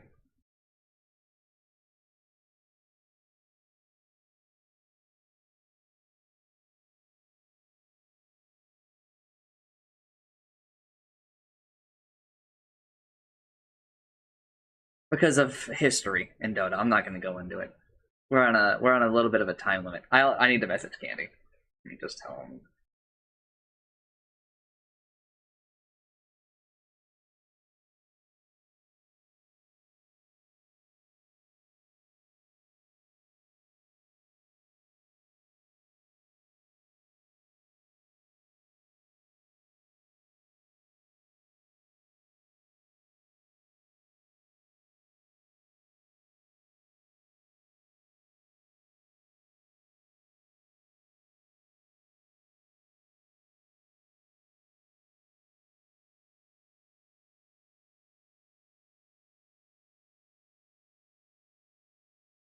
Spirits, creep collision damage increased. 2, 3, 4, 5.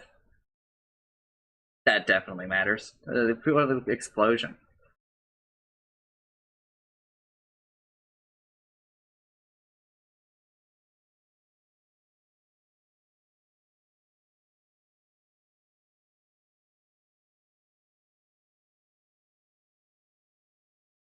It like really doesn't explain what the explosion damage is. Anyway, level 10 talent. Attack damage to tethered units decreased. Yeah, it was pretty good. Movement speed from 6 to 5. Woo. Hero damage on spirits up by 5. Dude, these are just fucking nothings.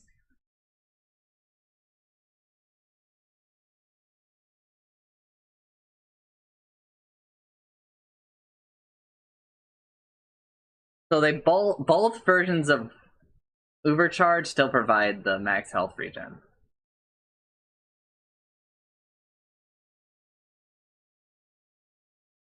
What changes is the rest. Okay.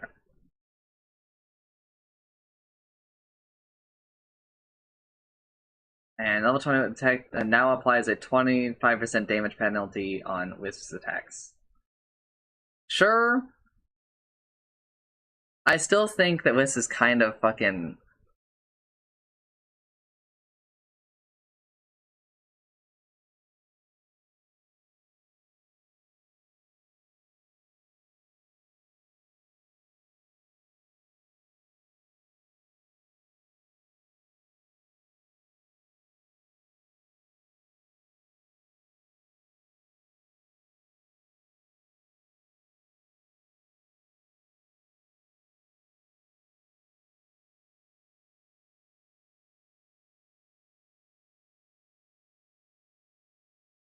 Alright. Candy Day has been moved.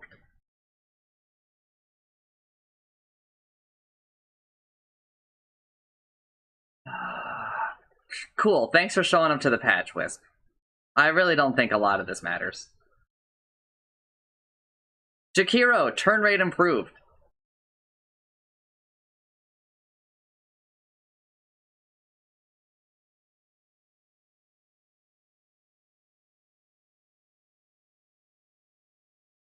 That's crazy.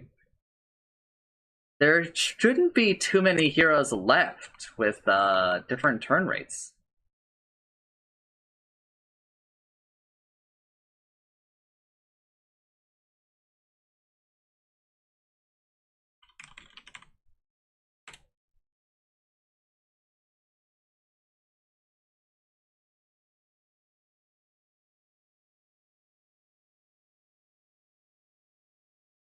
Okay, so there's still 4 tiers of turn rate. Jakiro just moved to the highest tier, with such heroes like Pangolier, Earthshaker, Hoodwink, Marcy, Shadow Fiend, Furion, Faceless Void, Meepo, Bristleback, Phoenix, Lifestealer, Batrider.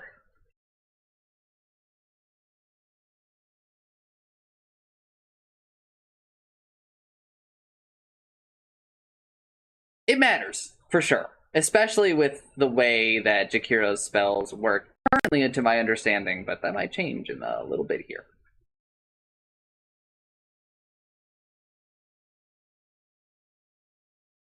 Double Trouble.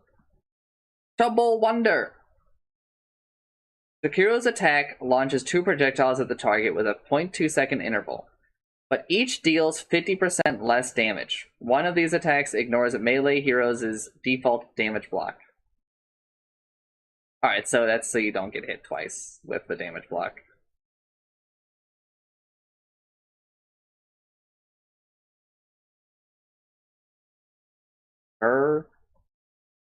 Can they both proc stuff? Let's get to here, and then I will just go into demo and test it. Liquid Fire. Faucet.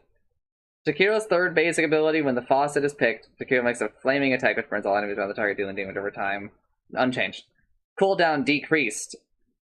-3, -2, -1, -0. Cooldown, item shard now adds 2.5% of target's max. Doesn't affect buildings.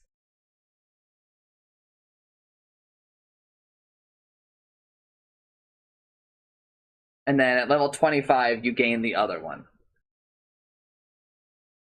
Liquid Frost. Reworked. Jakiro makes a freezing attack which deals 20, 30, 40, 50 bonus damage and applies a chilling effect for 4 seconds. Chilled enemy has their movement slowed and takes bonus damage from Jakiro's attacks and other. This effect does not apply to buildings. Cooldown is old Liquid Fire. Card now adds damage over time, dealing 2. Okay.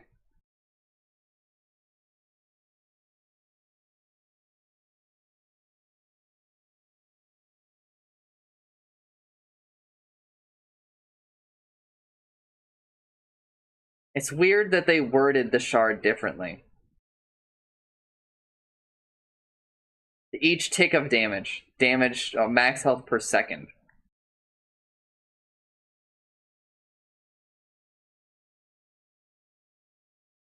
Level 15 talent becomes +10 bonus damage. So like the pseudo sticky napalm. Level 25 is you get Liquid Fire.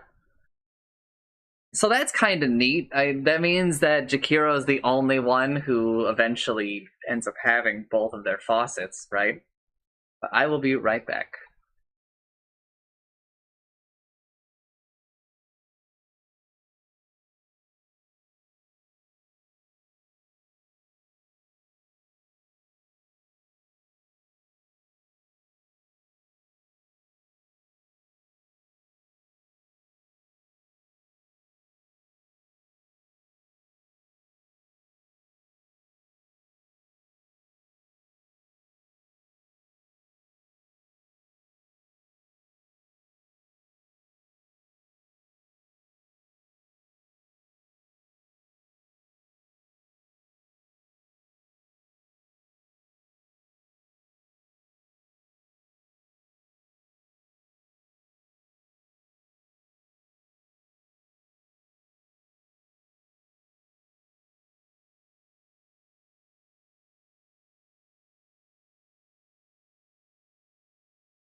I've returned.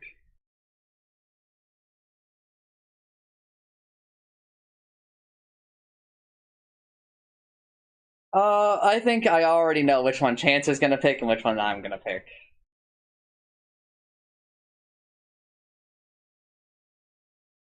I'm pretty sure I'm a liquid fire, he's a liquid frost kind of guy. I don't know. That's pretty good.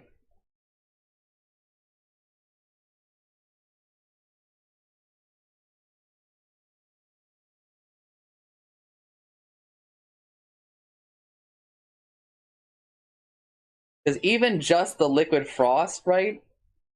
Like the one that you do, will get like a plus 100 damage at level. At level 1, it will get like a plus 60 damage. Remember, he attacks twice, right? And I have to assume that Liquid Frost is the one that's going to come out first. So it'll get 20. But maybe the second one will only get the plus 10, right?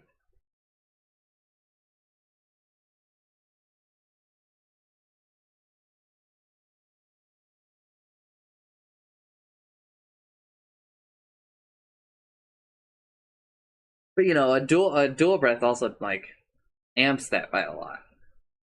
10 damage per tick, right?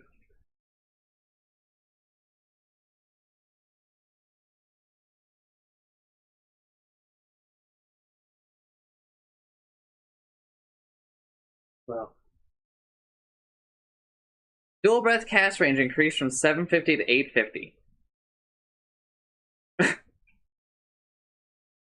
Wow. That is more than a 100 range because it's a cone, remember. Ice Path, cast range decreased from 1200 to 1100. Big sad. Formation delay decreased from 0.5 to 0.2.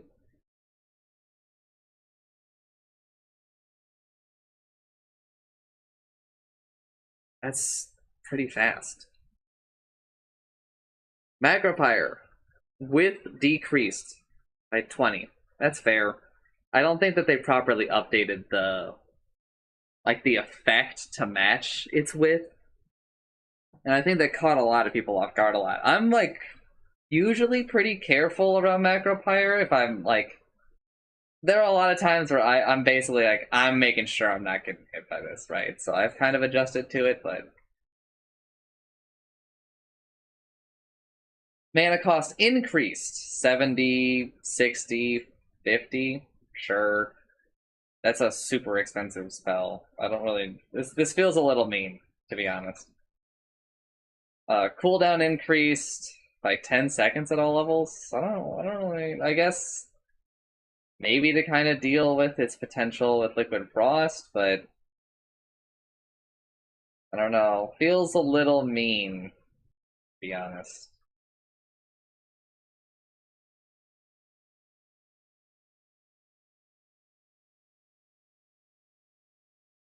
Level 15 talent from plus 325 health, replaced with minus 1.5 second Ice Path cooldown. Okay, so the Ice Path cooldown talent moved to level 15. That's a fucking hard choice, but I think we all know which one I'm taking.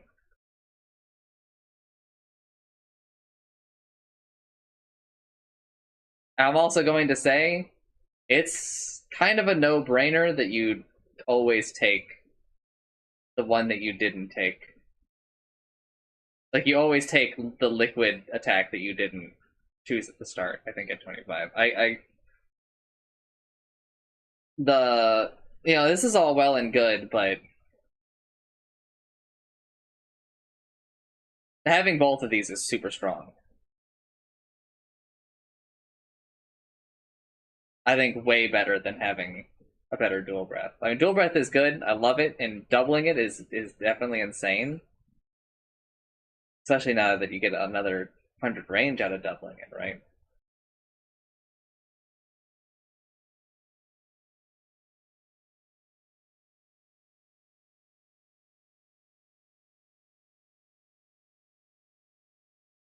Listen, Bayleaf, that's a tall question for somebody who's like 8-ish hours into the patch. Uh, level 20 macro damage decrease from 25 to 20. Doesn't matter. You're taking the ice path, kind of like for sure. This is neat. We'll have to see how it plays out. I have a fear though that Double Trouble is just going to turn people into this hero should buy Maelstrom. Because it's 2 chances to proc, right? And unlike Weaver, it's not on a cooldown. It's just every time you attack, right? All of these on-hit effects can kind of go crazy with it. I'm pretty sure Jakiro just became like a pretty big contender for some shit, right?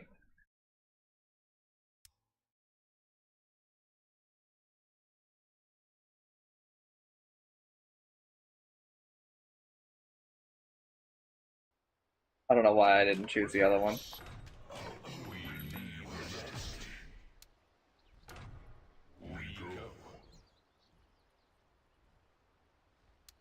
Bedrock, I return.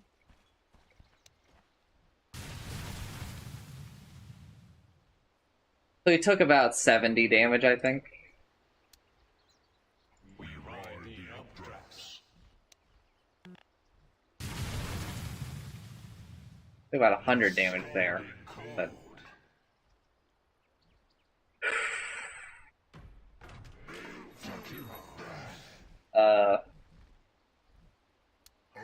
Into the dragons.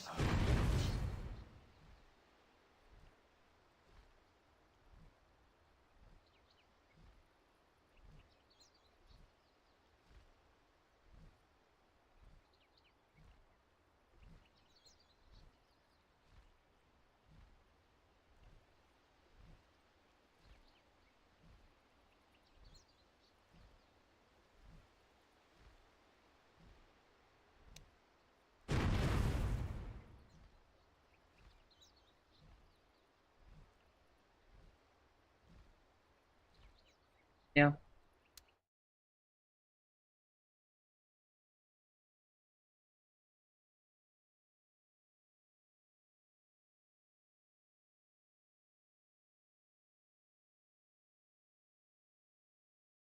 This is at least neat, and I think sort of like a better implementation than a lot of these. But again, I'm still not really like in love with the whole thing. But sure, moving on. Juggernaut. Duelist. Deals 10% more damage to targets that are facing him. Damage bonus is always applied during Omni Slash.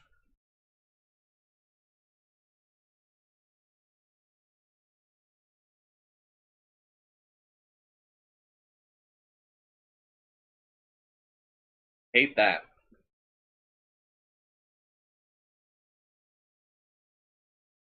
Really just don't like that.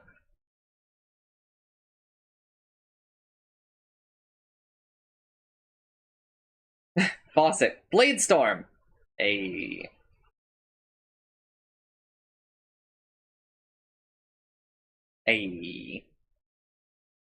Blade Fury. Blade Fury can deal critical damage with the same stats as of Blade Dance. You are a fucking weirdo. What do you mean with the same stats as of? You mean using the same, this isn't how we word this. You weirdo. Blade Form. Gain a stack of Blade Form every 2 seconds up to a max of 10. Each stack grants a 3% base agility bonus and 1% move speed bonus. Stacks are reset upon taking any damage after a 3-second linger.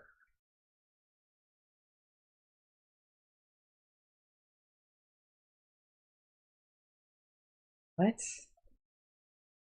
Why, just so he can Omni Slash?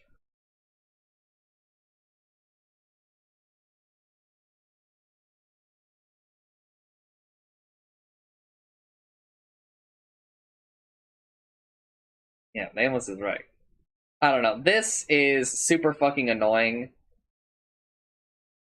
And I really don't like it. I really don't like Blade Form. hope that this gets changed because that just seems super annoying. It's like not the biggest deal. I mean, it is still like 30% more base agility, right? Which means it's not a 30% increase of damage, right? But it's a lot. And I already like really don't find Omni Slash that fun to play around anymore. So I could do with some changes here. Blade Fury now applies a strong dispel when it ends. Does the hero really need a million freebies?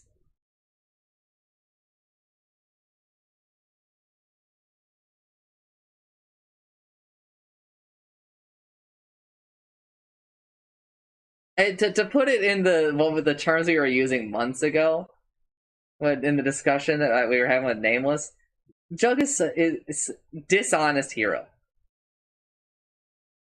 For a hero that talks about honor, maybe this motherfucker should just try and be an honorable for once.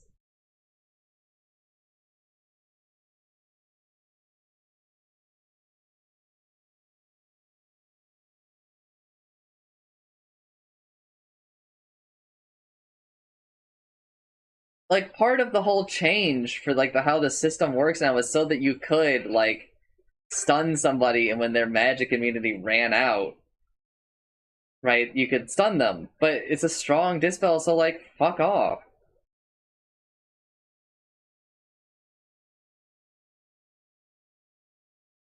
Like if this is how they feel, then why did you make the change?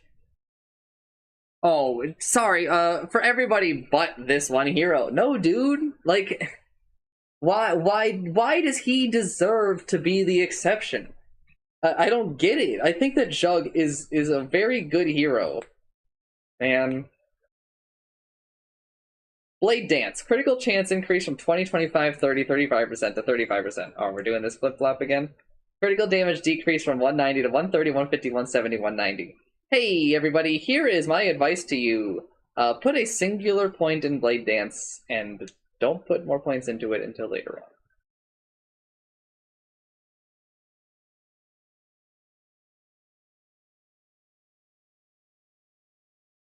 The value point is good. The other points, less good. Actually, it's only a 30% crit if you put 1 point into it. Yeah. Right? But like... Blade Fury? And also... like healing work. Pulls the scale a bit better. Blade Fury scales down and doesn't scale down in mana cost anymore. Let's go. But I'm a little confident in that. I would have to sit down a little bit harder, but I'm pretty sure it's a 1-point wonder again. This was part of the reason why we changed it, by the way. Was because it's had an insanely funny trend. Where the crit chance used to be flat. It used to be like a flat 25. And the damage used to scale. But it wasn't like amazing scaling, so people put like 1 point in it, get their value, right? And then come back to it. Some people like literally opted for stats over the damage, by the way, back then. I'm pretty sure. So then they changed it. They made it so the chance scales, the damage doesn't. And, you know, like mathematically, it was generally better. But then there came a point where they like fucked with the numbers a little bit, and people started putting 1 point in it and then faking like some stats again, right? So then they had to, you know, fuck with it some more. So now we're back to this again. It's just, it's funny that like both ways there was a time where people only put 1 point into it.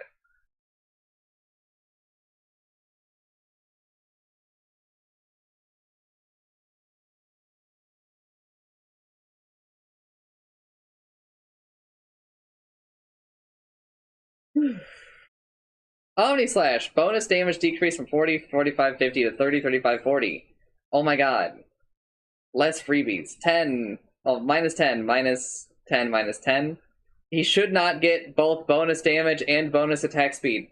Please give him one or the other. Thank you.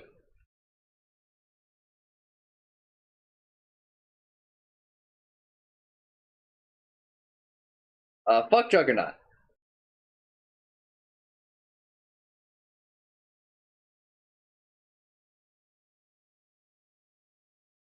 I really don't think that these two... I don't know, this... A lot of this feels performative, if I'm being honest.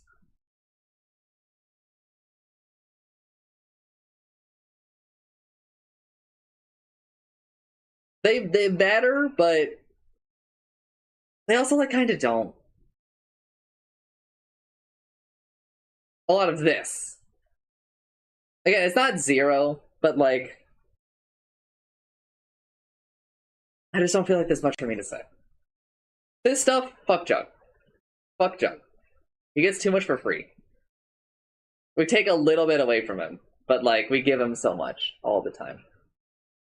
Like we just gave him basically plus 10% more damage on Omni Slash. That's fucked up.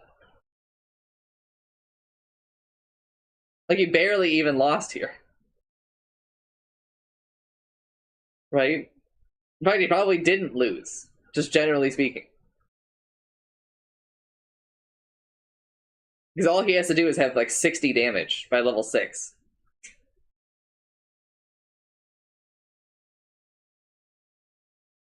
It's just, fuck the hero, man.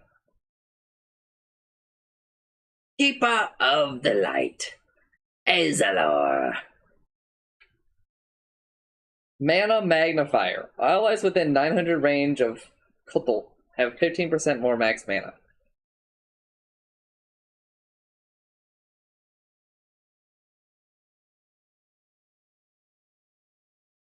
Okay. Sure. Neat, I guess. I mean, it isn't, like, super stupid, right? Pretty good. Solar Bind. Granted by his spirit form when the faucet is picked. And it is rescaled from 35% to 20, 30, 40%. Shard replaces cooldown with 2 charges.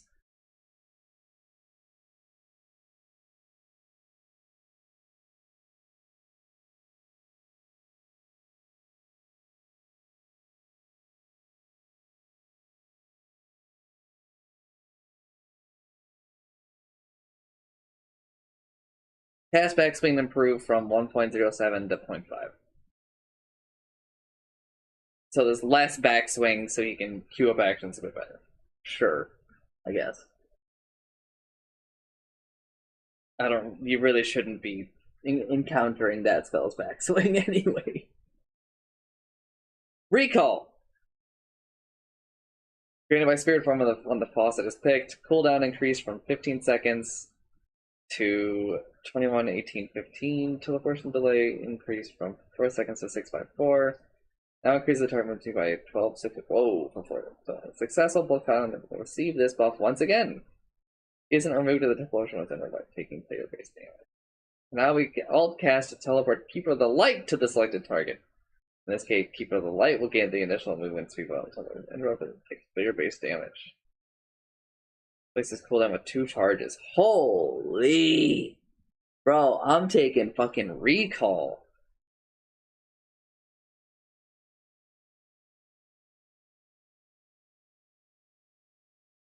That shit seems broken.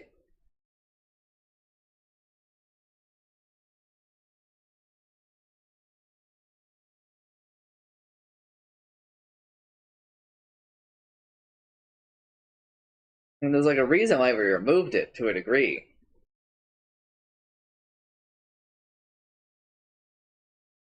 Yeah, recall seems super good.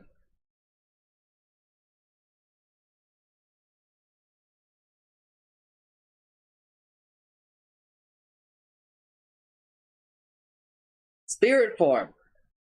Shard now increases spirit form eliminate by 30%.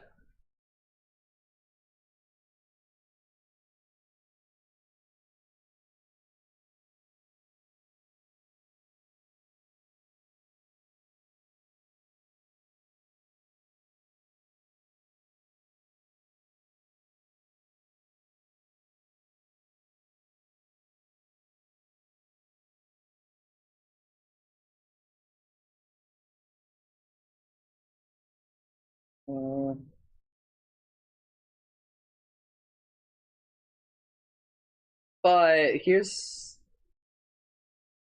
I wish that it wasn't on the alt cast. I wish it was some other way to interact with it.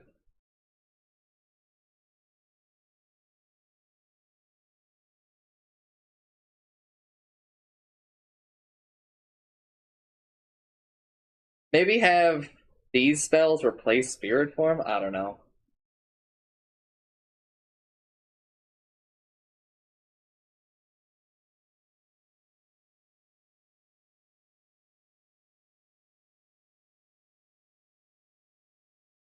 No, it can't be a double tap. How would it work? Be like a vector target? Double taps only work when you don't have to have a thing.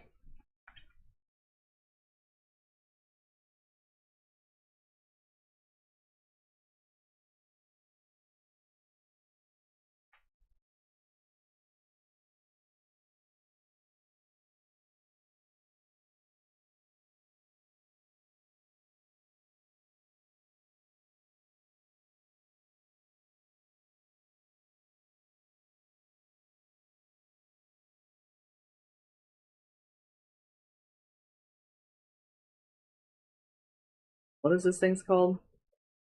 Ignis Fatus. Mana cost decreased from 250 to 150. Sure. I don't really feel like that's necessary. I kind of like the mana balancing act hero. There's a bit less of it now, but level 15 talent. 2 solar bind charges replaced with minus 5-second blinding light cooldown. Ooh. Level 20 talent from plus 1.5 second solar bind stun when target is fully slowed, replaced with plus 200 chakra magic mana. That is far less good. But it doesn't matter because it's against Spirit Form duration, and we should just basically always choose Spirit Form duration. Because the Spirit Form duration is just so good.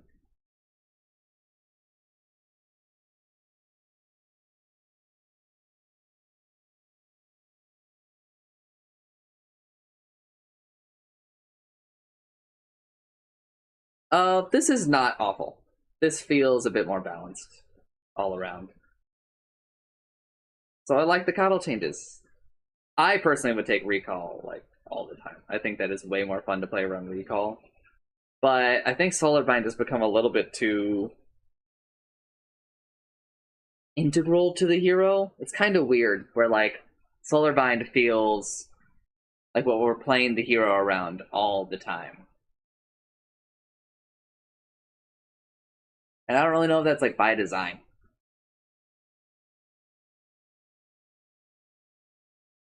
But you know, we'll see. Admiral Kunka. Babuki! Strength gain decreased from 3.8 to 3.6. Okay. It's not nothing, but it's also not a lot. Innate ability, Tidebringer. We already knew this. Level 0 is... Okay. Level 0 exists.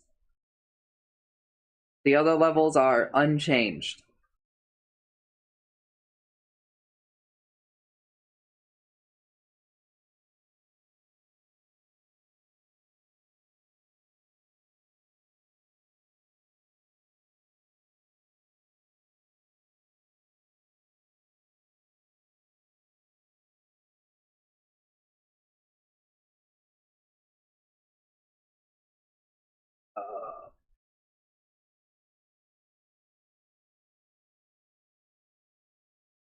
Sure. Attacks away illusions cannot put Tidebringer on cooldown. They still cannot trigger Tidebringer.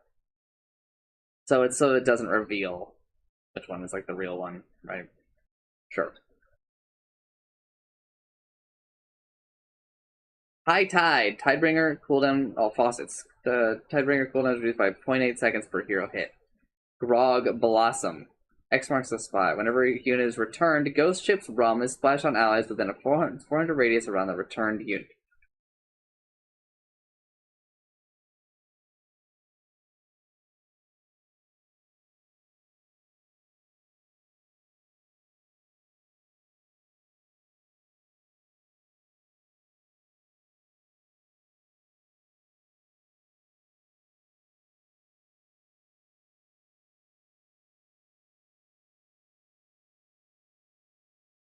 400 radius. 800 diameter.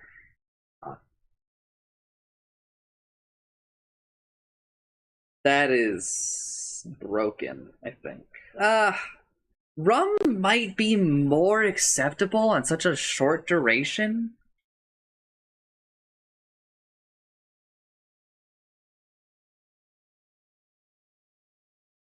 I don't think the right one is as good as my rants about rum would imply.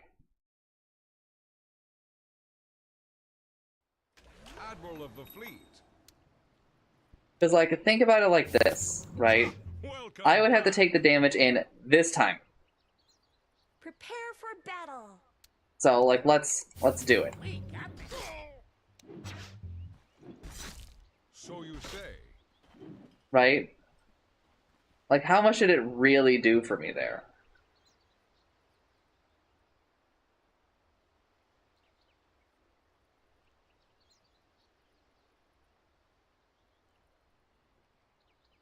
Is there a talent for it? No. I mean, there is for the damage delay, but...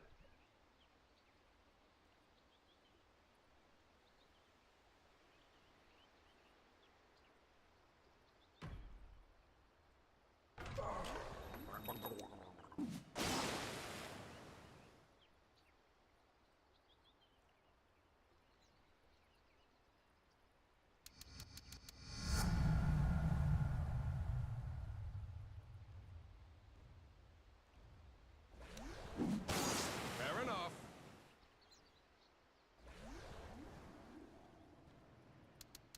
A new course. Hie thee to battle. Yeah, but, like... Counterpoint.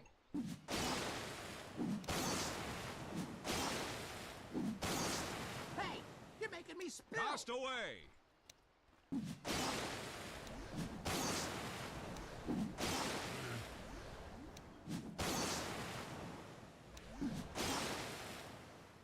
Cast away. That's pretty Hie thee to good. battle. Of course.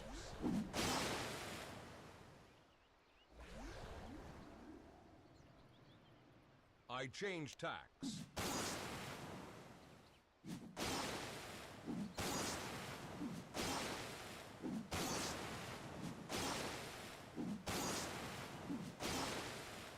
I.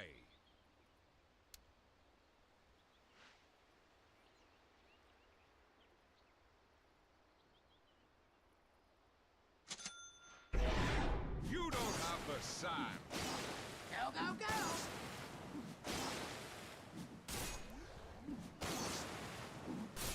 Okay.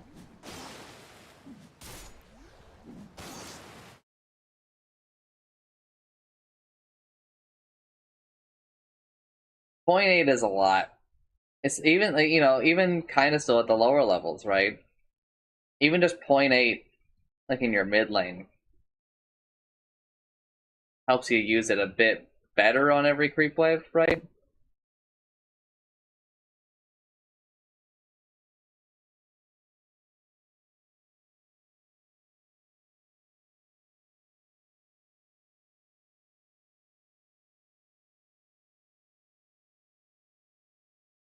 Torrent. Stun duration decreased from 1.6 to 1.4.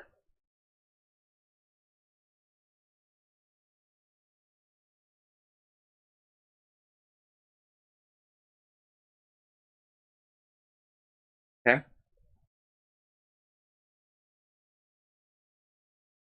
Also affects Torrent Storm.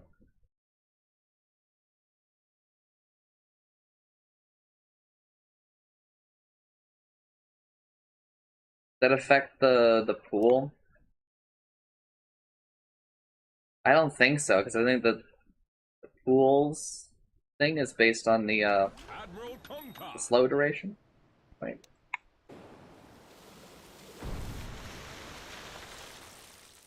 Watch your heels. Prepare for battle.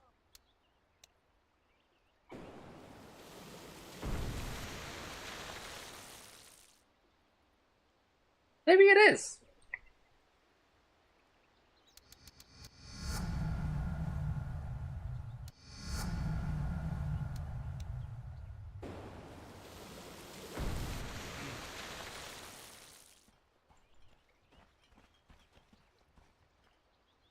Something feels weird. It, like, isn't doing as much damage, I feel like.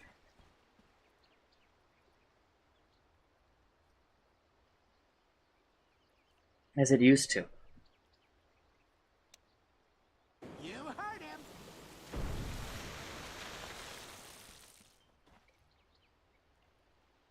Yeah.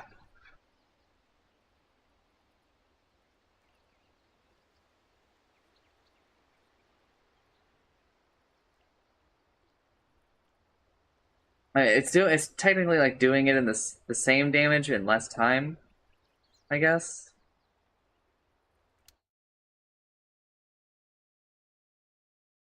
Anyway, I'm happy that Torrent and Torrent Storm are significantly worse. That is a noticeable amount, 0.2, especially when that 0.2 is spread across, like, 20 Torrents or whatever. X marks the spot, delays decreased by 1 for enemies, 2 for allies. Okay. Sure. Kind of don't feel like the rum one is quite what they were going for. I kind of feel like it's supposed to be like you put X marks on them and like the rum starts or whatever. Like, I don't know. It feels a little awkward. Like, I think it's actually could be good if the implementation was slightly like tweaked, right? I don't really want it to be that good, but I do think it actually maybe gives us like a good example that maybe rum just lasts too long with Ghost Ship, right? Maybe the problem isn't just like that rum is overpowered. Maybe the problem with rum is just that like we could fix it with some numbers. Because I don't think that rum used to be so broken. Well, I guess that's hard to really make the comparison because rum also used to be applied with the Ghost Ship, and Ghost Ship used to be thrown differently. I really miss old Ghost Ship, if I'm being honest.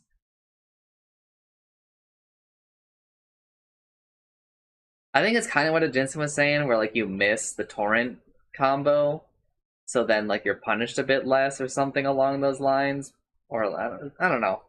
I think it kind of is like a safer thing, but it also just kill the whole enemy team a bit faster. This makes it like the high tide makes attack speed on Kunkka like way better, right?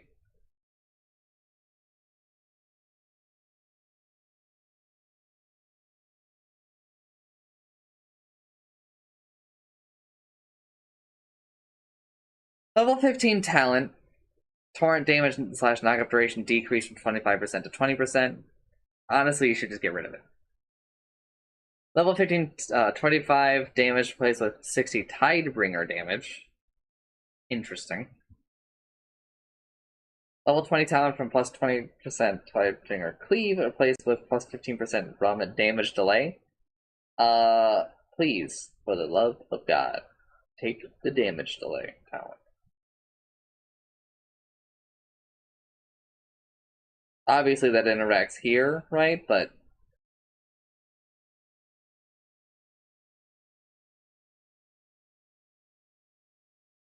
like, I don't know, man. I think high tide is just like a lot more reasonable.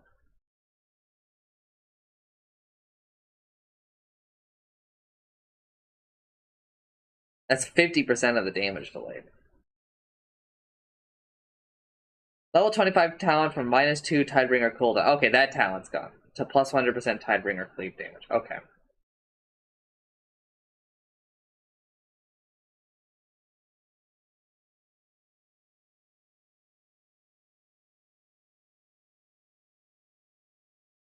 That's pretty crazy.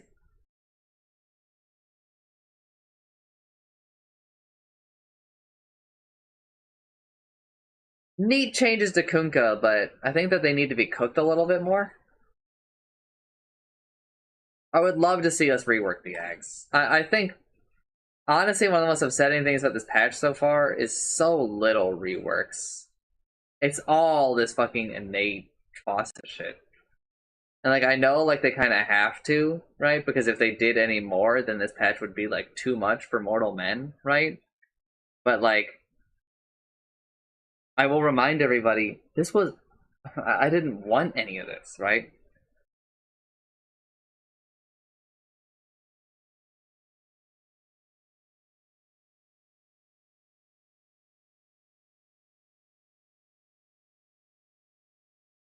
There are a lot of reworks I did want, though. I know. I'm moving on. I still think Kunkka's probably a little too cringe, though. Because I think that Tornstorm's still just too good to kind of pass up on.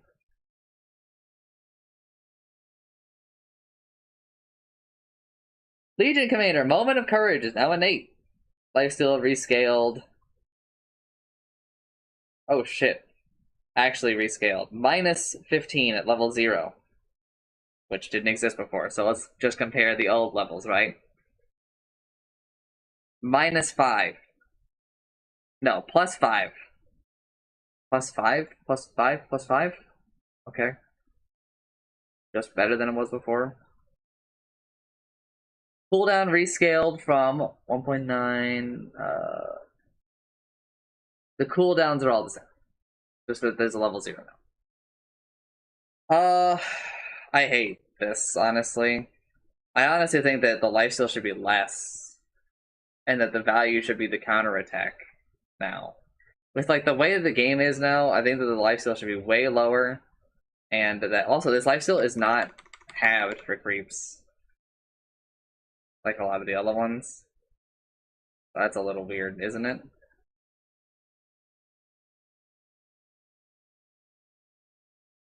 I don't know. There's a lot there I don't really like. Stonehall Plate. Overwhelming odds. Grants Legion Commander an all damage barrier equal to 100% of the damage dealt to enemy heroes. Barrier duration of 8 seconds. 100%! Feels like a lot.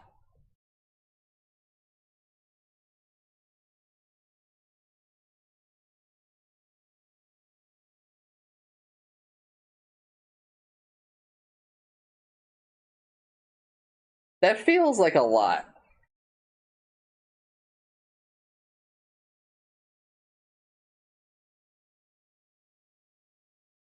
Yeah, that's too much. That's like way too much. Also, make the shield last as long as the speed, I think. Oh, but then it doesn't last for the whole duel, okay? Who cares? Shut up. Use it during duel. Spoils of War. When a duel is won, any unit that damaged the loser during the duel will permanently gain 4, 8, 12 bonus damage. They used a certain word in this description. Let's fact check them, everybody.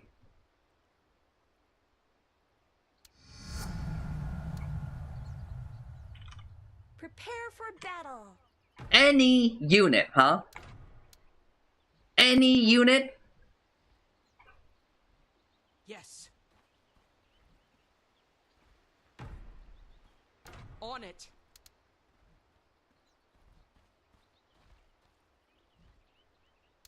Yes, child.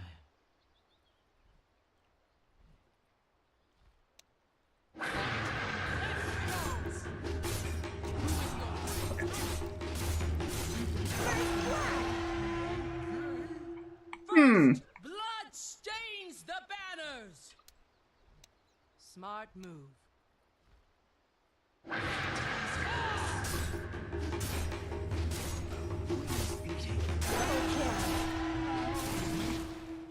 Mixing it up. Doesn't seem like any unit.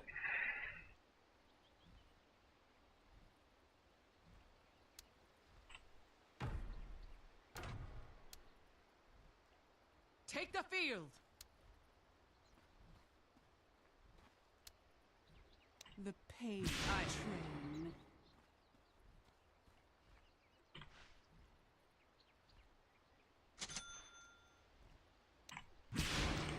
I'm under attack!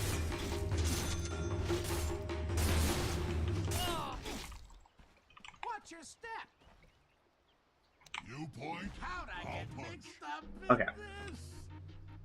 I don't get the deny mark because I will. Boy, Sound strat.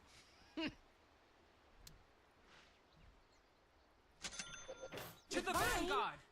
Uh-oh. What happened? Yes. any unit.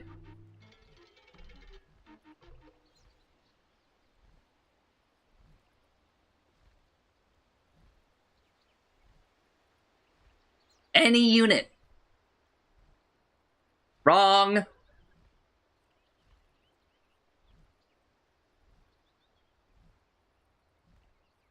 Yes. They tried to be clever with the wording.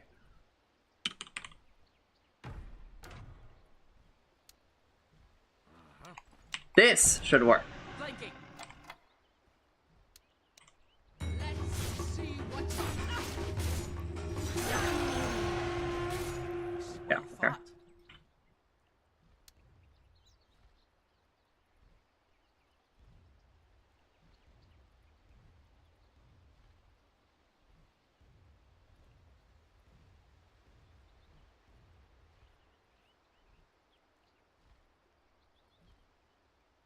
Wonder.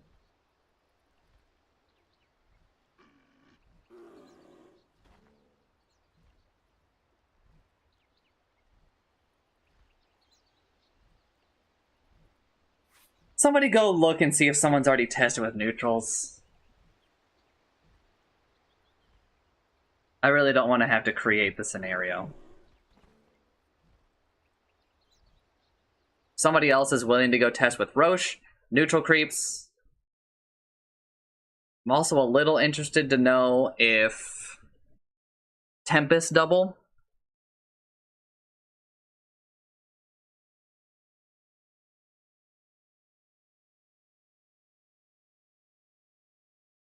Alright. Anyway, moving on. Both of these are just fucking insane. I honestly think that Spoils of War... Any unit that damaged the loser... Yeah, there is another. Legion Commander.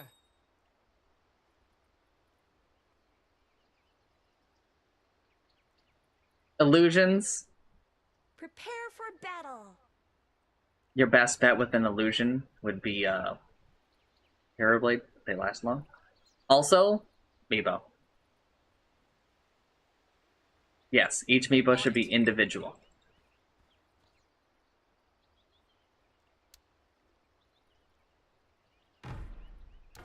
So, when they say any unit,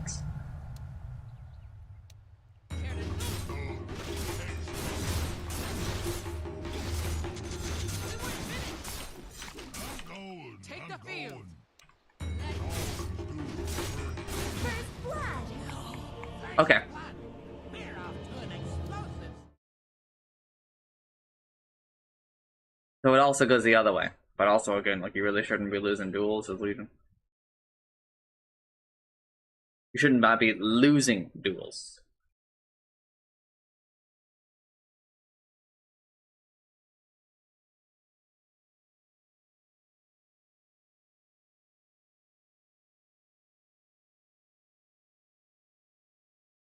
Overwhelming odds. Base damage increased by 5 at all levels. Nameless, don't say it. I'm in serious mode. Please. Don't.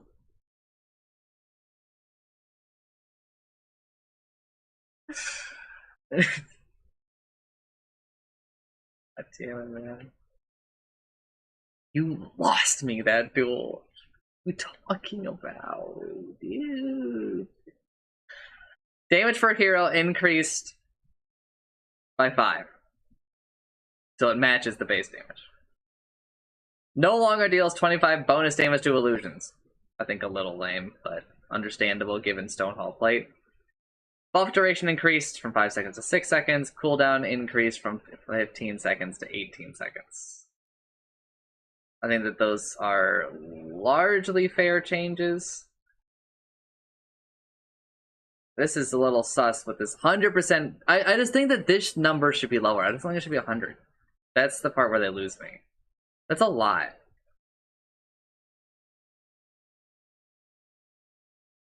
Duel.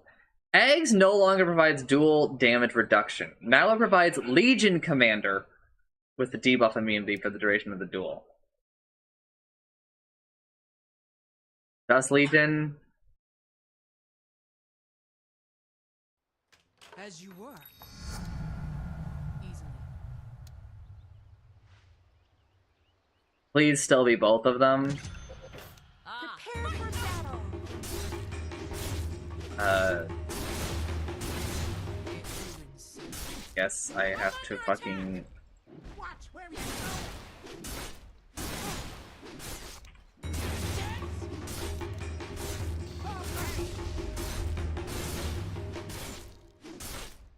Hey!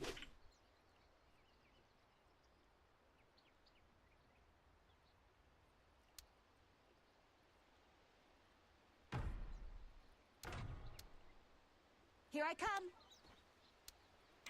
Let's go! That's so fucked up. Smart move. Also, did you see that? Aye. Down you go. He gets phased movement?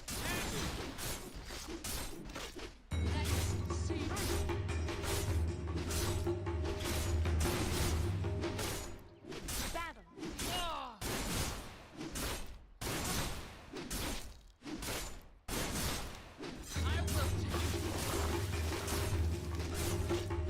I really don't like that. I think that that's so fucking lame.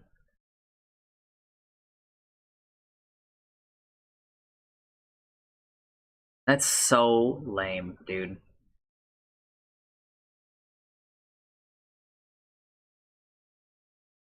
Duration with eggs. Increase another buff?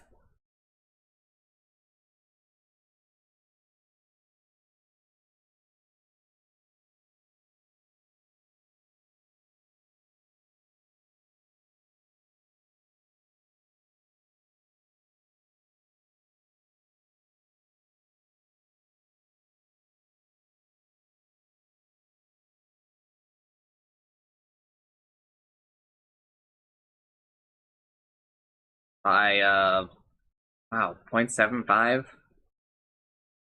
Point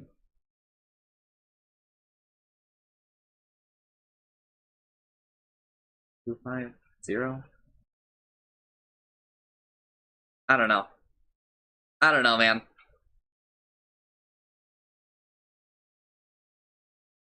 Level 10 talent. Press the attack movement speed increase from 8 to 10. Yeah, HP regen increase from 30 to 40.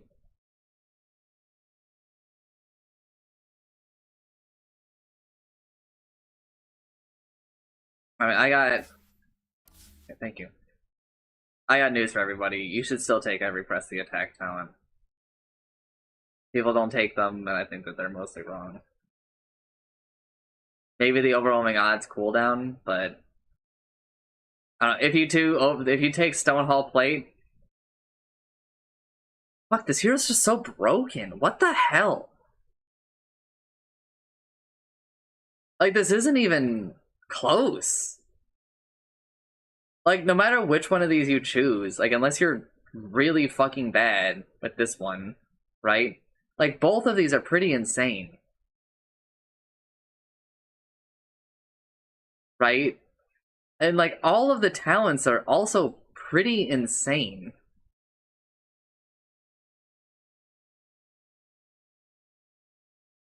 right?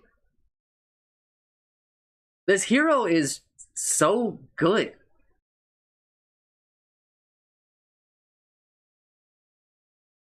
And it puts like a lot of pressure on the enemy team to play like a certain way. While Legion has like a lot of options, like a lot of different things that will work in a lot of different situations. And it's like also like a bit fucked up because Legion has like several comeback mechanics with like blade mail, right? Where like when Legion's behind, it's not even like, oh, like there's no way that they can kill like a hero, right? It's that like, oh, like you buy blade mail and it can kind of even that gap by a lot. Not 100%, but it definitely does more than like it hurts, right? Legion's got like enough strength gain and armor and lifesteal that like oftentimes you can kind of maybe offset that balance even more, and then like you add literally any other hero that helps Legion, right? Legion has so many options like at a given time, it feels unfair.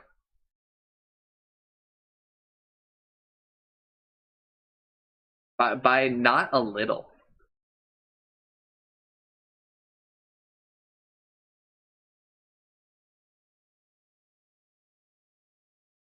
But like when you play against Legion, you still have to like play around many of those at once, and doing that is to your detriment a lot of the time, right? Like, you can't just like be wandering around alone in a lot of situations against a Legion, right? Because what if Legion is like smoking on you? Can't even just ward because smoke exists, right?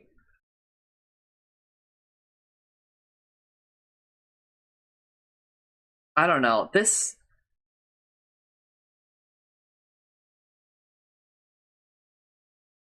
feels really bad for everybody, in my opinion, besides Legion.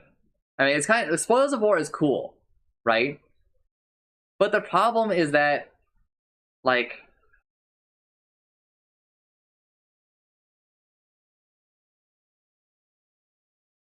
it's also broken, right? I don't know. I really hate the current state of Legion Commander. I really don't think that it's balanced. I don't even think it's like close. I think we need to do some serious retooling, or a lot of numbers need to come down. I really hate this Ags. I think that it's super lame. I still kind of long for the days of duel ends when somebody dies. There will always be a winner and there will always be a loser duel, right? But I know I'm probably in the minority there.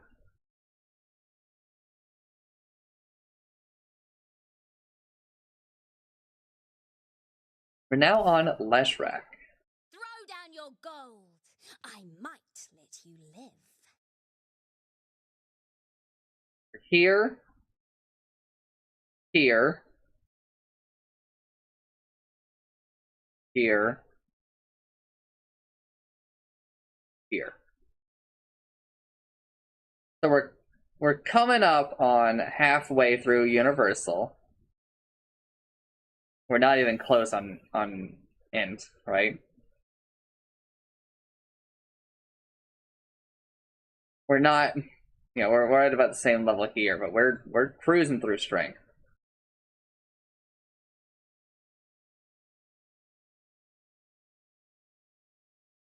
We've made it through one attribute worth of heroes for sure. And we're about halfway into the next one. So we're about, what, 25% done with the hero pool? Maybe a third? Where do you think you're going? Fuck off.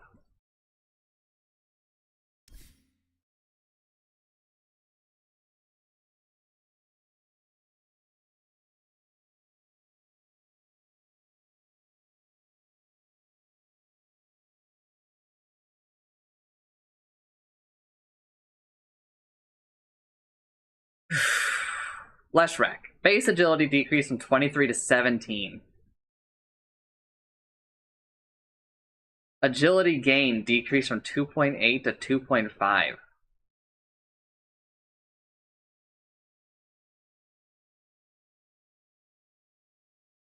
Base armor increased by 1 to kind of compensate, but damn, dude. That's attack speed gone too. I don't know. That's a little rough, but I think overall he's fine.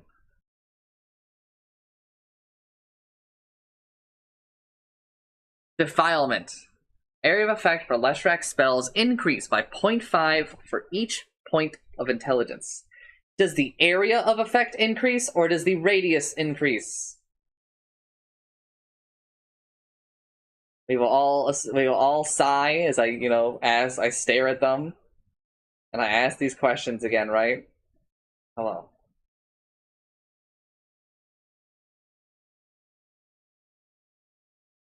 But, like, what matters, dude? They're smart enough to know that it matters. But we'll just assume they mean radius. So just decrease all these radii.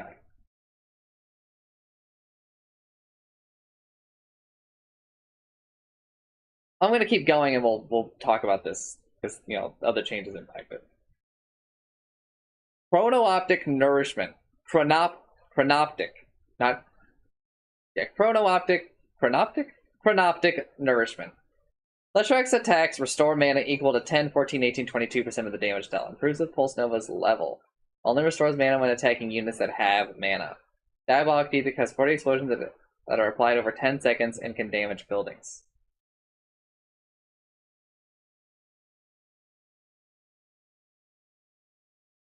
Misanthropy, I think. Diabolic Edict has 40 explosions that are applied over 7 seconds, but can't damage buildings.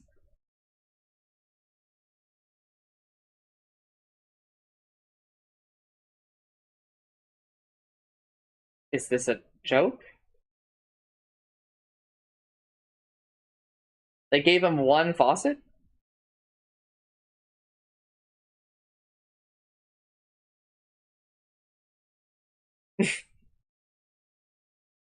Am I missing something? I see that it's over a shorter time. But, like...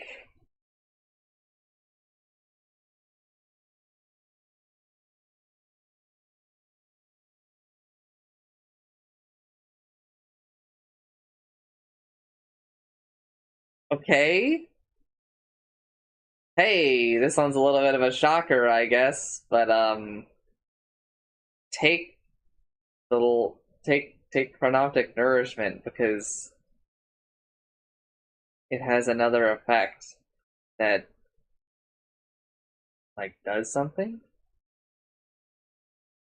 I feel like I'm going crazy right now.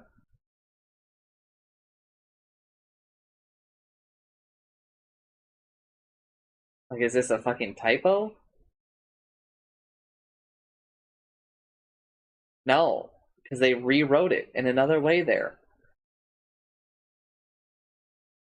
This one, literally doesn't even list a thing. Okay, so this isn't even just meant to be here. It's just meant to be this.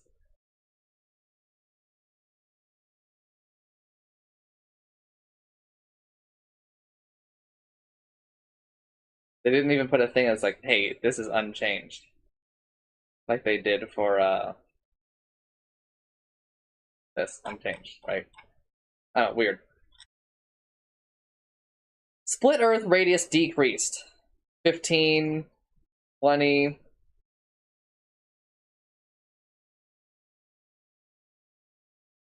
25, 30. I had to double check.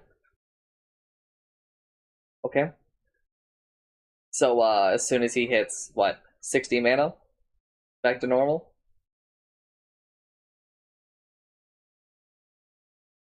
Diabolic Edict. Radius decreased from 500 to 450. So minus 50. So you have to hit 100 mana for it to be back to normal. Lightning Storm, Lightning Jump radius decreased from 475 to 450. I actually don't know if that would be affected by the area of effect, but let's just assume that it does. So they had to hit 50 intelligence for it to be back to normal, and Pulse Nova radius decreased from 525 to 500. So you have to hit 50 mana for it to be back to normal. That's not very hard for Leshrac. Here is the thing about Defilement. No changes to the shard, so Split Earth is the largest menace in human history. For those who don't remember, Split Earth's shard increases the radius by a percentage. So every time you increase it through your intelligence, it's actually more than just that.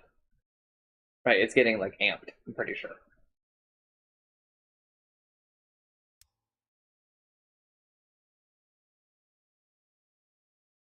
Like, let's just go demonstrate that. The sack. Tainted waters give me strength. Directly. Prepare for battle.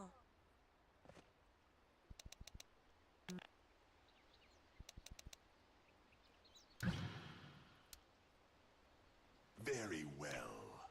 Alright, So we have 2 equal Leshraks, right? Now, let's just bump this guy up to max level. Right?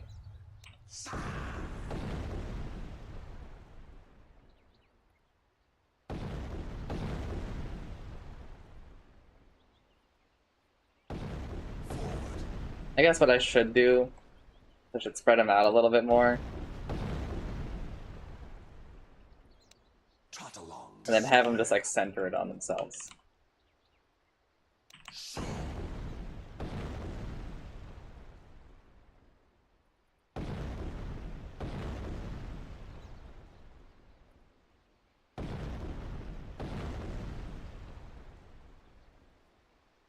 Okay, no, increases by 45, so it's a flat amount. I think that largely the point kind of still stands, though.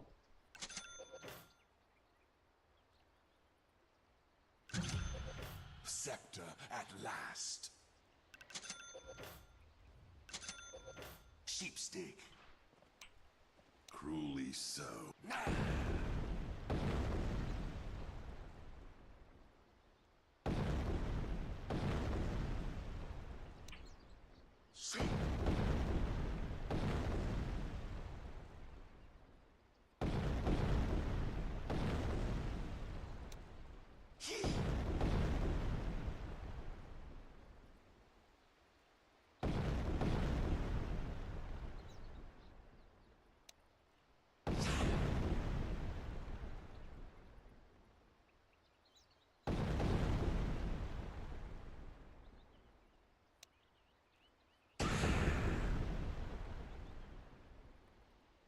Yes.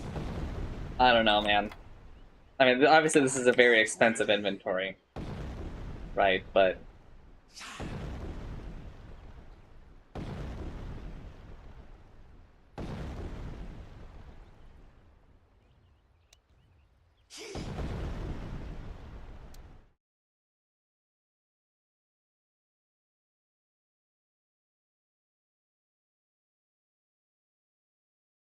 It's nice that they put this demo button here, because when you do it this way, and you leave demo mode, you don't get the line. It's been really nice.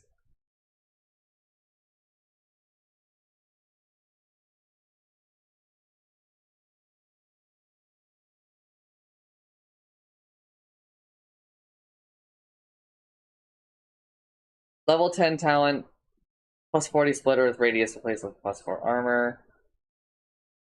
Lightning storm damage. Oh, I also didn't even look at the talents, dude. Just a lot of number decreases. Sure. I don't know. I literally like always take this one. This one fucking sucks. This is just like almost not good. I understand it makes him do more damage in less time, and like there's a value in that, but he loses his way of doing damage to buildings, which is kind of a big loss, especially with some of like the abuse that you can do nowadays with it, right?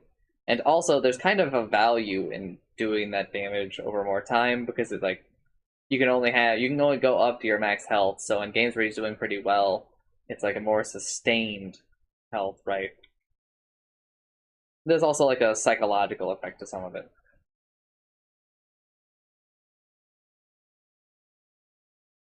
Alright. Lich. Death Charge. Lich's max mana regeneration is 0.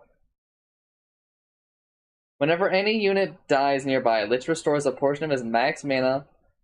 Dying heroes restore a bigger portion. Works with death of both allies, enemies, and neutrals. Lich can regenerate mana only under effect of a fountain. Radius 1200, max mana restored, creep 2.5%, max mana restored, hero 15%.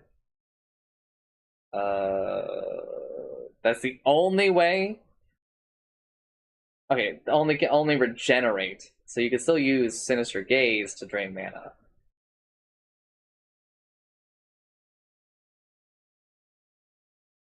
Frostbound. Change Frost. Oh. If the orb fails to find a new target to bounce into it, instead circles the previous target, waiting up to 2 for a valid target to come into range. This may happen multiple times per cast. The orb will persist if the enemy was killed while the debuff was active. However, if there are no valid targets, the orb will disappear if the enemy is killed by the orb, or while the orb was flying towards them.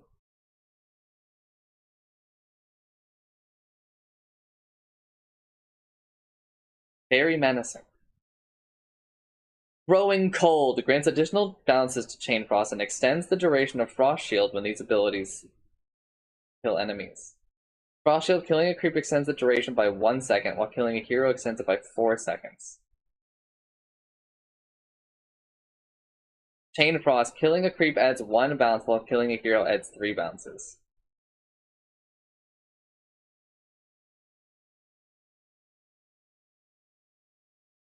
Okay.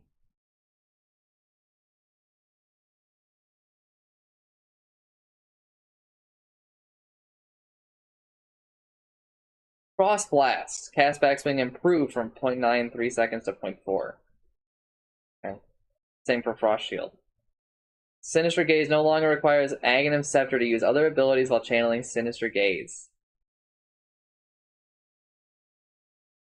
Wow.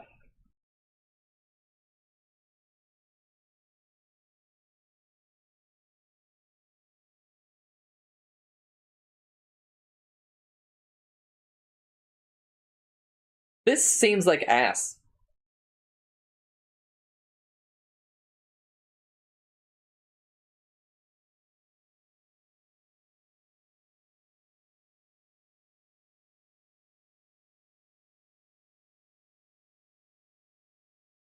Like, no other changes to his mana situation. So, like... No, I guess because creeps?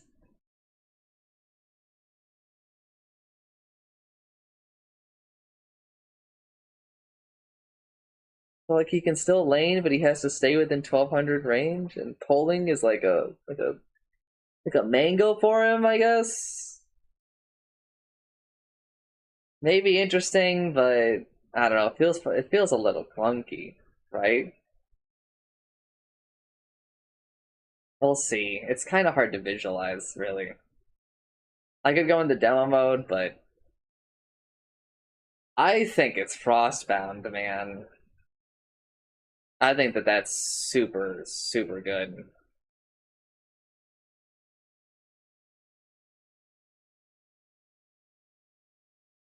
Because it means like you can do it so early in the fight, and the Sinister Gaze change is insane. That is just wild, right?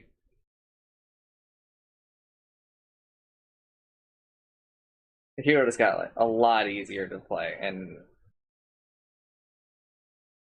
oh, it's crazy. It's crazy. Definitely taking Sinister Gaze like the way I was. Life Stealer. Base damage decreased by 6. Jesus. Base attack speed decreased from 120 to 100. Agility gain decreased from 2.6 to 1.9. Oh, fuck. What are we doing, dude?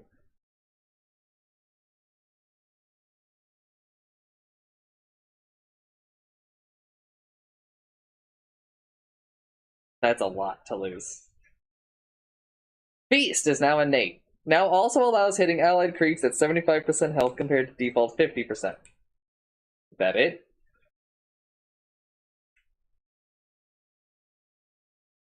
Max health damage decreased. Actual decreases. And by annoying amounts. Level 0 is pretty worse. Level 1 is better? Wait, hold up. Level 2 is better. Oh no, levels up with Infest.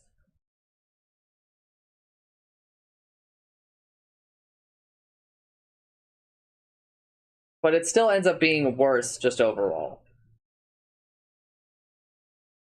I'm not gonna do it because it's just way too annoying to look at, honestly.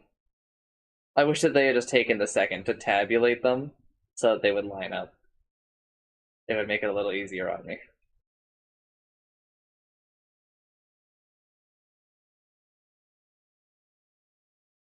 Corpse Eater. Lifestealer permanently gains +2 max health per unit killed. Bro, we actually memed it, though.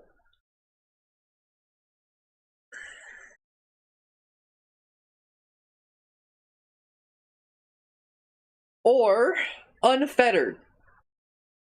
Also per unit killed. Unfettered. Lifestealer descends into a violent fury, gaining 50% magic resistance and 50% status resistance. Applies strong dispel and can be cast while disabled. Duration 3, 4, 5, 6. Mana costs 80, 100, 120, 140, so it's a bit expensive. Cooldown 2019, 18, 17. Okay.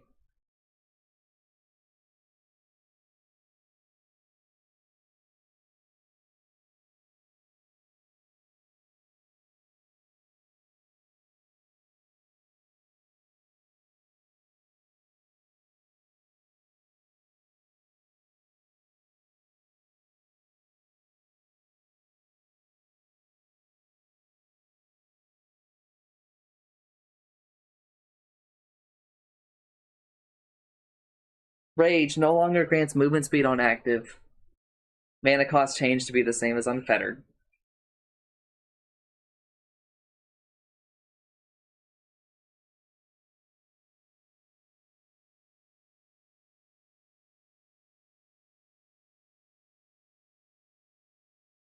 Let me just finish reading it, I guess, and then come back.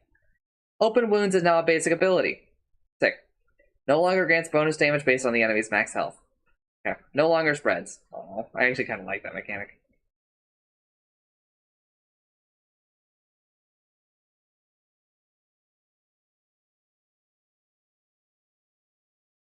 Lifesteal decreased from 50% to 20, 30, 40, 50. Cooldown increased from 15 to plus 15. Okay, sure. Ends at the same spot, though. Cast range decreased. Yeah, has to go back down to being kind of small again.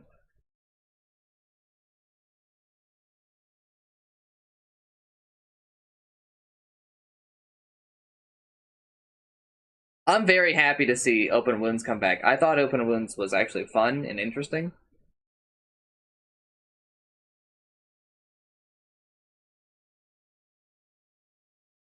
I wish we could have made some other sacrifices here to keep the spreading part of it. I thought that was kind of cool. Maybe as a talent or something. I don't know. Wait, what's the shard? I guess further down. Cool Frenzy no longer applies 15, 20, 25, 30. Movement slow. Now passively grants 2, 4, 6, 8 movement speed bonus to Lifestealer. Bonus attack speed increased from 24.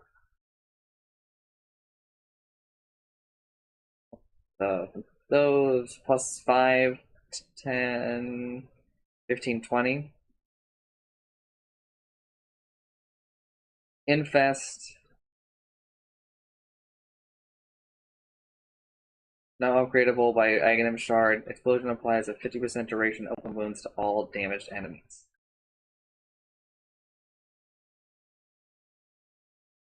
How long is the duration?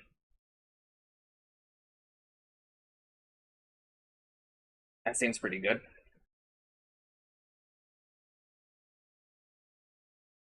Talent's level 10 talent. Rage movement speed replaced with plus 3% Cool Frenzy movement speed. 30 damage replaced with 50 Cool Frenzy attack speed. means that it can be disabled. 350 health replaced with plus 15% open wound slow. Holy. Okay.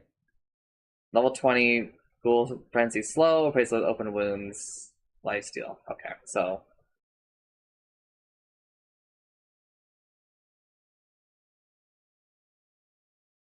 still nothing. No bringing back the spreading. It's kind of sad to see, but sure. This is very weird. I don't understand why you would use Rage. I understand that it's like 30% more magic resistance, but 50% status resistance is really good, and I know that you avoid the stuff with Rage, but being able to use it while stunned and applying a strong Dispel is, like, expected value out of this is very consistent. Expected value out of this could be very good, but also less consistent and doesn't work on a lot of things, right? So, like, I don't know, man. Kind of feel like this one's largely better.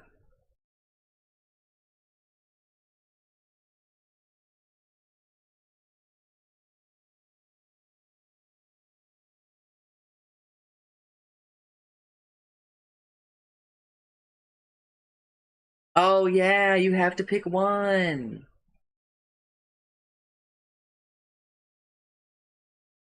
Well, let's think about it like this. Your goal is 50 last hits at 10 minutes. And that's 100 health. Right? Let's say you only get 40, so you only get 80 health.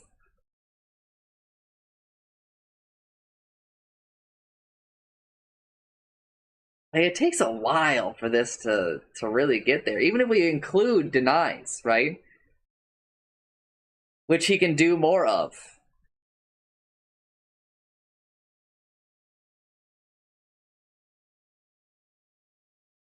I don't think it makes up the difference. I mean, like, eventually, right?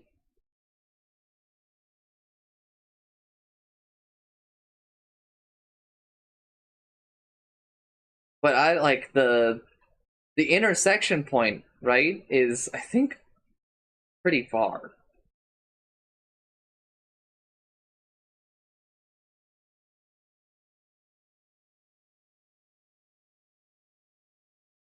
I don't know, man.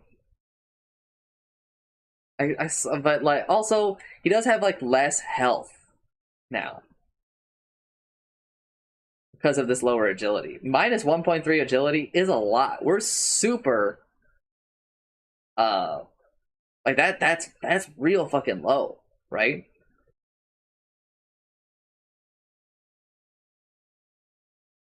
I guess he does still gain, like, no, he gains a lot less armor. The armor is super good against him, and this doesn't help a lot with that, right? It's almost like heroes are allowed to have weaknesses. Holy man. This is an interesting one, but I think that overall, I think Unfettered ends up being better. I think they're sort of cooking with this, but honestly, like, I don't need there's so much permanent growth, man, in the game. We've added more too. There's another permanent growth that we've already read, but I honestly don't remember what it was.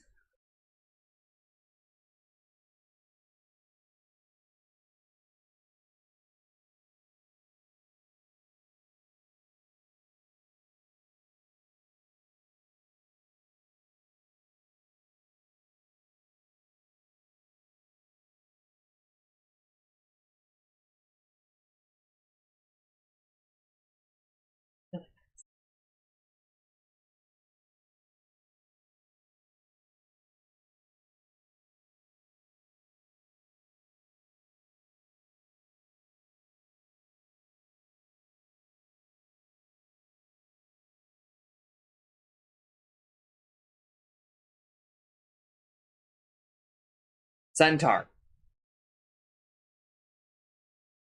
Centaur.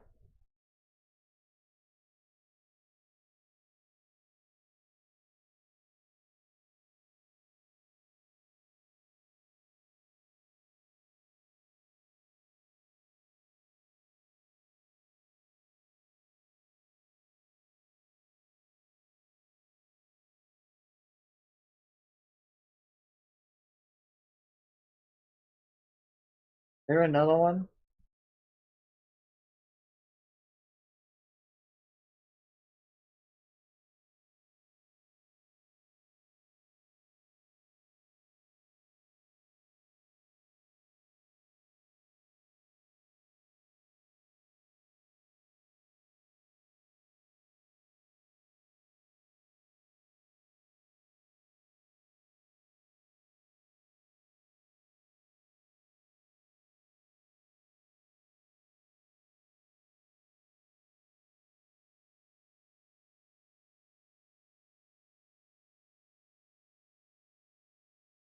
I think it was just Centaur.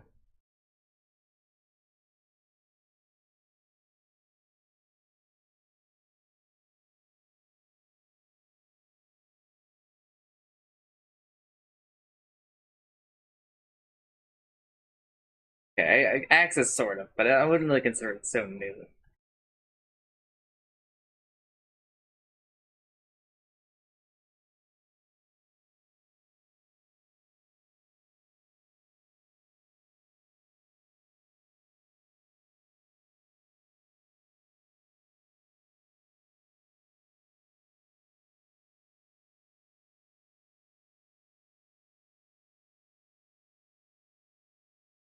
Who are we on?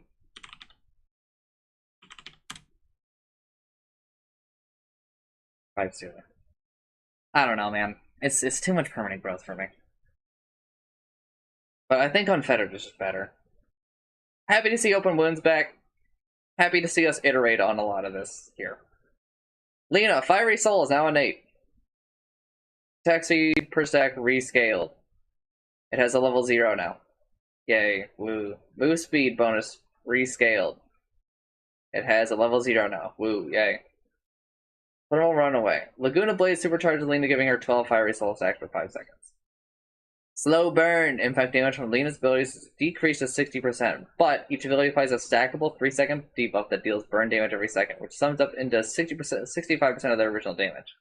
This effectively increases her each ability damage by 25%, but deals it over time. Slow Burn.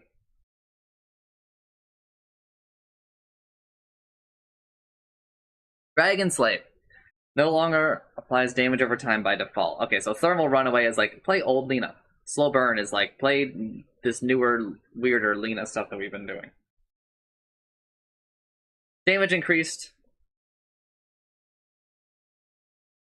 by 10, 15, 20, 25. Mana cost decreased by 0, 5, 10, 15. Cast point improved. Easier to cast, faster to cast. Laguna Blade, cast point improved, backswing improved. Less backswing. Actually, probably run into that one a little bit, but no longer supercharges Lena by default. You have to take that faucet. To be honest, I think you should just take Thermal Runaway. It's just super good. With so few other changes to everything about Lena and like what she does right now, just keeping like the way that she works basically with these other buffs is super crazy.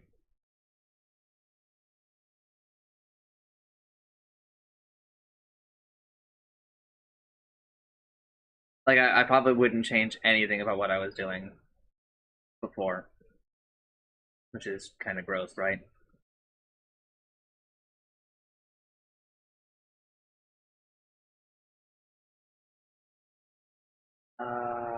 Level 15 town from 325 health replaced with Fiery Soul, magic resistance per stack.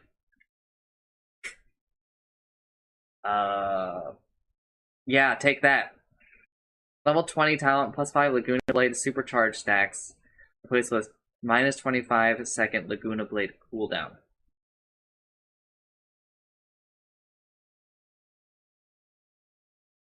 Doesn't matter. Take the left one. Level 25 talent for minus 25 second Laguna Blade cooldown replaced with 125 Laguna Blade damage into barrier.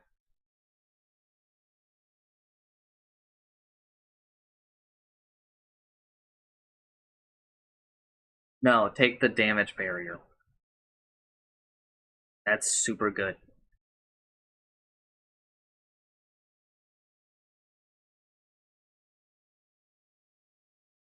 I also love that they gave me this note. I wish that they would do this more often, where they would just kind of like, hey, you could do the math, or we could just tell you, right? For some of these, like, it's fine that they don't do the math for me. But it's for something like this, where it's like, ugh, that's so annoying to go do, right? I appreciate this a lot. I shouldn't just I should also, praise them for things. Thank you for this.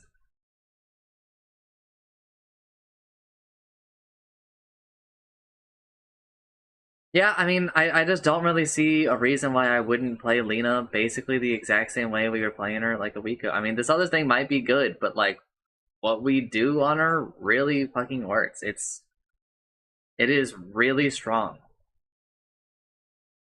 On-hit effects, I think, are out of control in the game, and I think they are a large part of the game at the moment. More so than ever. And I think something should probably be done about that because it's like really boring to abuse, in my opinion. It's fun sometimes, but I think that in too many cases it's like, okay, I'm doing the thing again.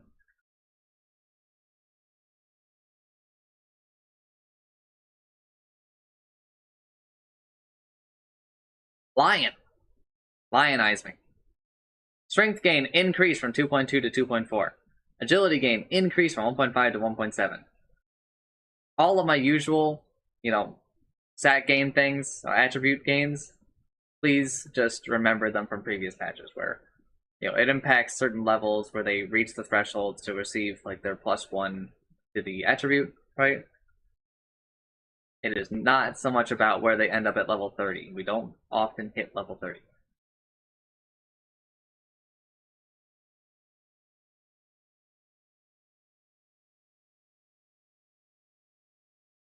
Innate ability. To hell and back. Lion gains 20% debuff duration and 20% spell amplification for 90 seconds after respawning. Okay.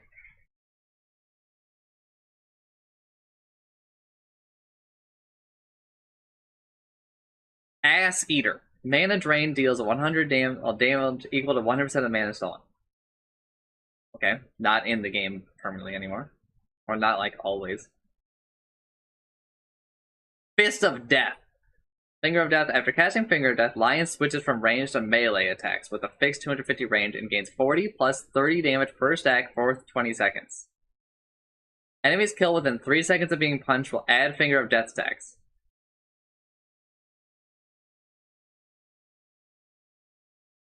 Attacks during melee buff have a 50% cleave damage with 650 distance.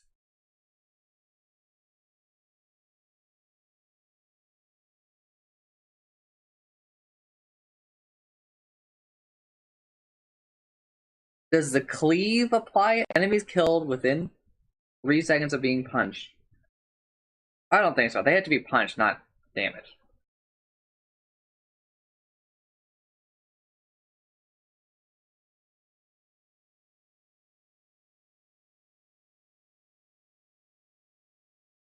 That is cute and all, but I think that that's mostly a meme ad.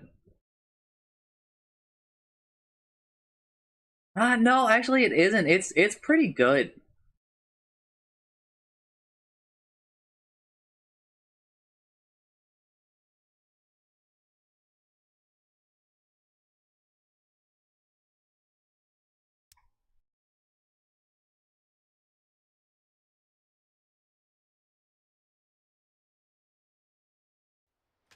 You summon. Because of how much damage it ends up doing. Oh yes. Prepare for Immortality. battle. Whatever you say.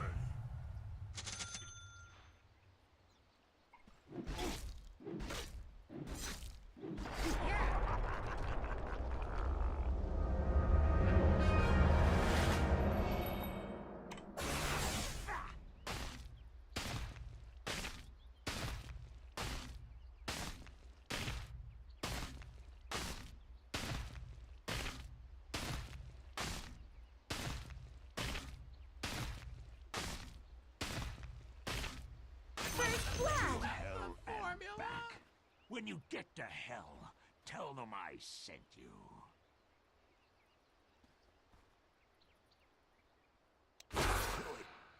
Oh my god.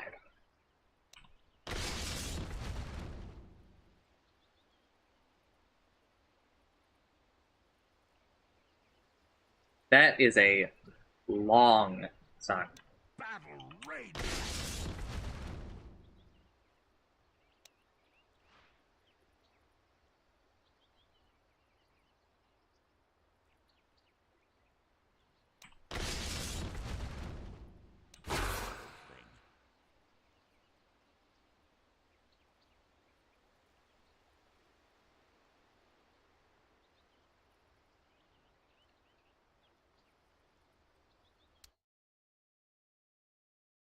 Alright.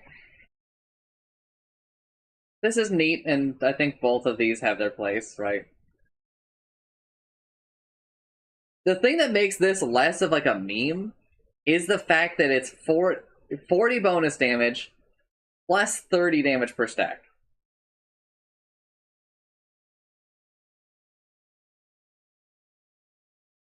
Right? If you're getting up there on stacks, that's a non-zero amount of damage.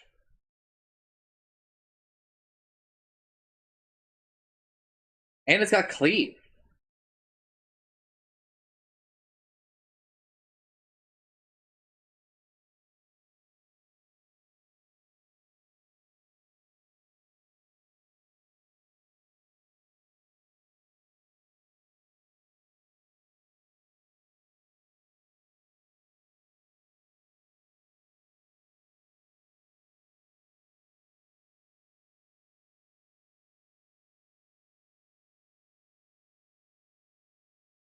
Level 25 talent, plus 100% mana drain. Mana drain no longer deals damage by default. Yeah, you have to take the deposit now. Mana drain damage replaced with plus 600 Earthquake cast range / travel distance.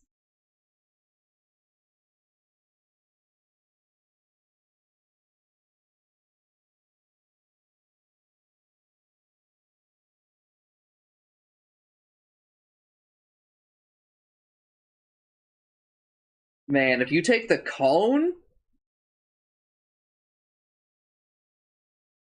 the fucking cone though?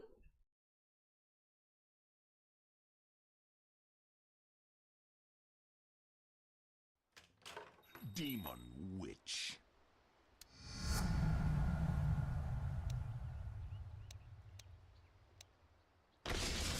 Prepare for battle.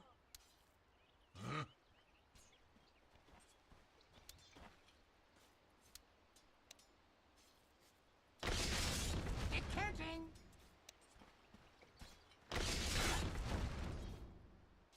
Go, go, go.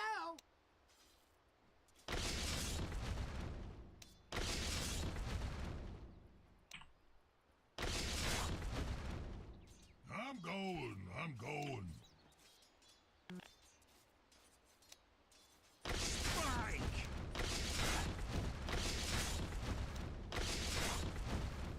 Spike. Spike. Alright, so you can travel between them. Spike.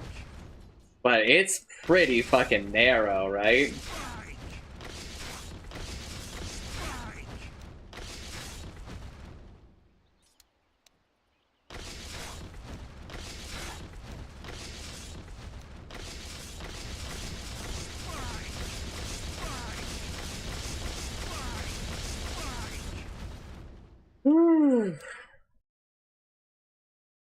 I don't know, I'm a big fan of the finger talents, but that's really good.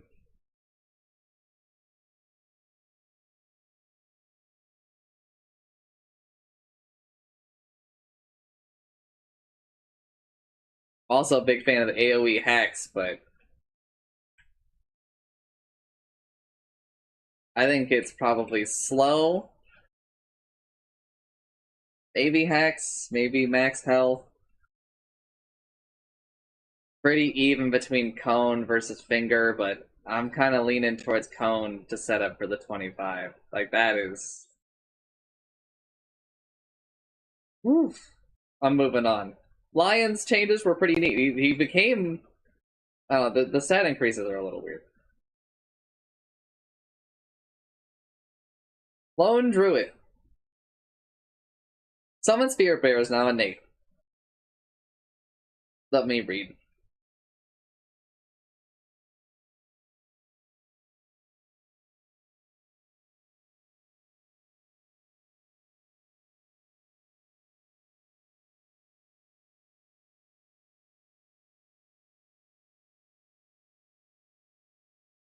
Alright, so everything is the same, except now there's a level 0.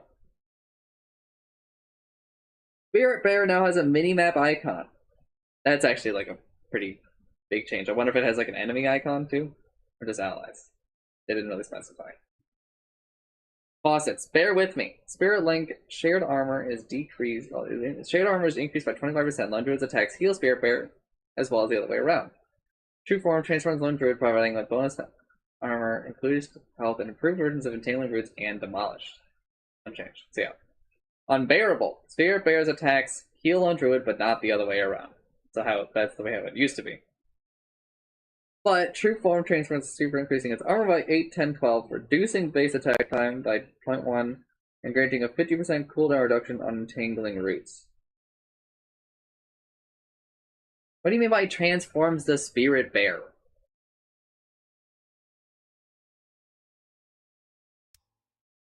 Transforms them into what?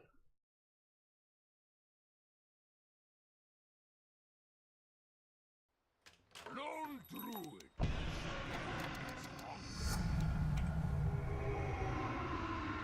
Bro, that is fucking... Prepare for battle. Really? So be it.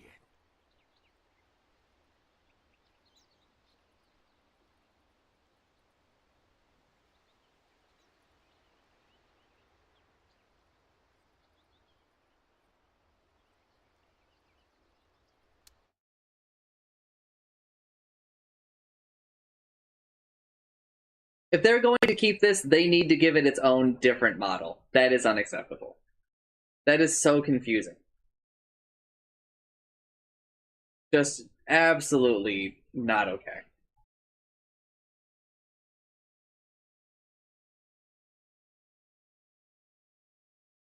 But also, choose Bear With Me. It is better, I'm pretty sure. Like, almost 100%.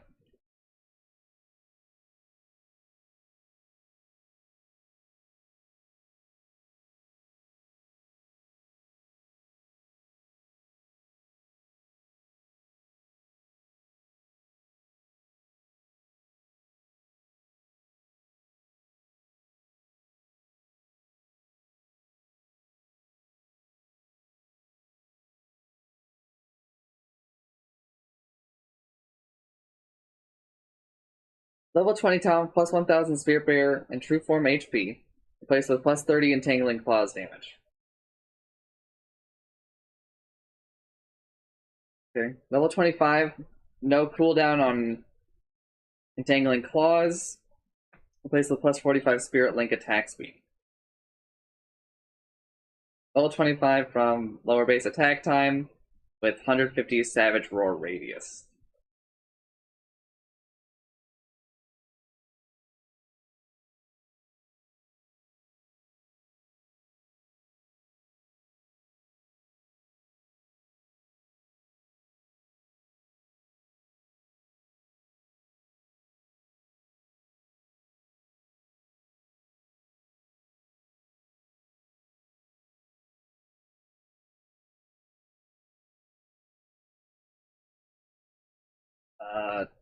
They take the attack speed, honestly. Maybe the radius, just because like Savage Roar is like super good. True Form cooldown. Savage Roar cooldown. I don't know. This one might be interesting later, but they've got to do another couple of passes, because I feel like Bear With Me is just significantly better. Although I guess this used to be like a level 25 talent, right? And this used to kind of be like a level 25 talent, right? Not really, but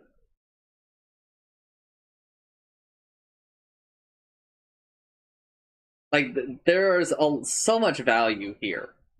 And I feel like there's a lot less value here.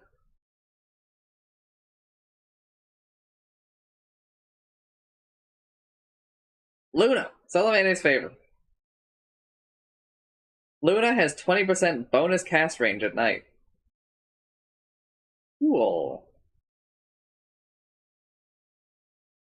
Lunar Orbit. Moonglaze while active reduces all incoming damage by 10, 15, 20, 25%.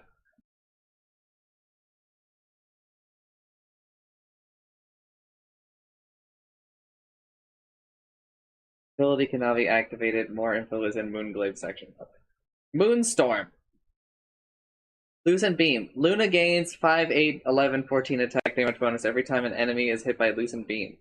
This includes Lucent Beams created by Eclipse, but those provide 50% less damage. Isn't this like an old thing that we had for a little bit? And I can't remember if it was good or not, honestly. I think that this is fine. It lasts for 15 seconds. Stacks independently, so it could be pretty good in lane, right?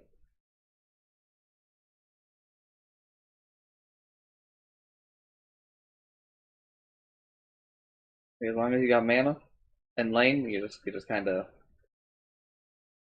getting some nice damage.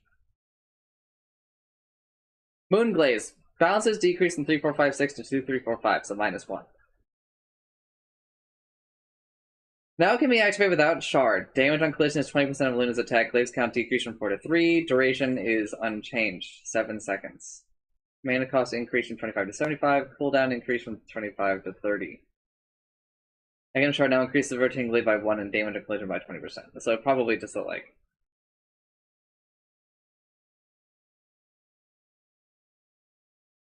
You know, like you kind of like buy like half of it now, and then you buy the other half with the Shard.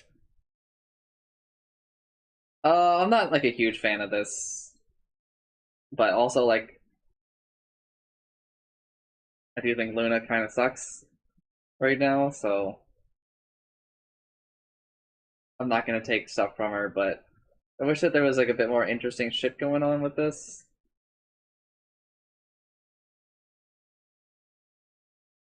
I don't know.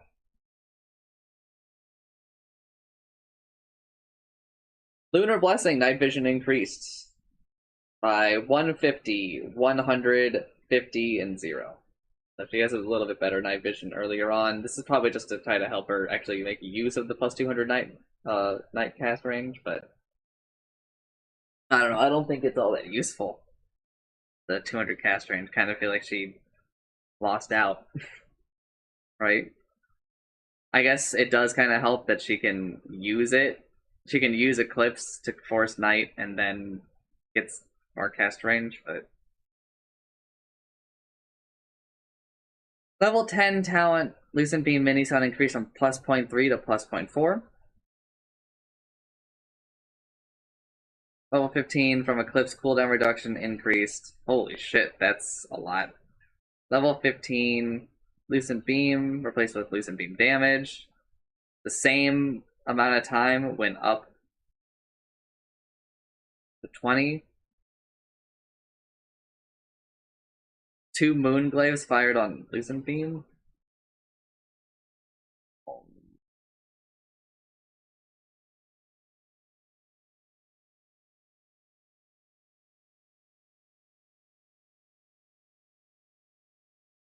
I kind of feel like you just take the Moonglaves fired on Lucent Beam. I don't know, it feels kind of weird. A lot of this feels a little awkward. Level 25 from Eclipse Mini Sun replaced with Lucent Beam hits additional target within 500 radius.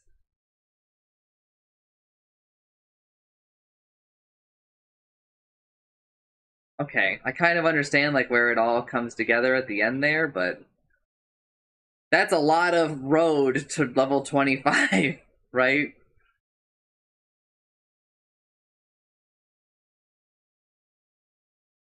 Doesn't feel... I don't know. I don't know if any of my thoughts really change about Luna. I still think that the Shard is like not super good. Other people seem to think it's really strong, but again, as Chancellor and I have said, like, almost every Luna that we see loses.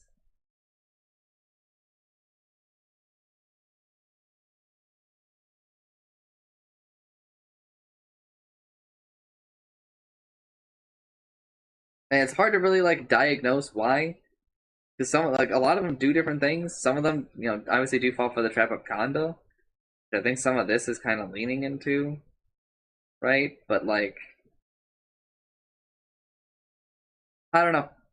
Hard to comment on because the hero is, I feel like, so unstable. So I'm gonna move on. I don't know if this breaks them out, though.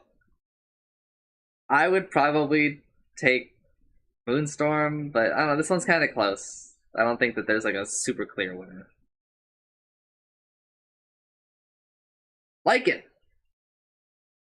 Apex Predator. Yo, Apex! Lycan deals 2% extra damage to neutral creeps per hero level. Only Lycan.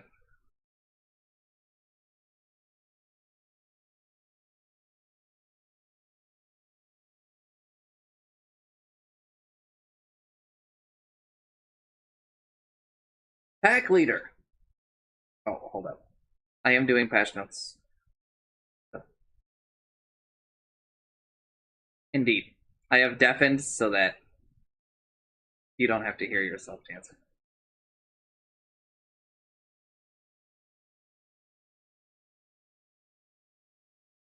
How long do I have before we need to...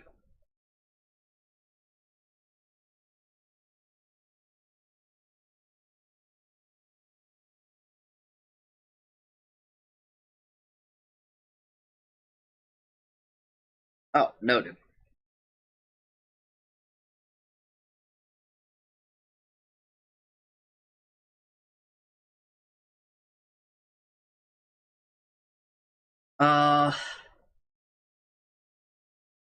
Pack Leader, Shapeshift. Movement and critical strike bonuses are also applied to all units under Lycan's control. Enemy heroes killed by Lycan or his units extends Shapeshift duration by 5 seconds. Or, Spirit Wolves. Summon Wolves. Replaces wolves with Spirit Wolves. They are invulnerable, uncontrollable, and cannot attack. Each wolf buffs Lycan, providing blah blah blah. Decreases duration from 2 seconds to 25. Mana cost from does not affect wolves from Shard. Level 10 talent. This would.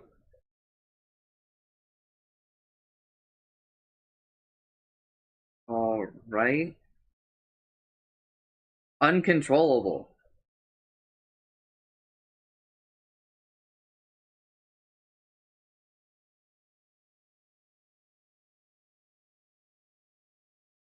Invulnerable. What the?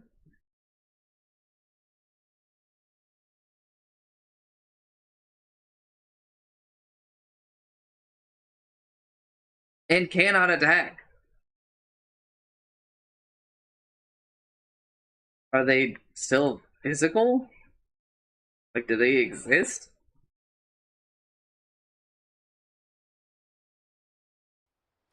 Lycan.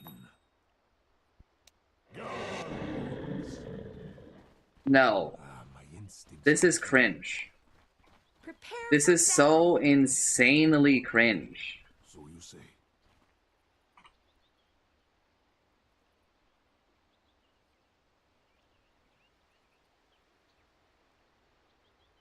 Fealty to none.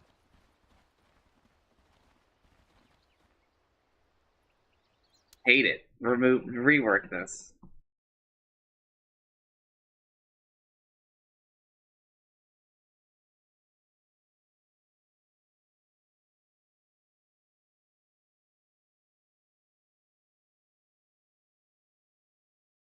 I'm not reading the rest of that. Fuck it. I don't like it. Howl no longer fears non-hero controlled units. Yeah, okay. This is to fix the Lone Druid Bear thing, I think. Shapeshift no longer applies its movement, speed, and critical strike bonuses to units under Lycan's control by default, but I think you should just always choose this one. Wolf Bite. Lifesteal increased from 30 to 40%. Lifesteal now has a 40% crit penalty against creeps. Cooldown decreased by 15, 10, 5. Wolf Fight's actually still pretty neat. I think we probably underbuy it, but I think we just don't pick Lycan very much at all. I don't know. There's a lot to not like here, I think. This is kind of a dud as a hero section. Level 10 talent, Howl armor reduction increased by 1. Sure. Level 15, Summon Wolves health increased from 300 to 350. Okay. I'd probably still take the Shapeshift talents, though. They're quite good. I don't know. I think that this is super cringe. A lot of this, right? Spirit Wolves are lame. Mag Moose. Solid core.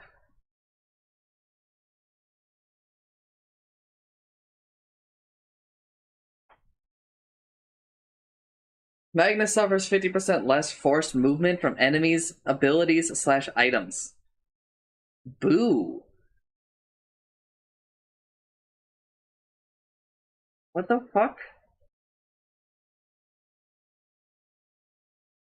Run through, skewer. Deals bonus damage when pushing enemies through trees and cliffs. Each tree deals blah blah blah, and cliffs deal blah blah blah.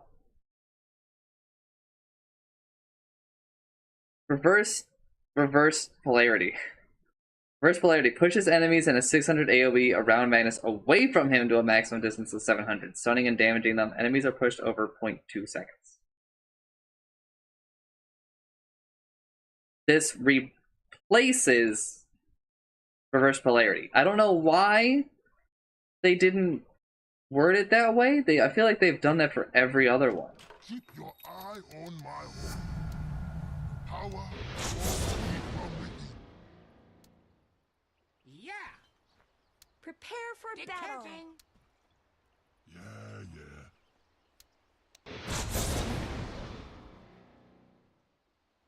Tiptoe now.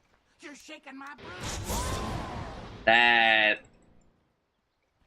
not how that shit used to that works for RP, man. Yes.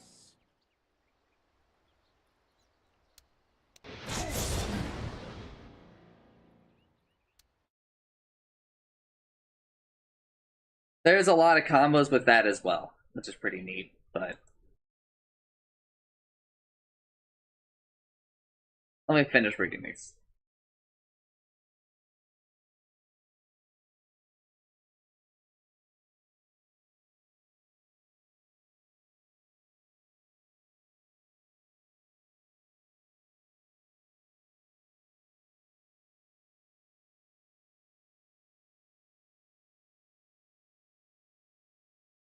Okay. Shockwave. Slow duration rescaled. Scales now. It starts lower, ends higher. Minus 0.2, minus 0.1, minus 0, plus 0.1. Projectile speed increased from 900 to 1200. So that's plus 300. Aghanim's Shard projectile speed bonus increased from 300 to 400. So it goes up to 1600 now, as compared to the 1200 it was. So this is now like the Shard speed, right? And Shard speed's like even faster. Empower, duration rescaled. 2. Well, from 35 to 30, 33, 36, 39. Wow, dude.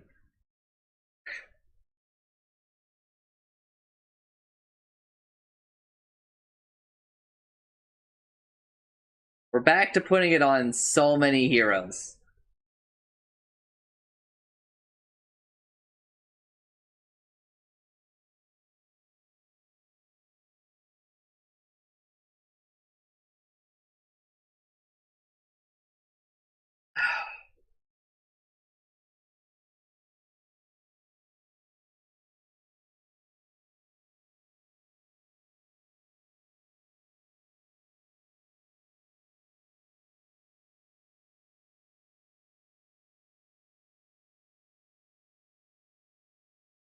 Ah, man. Skewer no longer slows enemy attack speed by 10, 20, 30, 40. Yeah, it shouldn't have. No longer deals 6, 9, 12, 15% of the distance's damage. Yeah, it shouldn't have. It already does, like, normal damage.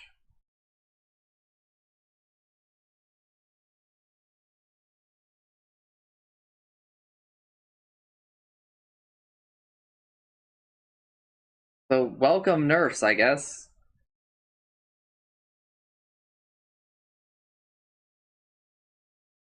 Reverse polarity. Damage increase from 75, 150, 225 to 100, 200, 300. Also, Chancer, if you have any questions about things that you've clearly missed in the in-between, let me know.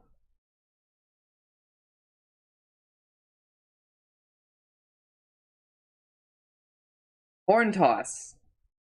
Damage increased from 275 to 300.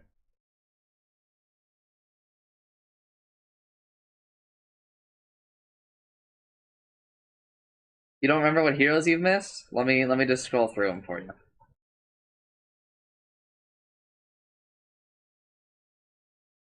Today I started on Death Prophet.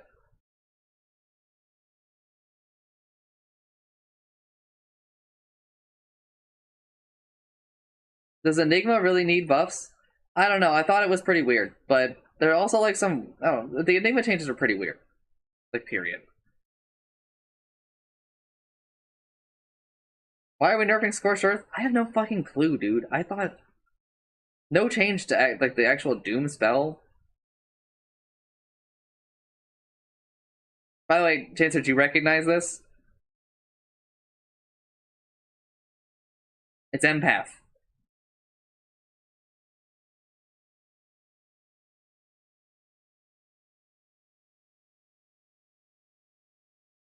No, it's Empath. Engineer was a circle. Engineer is honestly like closer to Arena.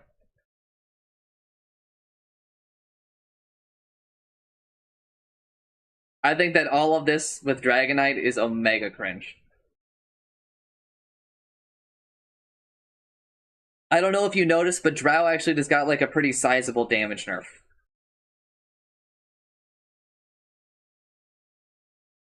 Yes, we will see a metric fuck ton less because it doesn't work with illusions. Illusions can't apply Worm's Wrath's attack modifiers.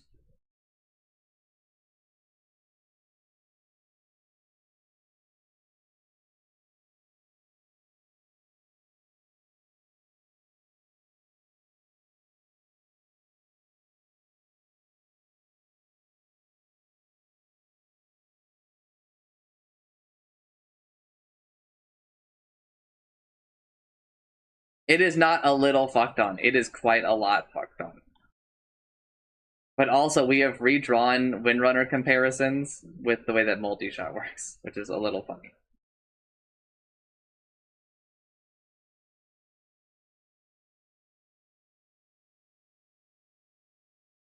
No.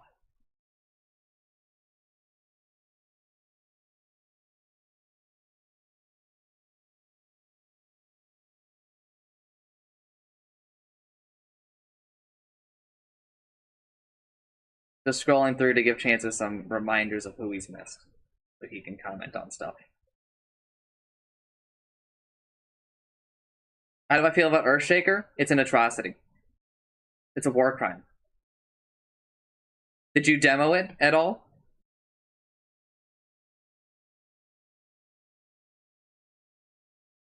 If you didn't, I'll tell you, there's no way. There's no way, man. The aftershock radius is so broken. I don't know if you're talking about Slugger, because I assume that almost everybody has to be taking Slugger, I think. But Teutonic buildup is so broken. Yeah. Teutonic buildup is insane. Remember, the Shard is Aftershock. It's based on Aftershock. Yes.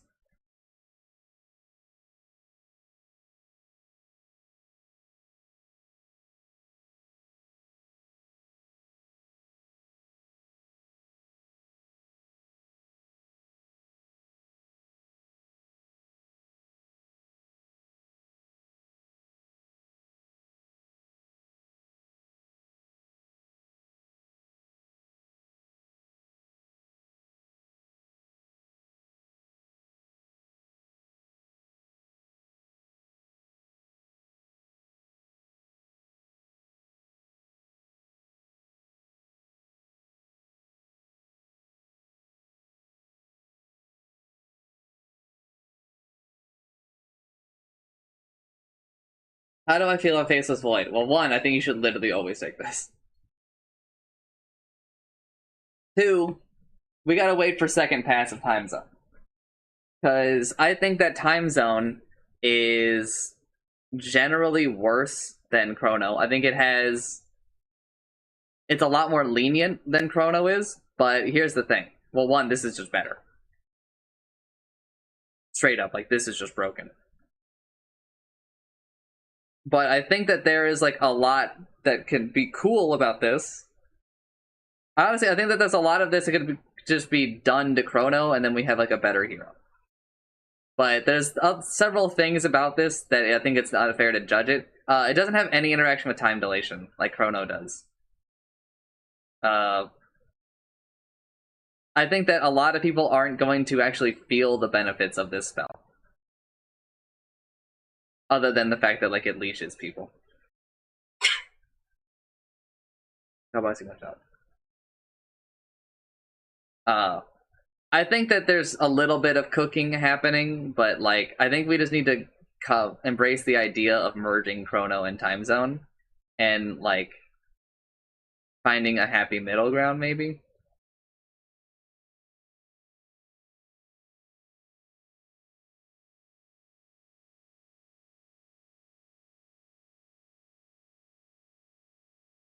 Here's your news on Hoodwink, because I think you're probably about to ask me. Hoodwink has taken several very large steps towards balance.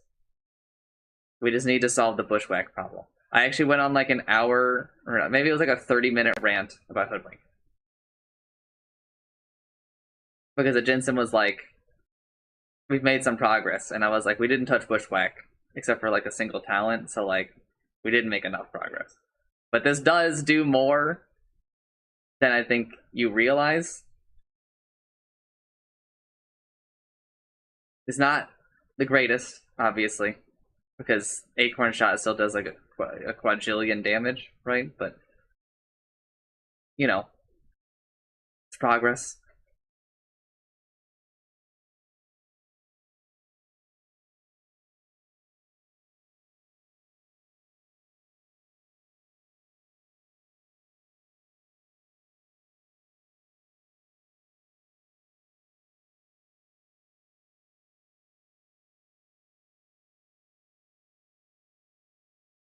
Cancer, how do I feel about Wisp being the medic? I think that they should rename this to Overseer. So that it's a Half-Life reference. Also, I think they should just rename Overcharge to Ubercharge if they're going to do this.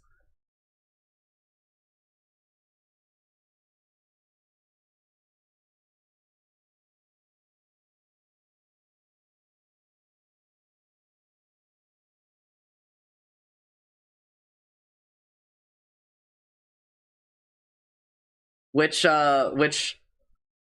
Jakiro faucet are you taking?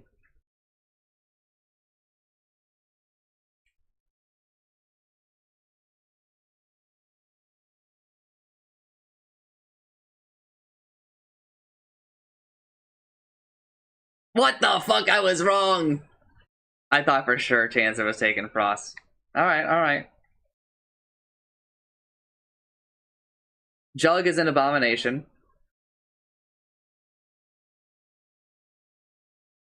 I'll stop you before you even ask me. Jug's a fucking piece of shit.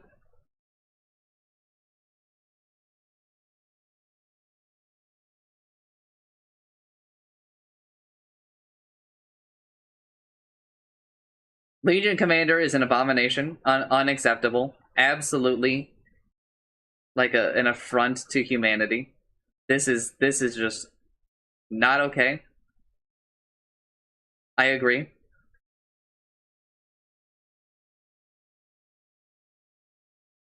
Yeah.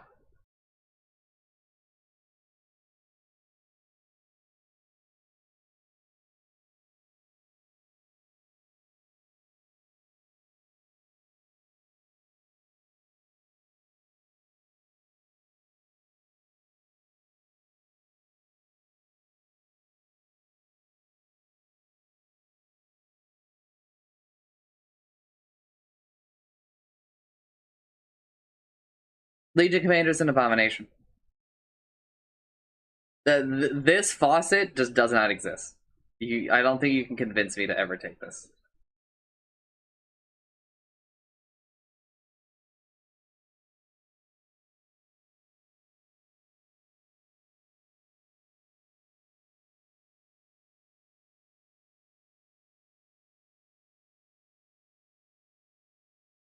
Lich is weird. Lifestealer's pretty fucking weird. Welcome back, Open Wounds. Lena, like, literally stayed the same. Except got better.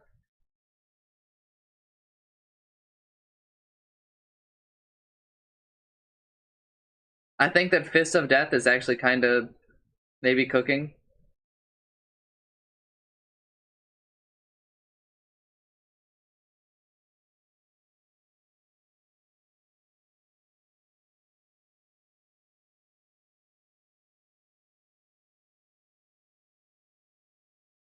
Yeah, I don't think that'll stay.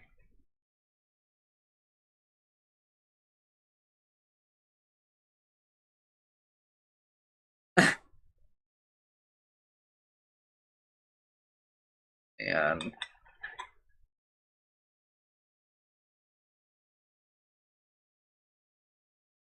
no, it still does not make sense on it. Why buy a Conda? It happens. I guess it depends on which one happens first. But like, you enter it, you know, after. I guess maybe for like Hex.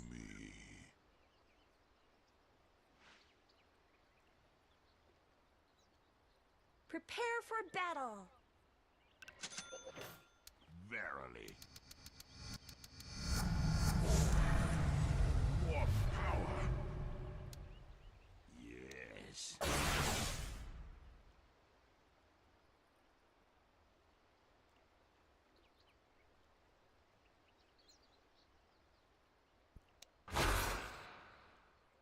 No, that's just not worth it, man.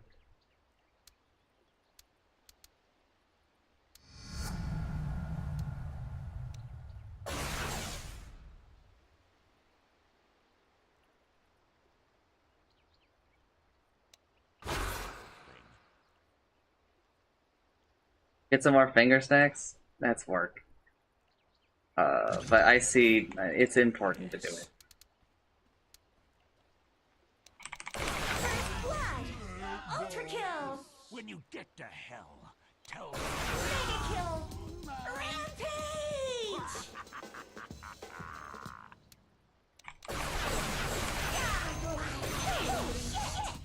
Rampage.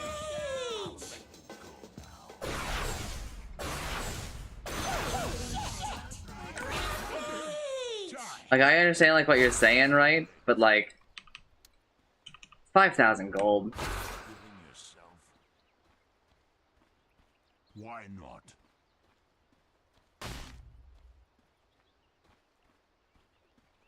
Oh, but it is a crit. Honestly, you're just better off buying a crit, right?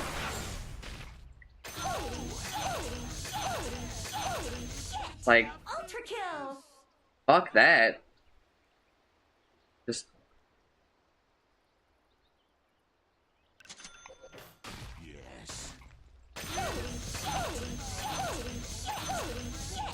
Rampage. Rampage. yeah, just buy the crit. Scheiße. Rampage. Stop your suffering. Onward. Let me do this real quick. Not yet.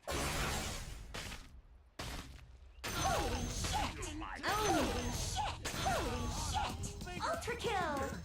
By my horn.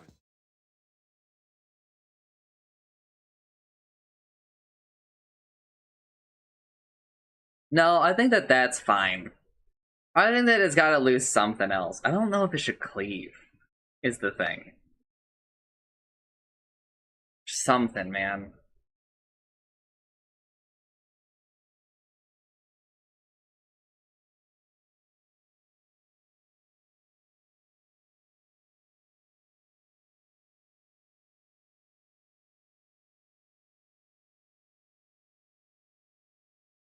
Alright.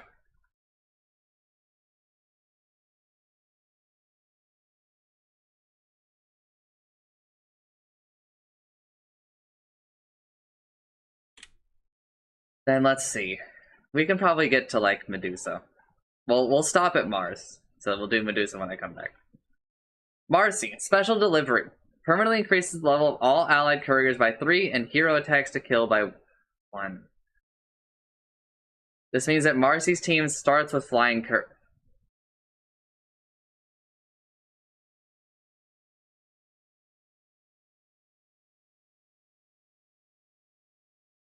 so we couldn't come up with. I guess it's supposed to go along with like her sidekick thing, right? Like she's a sidekick, right? So she's like buffing everyone's like.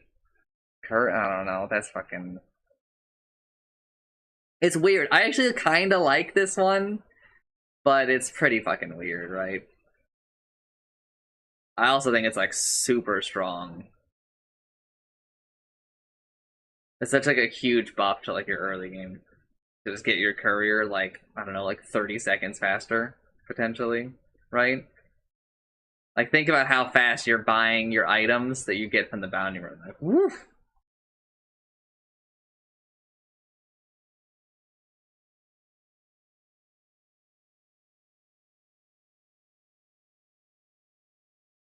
Sidekick. Marcy's third basic ability when the faucet is picked. Bonus damage change from flat to 6 to a bonus.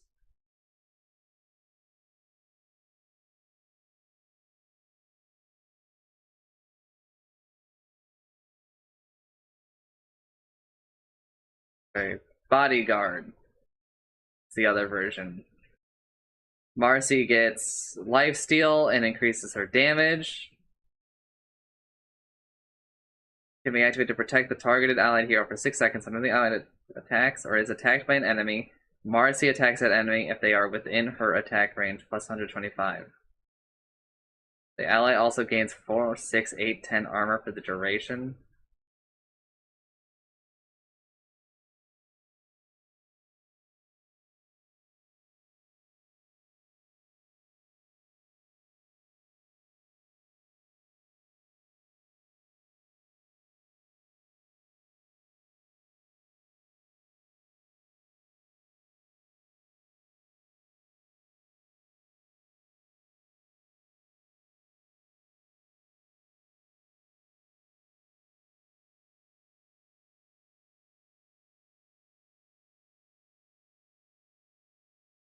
I don't know, dude. Sidekick seems pretty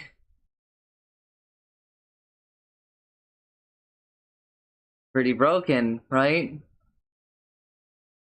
I understand like the idea of bodyguard,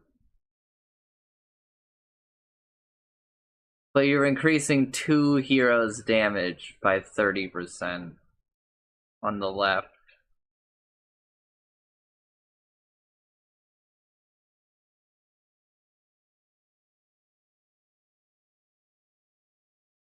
Oh, this is so fucking weird. Because like that's just so much damage to get passively, right? She's universal.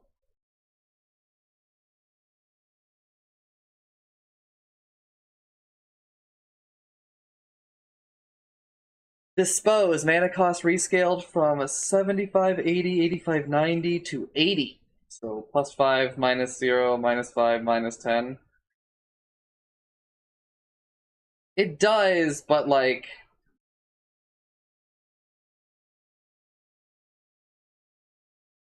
the simplicity of Sidekick is very alluring. And also giving 2 heroes plus 30% base damage. And also 2 heroes 25% lifesteal. As long as they're within 2500 range of each other. Yeah, okay, but like, come on. Rebound no longer has a minimum jump distance. Correct, Shintu.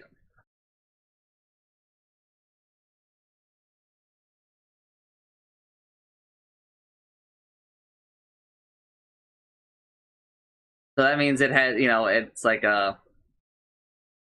siege weapons in Warcraft 3. You have you can't attack things. You couldn't rebound too closely to the thing. Now you can. I think it's kind of lame. It's interesting when spells have like these kind of weird things to them. Unleash strikes per fury rescale from 4, 5, 6 to 5, so it no longer like varies. There's like a weird situation where like sometimes like it's better to have like the less strikes because it meant blah blah blah blah blah for like the ag silence, right? But just get rid of it, standardize it. I think that that's fine and kind of makes sense. Balance the spell around the standard strikes, I think. That said, we didn't do fucking anything else to this, so fuck off. Also, it is kind of nice that Sidekick went from being flat damage to percentage, because I think it was pretty fucking broken. Like, it really helped out in the early game, and I think that did like a little bit too much to the game. The percentage, I know it scales a lot better, obviously, but it means that it scales, right? At level 1, 30%. I'm actually doing the math right now, is actually way more than 6. So fuck me, we're still fucking ruined.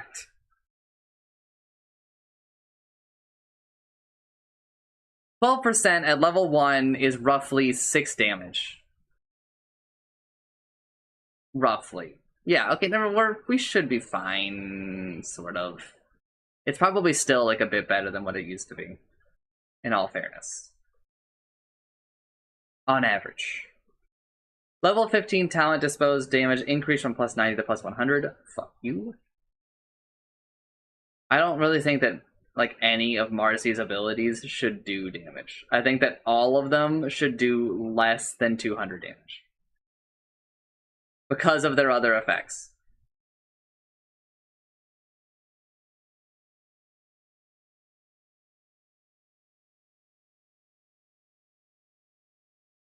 Level 20 talent, unleash movement speed decrease from plus 15% to plus 12%. Would be 0. This should not be a talent. Level 25 dispose throw distance replaced with unleash duration extended by 6 seconds on kill. It doesn't need to be the killing blow as long as they're debuffed by it. Okay.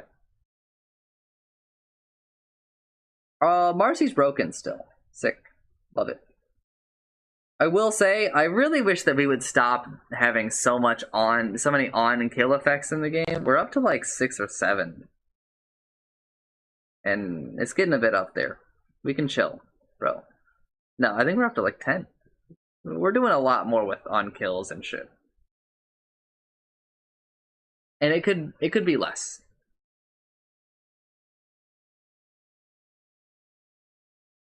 Mars, Dauntless. Mars and his allied heroes within 2,000 radius. 2,000 radius! By the way, gain increased health regen when they are outnumbered by the enemy in the same area. Each extra enemy provides 25% bonus health regen.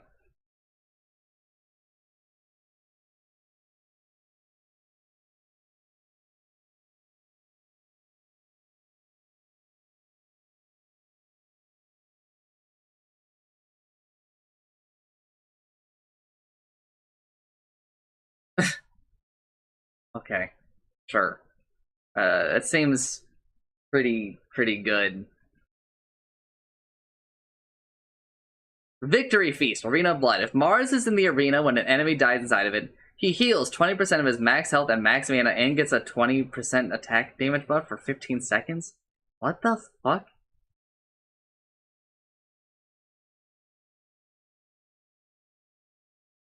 Bloodsport. Arena of Blood. Arena walls obscure vision, and enemies that are inside don't have the shared vision with their allies. Doesn't affect debuff immune enemies.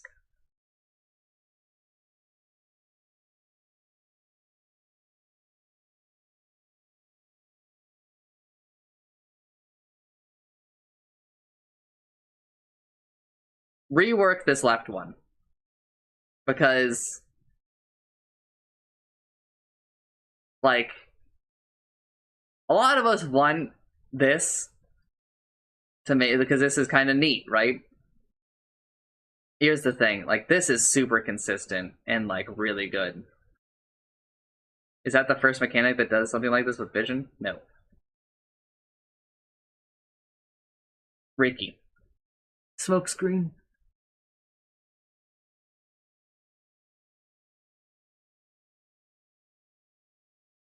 Does that. Does.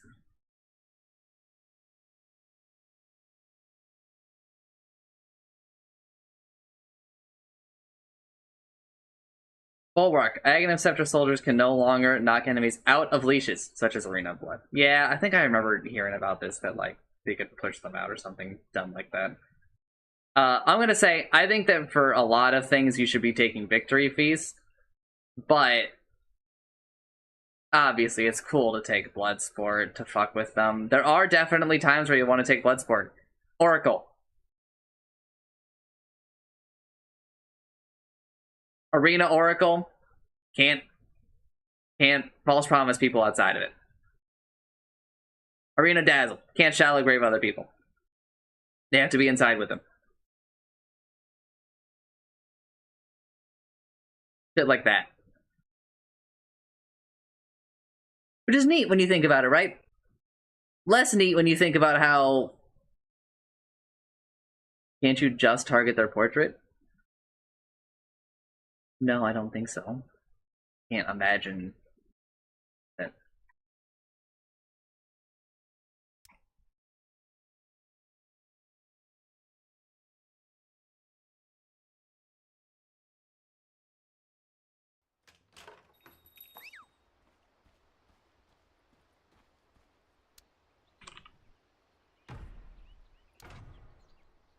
Prepare for battle.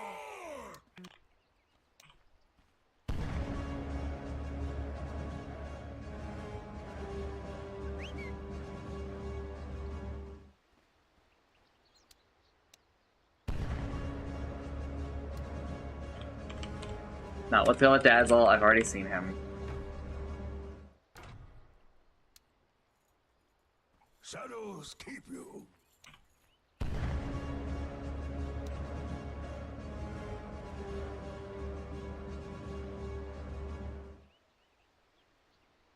Confirmed.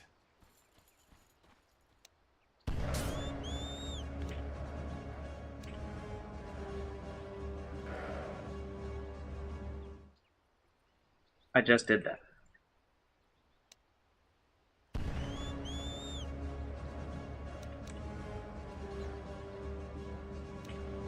But it does still kind of tell you. That's the right of it.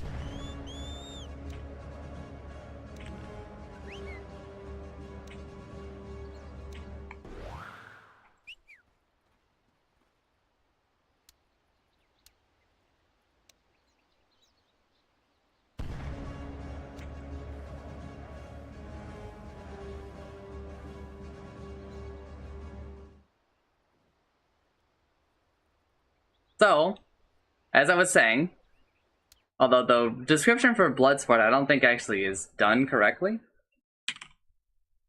Because I'm pretty sure... Okay. They should cut out this last part. Or this middle part. They should say Arena Wall's Obscure Vision. Because the way this is worded, enemies that are inside don't have the shared vision with their allies. But it doesn't say and vice versa, right? It doesn't say that people outside don't have vision of inside. Right?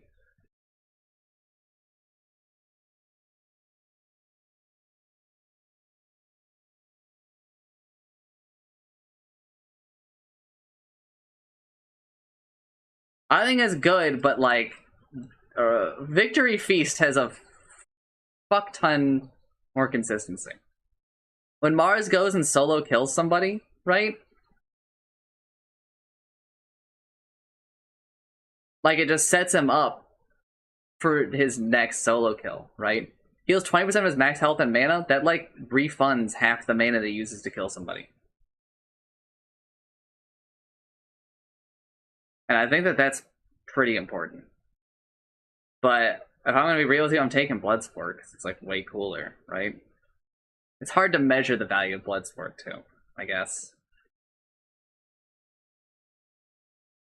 It's this kind of I wish that we would just do this with Chronosphere. As I've said a million times in the past, make it so that Chronosphere locks health values and then they take all the damage and shit at the end. So there's a level of uncertainty so that a lot of combos are worse because you can't min-max them as much. So the Chrono, or the Void, doesn't understand what he's doing and he has to kind of keep track and blah, blah, blah, blah, blah.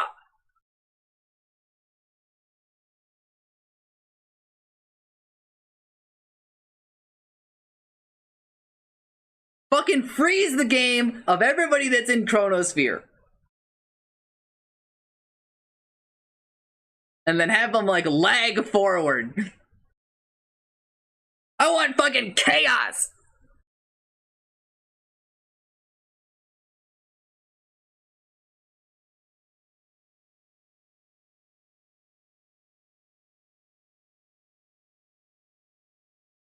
Level 15 talent, God's Rebuke cooldown reduction decreased from 3 seconds to 2 seconds. Honestly, still, like, really good. Level 20 talent, Bulwark front / side damage reduction increased from 12.6 to 14.7. Yeah, but look what it's against, dude.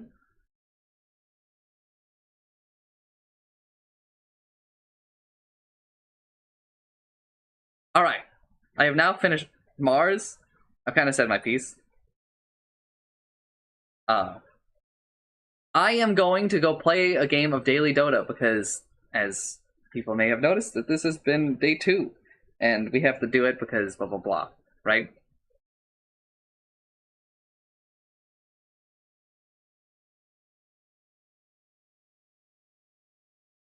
So, I'm going to have to split the VOD. So I'm going to say the thing. If you somehow find yourself watching this video, whatever I say normally, thanks for watching, I'm sorry. This is the Dota 2 7.36 Patch Notes First Impressions Part 2. Stay tuned for Part 3. But if you somehow find yourself watching this stream, thanks for watching, I'm sorry. Bye!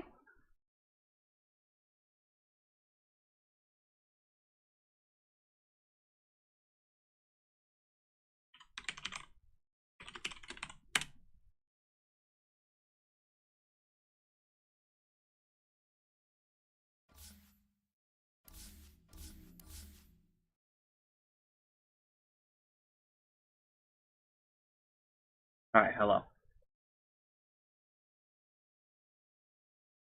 I have to update.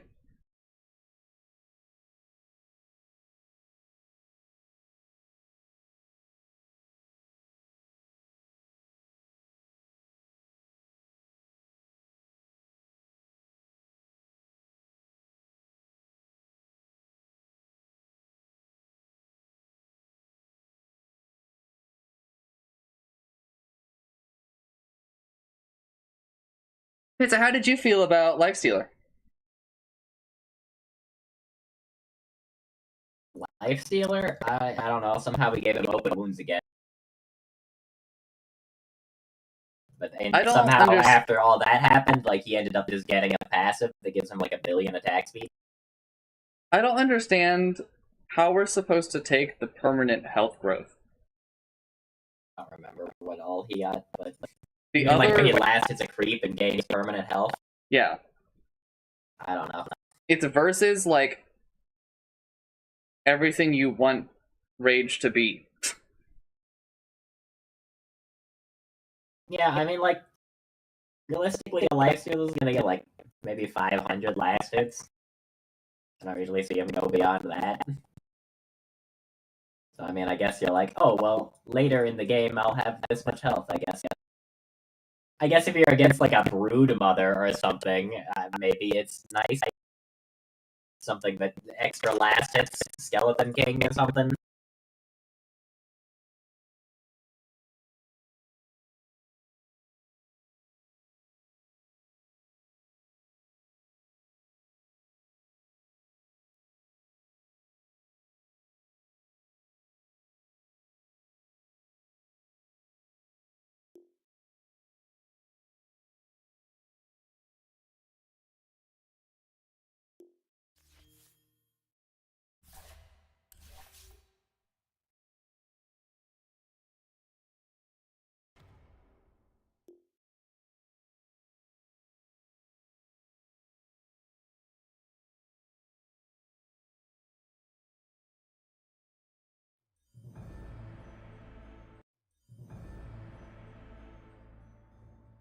Overall, the games I played, it's kind of hard to tell the state of the game just because, you know, it's full of nonsense.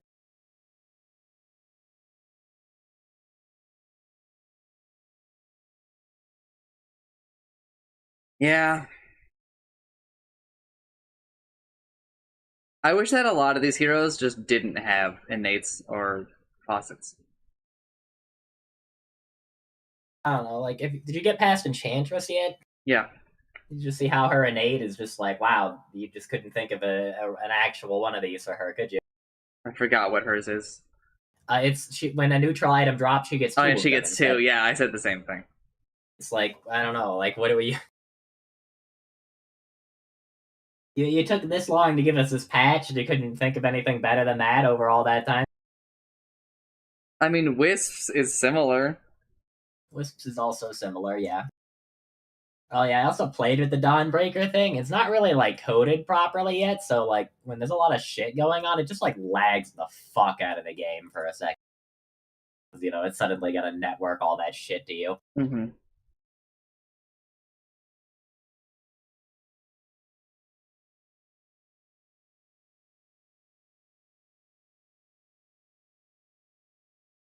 They decided to basically, like,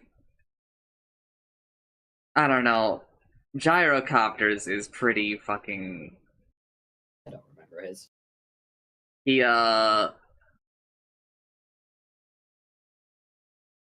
can disassemble almost all items and sell recipes for 100%. I mean, I could see how maybe that could, like, be annoying, but...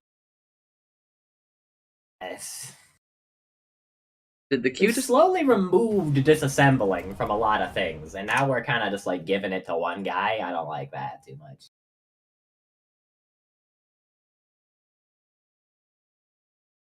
I think They made it Invokers... so it's like... He's flying, he's technically on the high ground, or some stupid shit like that, so only other flying heroes don't get a high ground downside or something. I like their kind of thing going into the fact that, like, he's a gyrocopter thing, right? But I wish that they would choose, like, a different way to express it. Yeah. I think it's, like, a little neat when, like, these innates have to kind of do with, like, their lore and shit.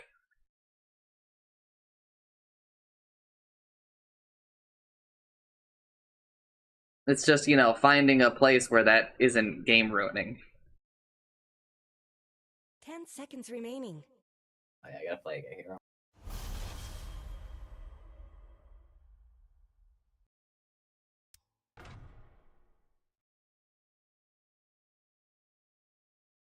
I really don't want to play a carry, though. Do it.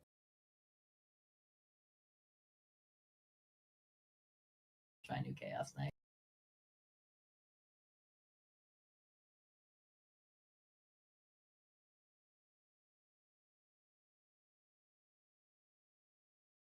Did you read the comic yet? It's actually like only like 16 or 12 pages, so it's pretty short. Nah, I'm gonna do it at the end. I did text Candy today and told him I'm still not done. I think you're gonna like the comic. So I'll be right back.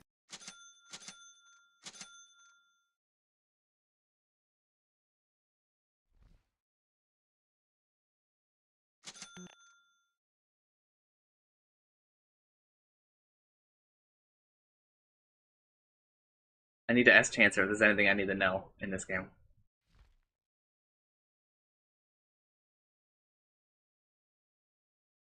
Right, I have not seen anything about Quap, Winter Wyvern, Snapfire, Hugna, Necrolite. Is there anything I need to know?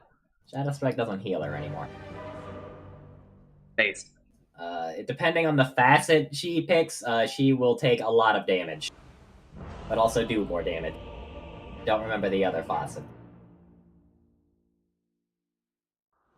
She does like a lot of self-damage now, I think. Something like that. It's weird. So like when you're dazzle, like be aware that she's gonna be made of like. She chose Succubus, which I think is not the right one. I think the other one's called She's Masochist. got spell lifesteal, so she won't do it.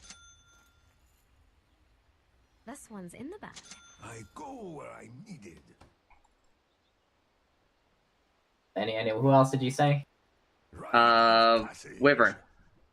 Wyvern, she has the night vision that Arctic Burn would give her all the time now. Confirmed. Arctic Burn gives less vision. Mostly the same hero, except the Winter's Curse is different now. Now its duration increases for how many people are in it. Travel on. And it has a base duration, so it doesn't just, like, have that weird sort of end early kind of function. Mm-hmm. I don't know if it increases if somebody new, like, walks into it or not. So 30 that's seconds a to question battle. mark on my end. Snapfire is a little different in how she, like, attacks. She can, like, miss. It's Shadows weird. keep you. I don't remember what's different about Pugma. I think Necrolight's mostly. Oh well, I mean he's basically the same. It's a little different. Also, I don't remember who they gave it to, but they named an ability Bloodbath, My shadow which is keeps. Bloodseeker's old version of Thirst. First blood. It was inevitable. Shadows come. Also, Legion Commander, any units that hit the loser, wrong, lie, Doesn't work on denies. doesn't work on denies. He fucking knew! Yes, I know. It's who do you think you are? I am.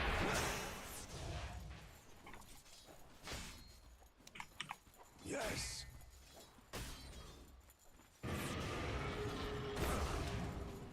I'm with no money for you. Wyvern's food. Ask and you'll receive. Oh, my lane's probably gonna suck a little I'm bit. not ready. I'm at Snapfire is going shredder. zero. Oh, she is just melting some of my fucking support. Strike down. I'm a hero with like healing. I'm with you.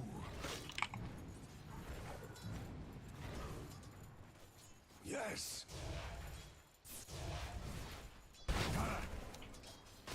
I go where I'm needed. Which faucet am I running on Dazzle? There's only one. A spiritual I don't journey. think the overheal one is actually very good, especially compared to the other one. From shadow to It shadow. seems like underwhelming to the fact that you could just make poison touch deal a ton more damage. Right up.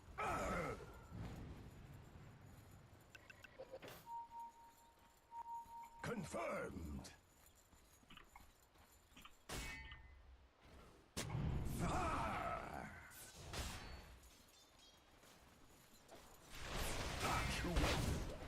Indeed. Out. Travel on. What am I supposed to do if when I try to go last hit a range creep, Necrolite just heals it every time? So I just have to let that I happen. fucking hate this guy. Guy or teammate or the AA? I don't know why he Arctic burned like that. I don't know why I played the way I did either. But On my way. this guy's like not working with me at all. Also, he's fucking wrong. Pinged the wrong spot for the sentry. For the shadows. They aren't quitting Dota yet? Let me finish the patch notes. Who needs healing? It's gonna be a little wait and see on that one. Chancer and I are not so averse to change that we will dismiss a patch outright like that. Denied. Of course, I'm under attack. We need more time now.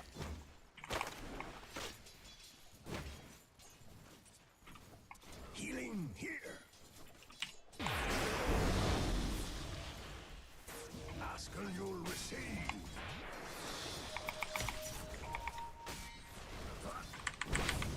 From shadow to shadow. I'm done top. My dazzle darkens. I sheathe one blade in a scabbard. I am done top and I am muting him. What just happened there is unforgivable.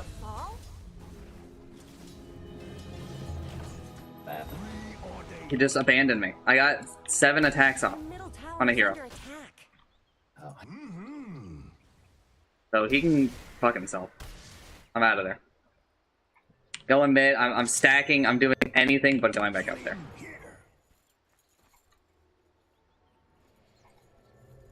Yes. Who needs healing? Mine.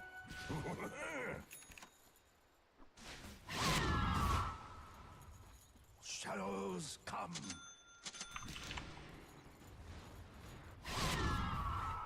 Rite of passage.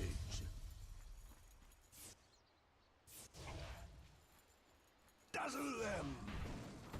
Look at that. Radiant's courier just got killed. Indeed.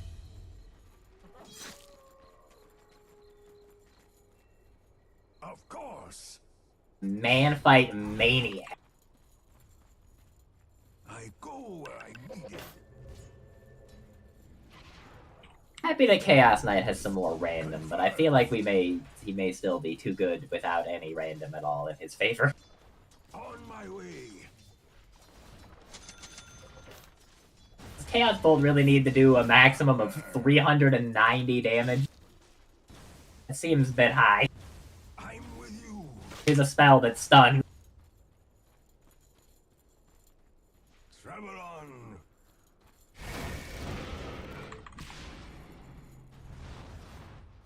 Shadows keep you. For the order.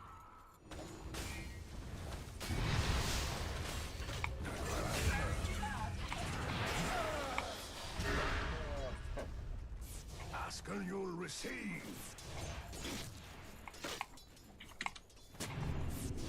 A spiritual journey. Zap! I'm under attack. Travel on.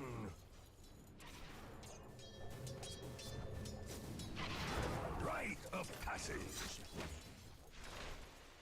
Should I go Armlet or should I not, since I have a Necro?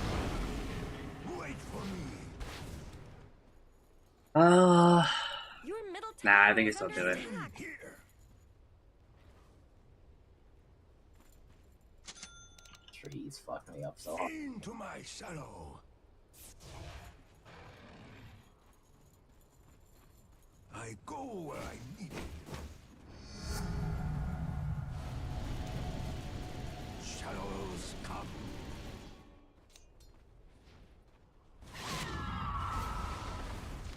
Radiant's courier has been killed. A I spiritual understand, but journey. still. Ask and you'll receive. Dazzle! Who needs healing?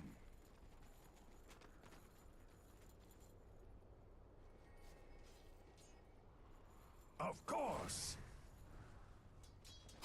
I get a fucking crate. Yes. Zap.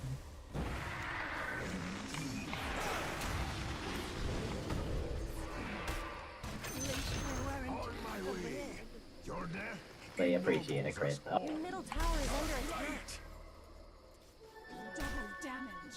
From shadow to shadow. Your middle tower is under attack. Middle tower is I'm down. with you. You just. You guys still go Armlet? It's pretty scary against an AA and a Necro. I don't think I can do it.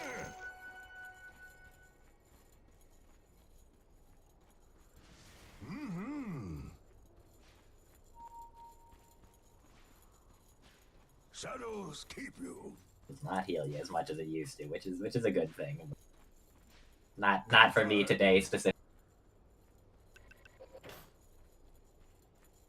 Ask and you'll receive.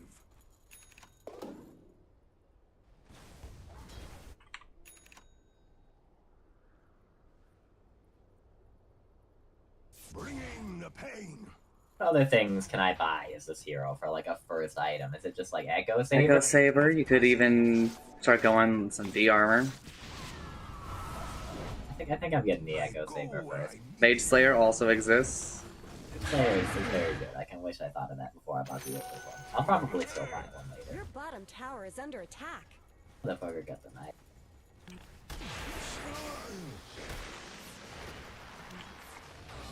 Your top tower is under attack. What? It exploded onto her, dude. Let's talk about your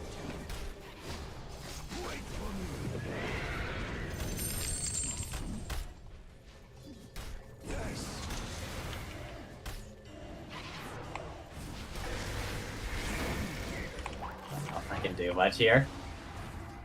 A lot of fucking heroes.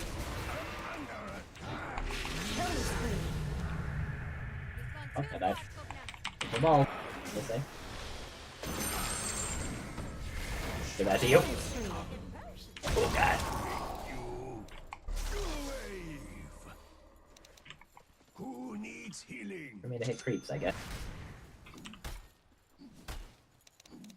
Of course. Dark light. Confirmed. Did not want to get near that Necro. Unless he's stunned, then I'll get near him.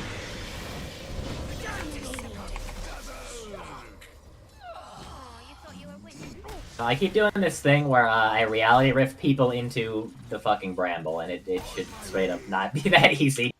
You know, it's not random anymore. So if I just like put the bramble halfway between us, it kind of just happens. So really stupid. Should be random. Travel on.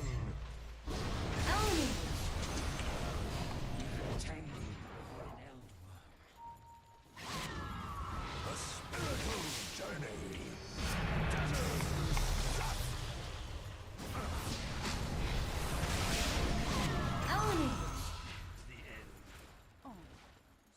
You play Wyvern and like you're kind of like a carry, and you don't buy the Witchblade first.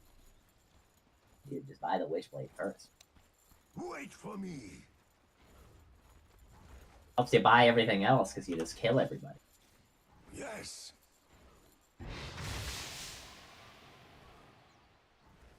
On my way. I think Necro's going Radiance considering he hasn't acquired an item in a while. Who needs healing? Okay. Shadow wave. I go where I'm needed.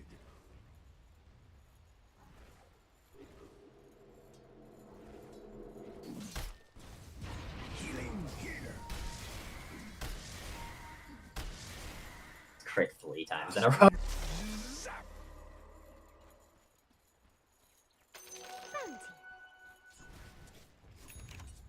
Mac. What? Not what I expected him to buy, like, at all.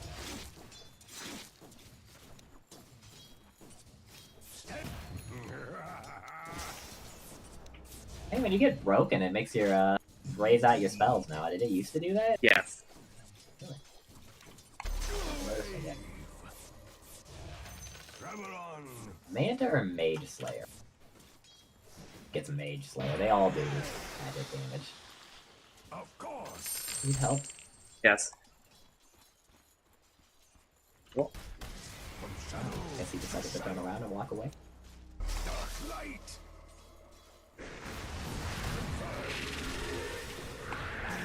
I think we were just gonna go in on him.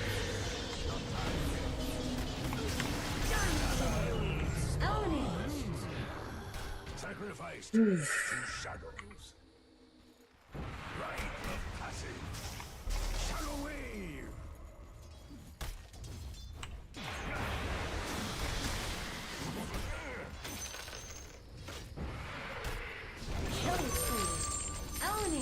Shadows kiss. Power of my illusion. Oh, I got 2! The RNG. Travel on.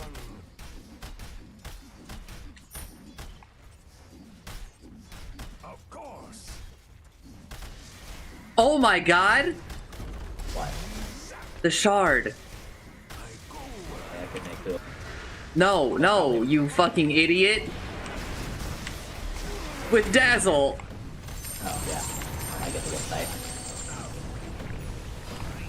Healed all of his health in like 1 second. I think that's just because his health was really small, though. Yeah, I should have taken a point in grave. I should have just backed when I saw DK, but I thought we were strong enough to just like fight him. Well, what is he? Red Dragon? Yeah, red. He appears to be Splash. Yes. I mean, it's probably because I'm DK, huh? Wow, I can't believe she died. Well, took a tower while that happened. So it's not like a complete loss, I guess. Or just like the bundle of 4 heroes down here, though. Bottom tower is under attack. It looks like Dire fortified their structures. Shadows come. I can do anything to him without You like a really bunch should more look at people, your so I guess I'll bottom just go. tower. From shadow to shadow. Why am I trying to stack a camp that isn't there?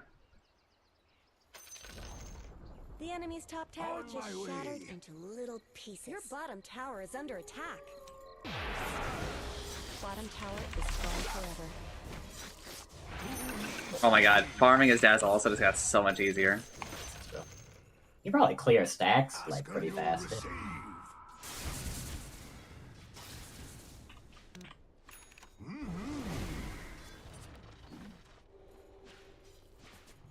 Yeah, it's here. Yes. Shadows keep you. Rite of passage. Fire is top. Which thing did she take? Healing here. It's like a split shot kind of. Confirm.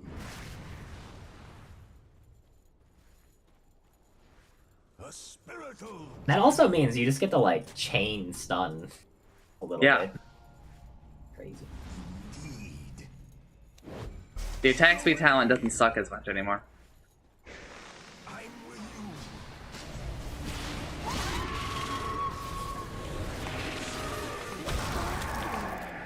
Wait for me. I don't really got a lot of wins, it feels like. Good to be there. I don't think we do. Double kill. No question. Just need to keep farming.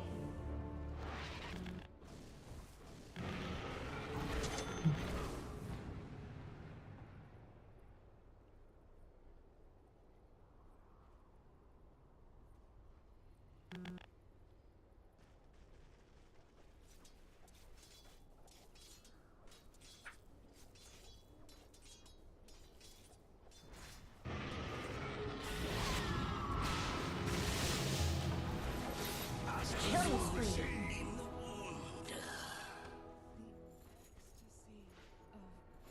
From shadow to shadow. Life draining my fucking illusion like that. Healing here. Like Dagon? Your top I'm gonna be tower happy is that under I bought a attack. Mage Slayer, I think. There's really no reason to stand for this. I'm with you.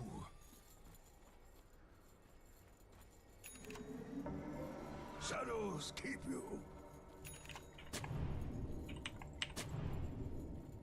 I go where I'm needed. Of course.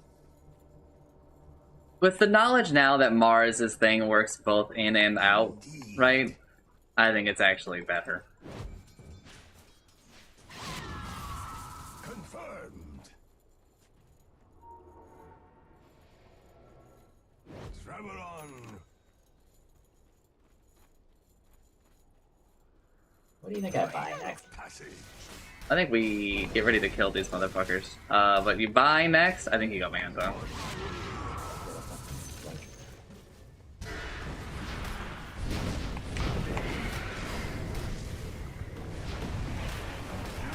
I had to click at the top to get you, sorry.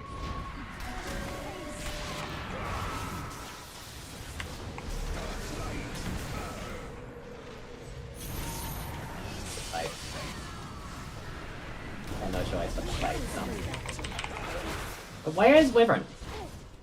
She doesn't have a fucking TP. Of course not. Useless dude. 5 heroes next to one another, and she's just fucking top with pushing at the hero that sucks at it. Great. If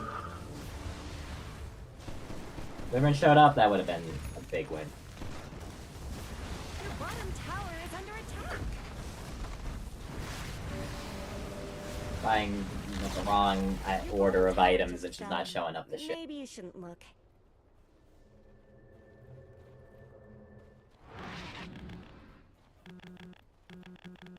What did you tell me to get next? Manta, I think. Disaster.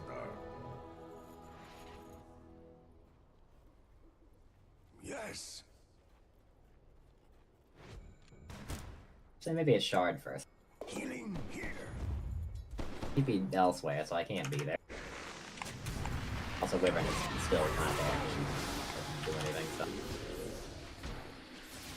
I'm with You have a lot of healing. On my way.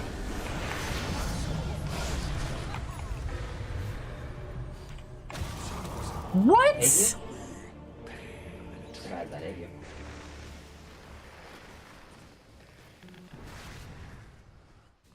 Wyvern will ever leave top.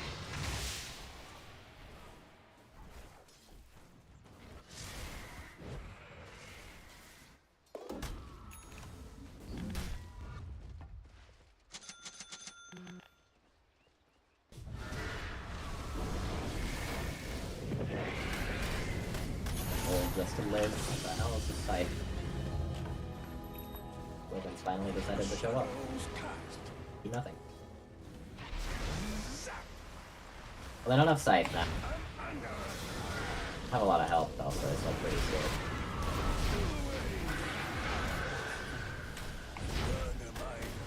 I don't have sight. I don't have a grave. He doesn't have Scythe.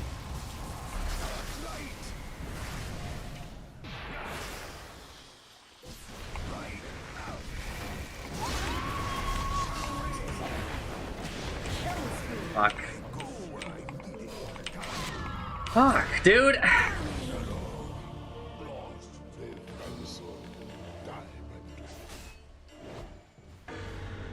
Don't let your middle tower fall. I guess Radiant fortified their structures. Your middle tower is under attack.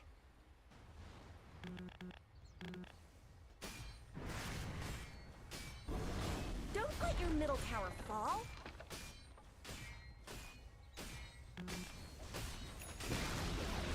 Your middle tower has fallen.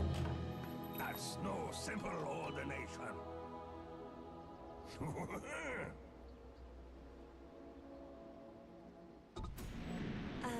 Let's talk about your top tower. Of course. There's no more top tower. I thought this might happen. Shadows come.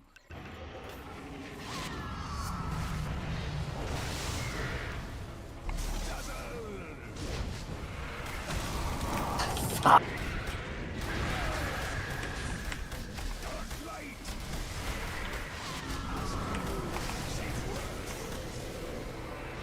Hey, very mediocre.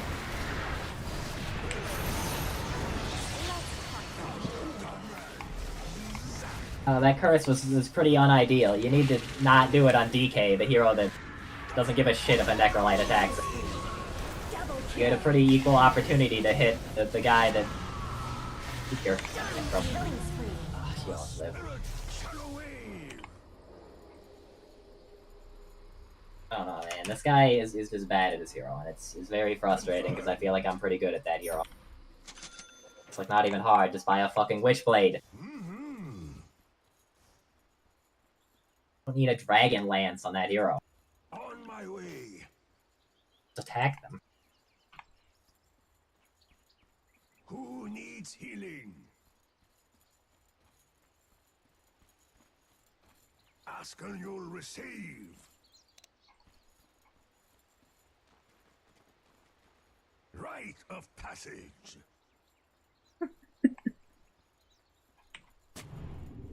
Healing here.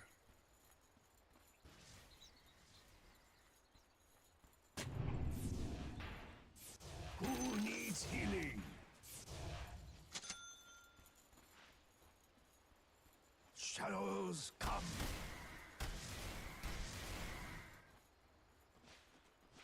A spiritual journey. On my way.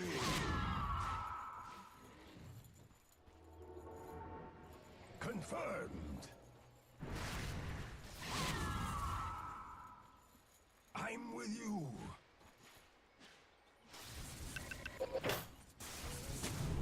I go where I'm needed. Indeed. From shadow to shadow. We fight. Travel on. Of course. What stat did he look up? He said I'm a support player playing core. Noblesse. Jesus. The second day of the patch. Shadows keep It's ridiculous, man. Like, what the hell? Oh, sacred mechanism.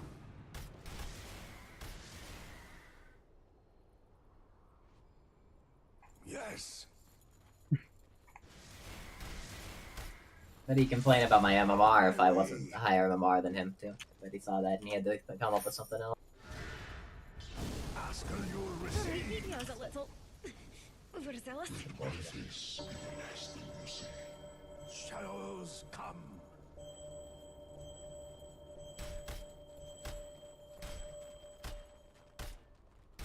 I go where I'm needed.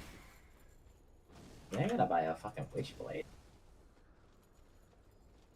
Not a Witchblade, but the other one. Two of them, dude. Wait for me. Something got nerfed on that, right? Yeah, the shard, It they does, deal less like, damage. less damage or something. And also It does the cast range. So that's very warranted. Still good, though. From shadow to shadow. I feel like we just lose, and there's not much I can do about it. Bren's not gonna pull her weight, and like I can't really deal with Necro at the same time. I don't think. They do so much like AOE damage. Travel on.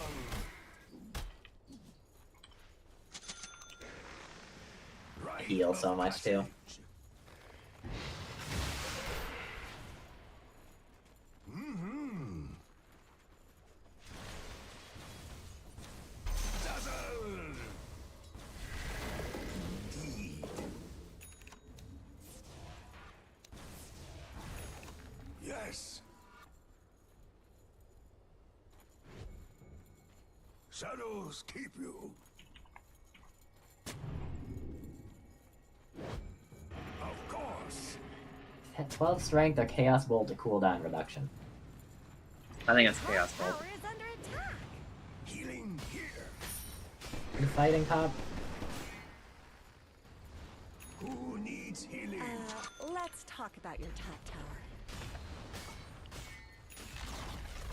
Top tower has fallen. Is this going to be a pattern? Travel on. No way, man. This is not where I want to be. Shadows. It's like impossible for me to fucking get on these nerds. Into my Oh my god. Fuck! Oh, I did some good work there, I think. It's just like really fucking hard for me to fight them.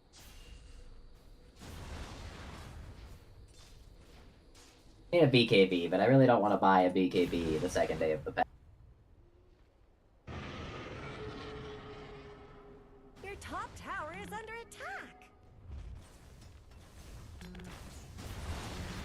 I'm Impugnum with Chaos on. Yeah. What? It's dead. I don't think Wyvern knows how to use Splinter Blast though. I don't think I've ever seen him cast it.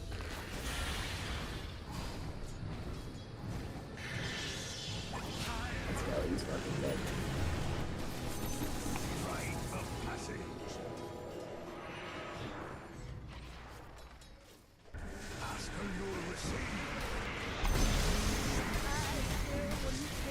Getting 2 illusions on that shit is just gross. Indeed.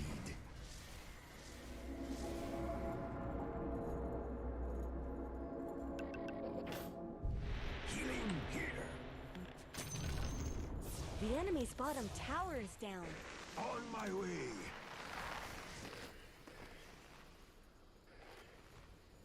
Yes.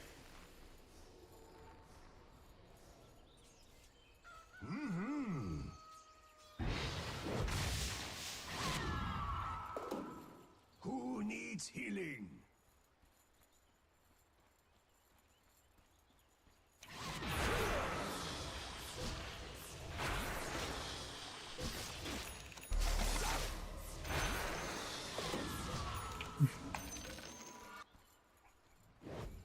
Shadows keep you.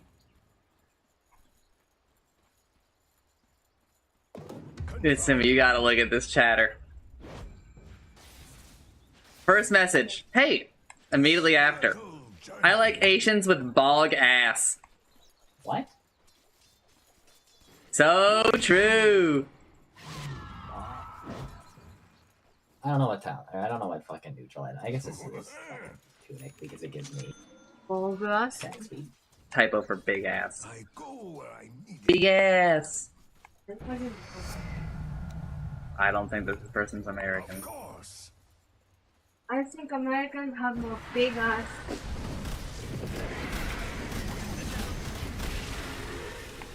My illusions disintegrated so quickly. A lot of Americans. But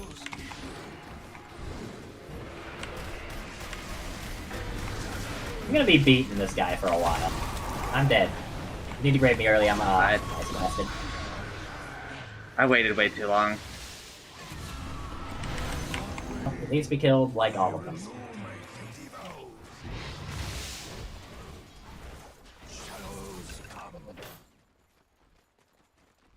Can't believe they just kind of let me like walk up and murder that bug. He also decrept me instead of himself, so I was just kind of able to beat him to death with hammers. On my way. He does beat him!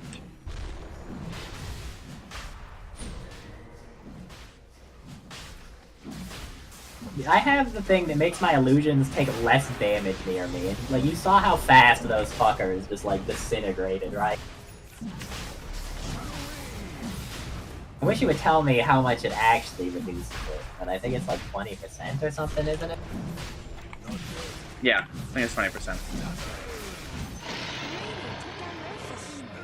I trust there was a good reason. Where'd you go, Ethan? Where did you go? Oh, you just went downstairs because it was colder? Alright, I'll turn on the AC in a bit. I need like a heart, but I also need like a heart that can't be reduced by A. Alright, sorry, it's me, I can't hear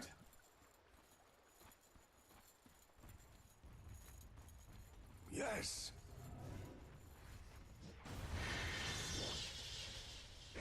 Who needs healing?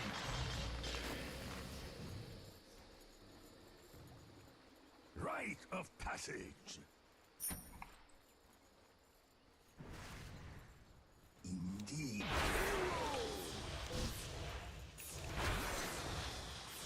Attack. Ask a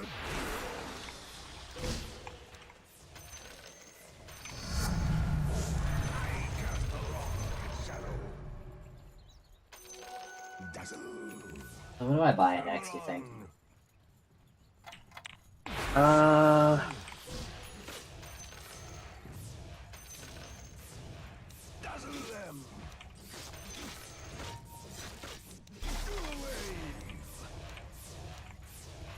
Just heart? Honestly, heart kind of does a lot for the illusions, right? I Yeah. go where I needed. Fit for a queen. Wait for me.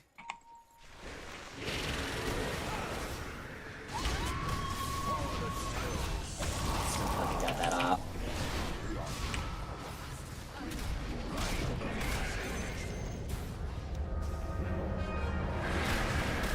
Good burn. Killing spree. Owning. It's so many illusions.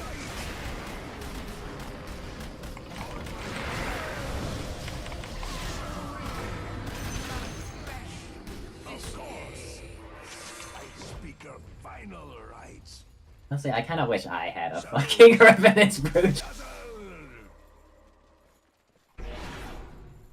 Shadows come. Dire snow fortified their structures. You receive.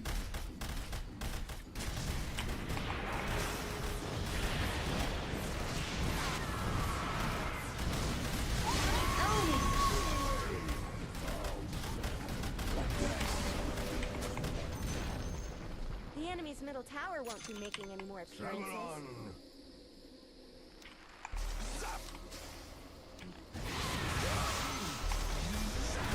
Dire structures are fortified.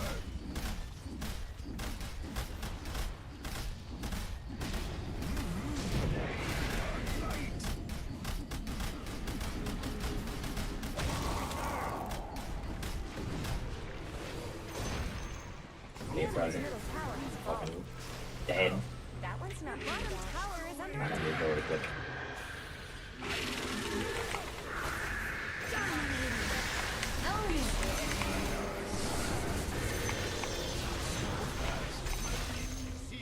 I cast my concentration. Alright. I don't know, I feel like I get a lot of, like, hate from the enemy team, and it kind of lets everybody else do a lot. They went really out of position there to try to kill. I'm I don't doing even think a I'm whole lot of supporting gaming. Hero. Spiritual journey. I basically just exist to, like, tank damage, it feels like. I got hit with that AA ult, it would have been, like, over for me. You did get hit by that AAL. I didn't, I checked. Who needs healing?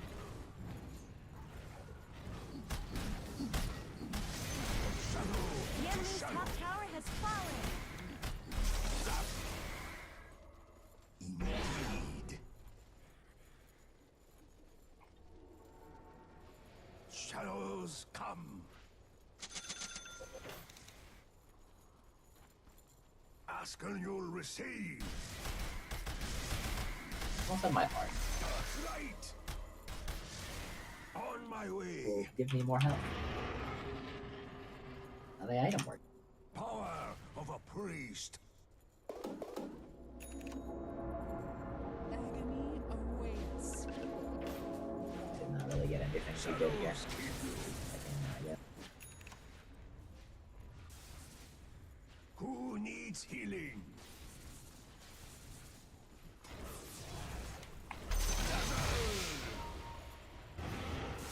Wait for me.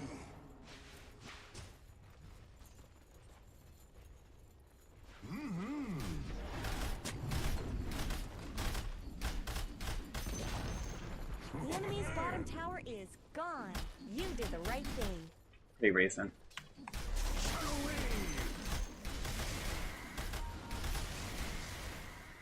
Yes.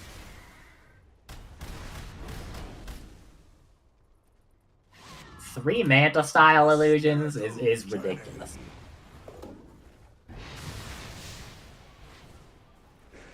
Rite of passage. Haste. Confirmed.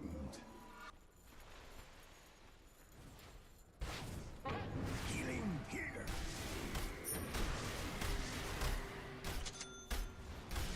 From shadow to shadow. Dark light. Kind of hard to get it on anybody now. I go where I That need was out. If I had a blink, I could have gotten him. And I'd have a blink dagger. it. Of course.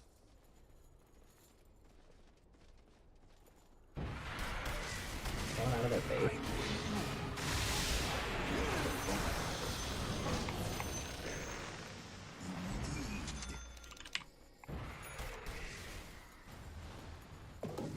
A spiritual journey.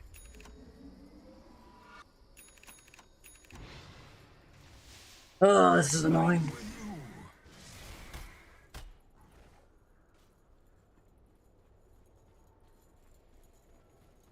I think we just Illusion Siege. Travel on. I think Like Manta. it's hard. They don't do that much damage to buildings. Shadows keep you. You can like grab somebody, something. Confirmed. They really do not do a lot of damage. If everyone was here, we could definitely like go. If she just flew over and started attacking these people, like I can.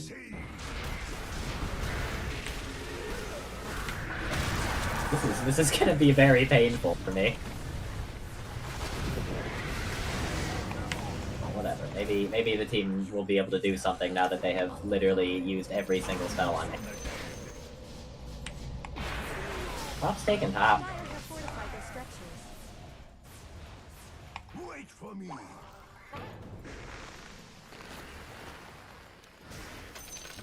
AA did 2,000 damage to me somehow. It's just because I have a lot of health, I guess. I just can't fucking get on their high ground. So. To shadow. I don't know why Wyvern left so early. Babe, you could kill them. Wyvern would deal with you.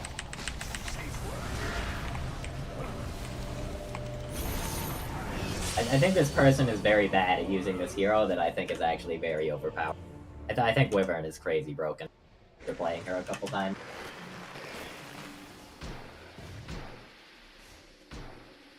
He has an axe now, so he does a lot of damage.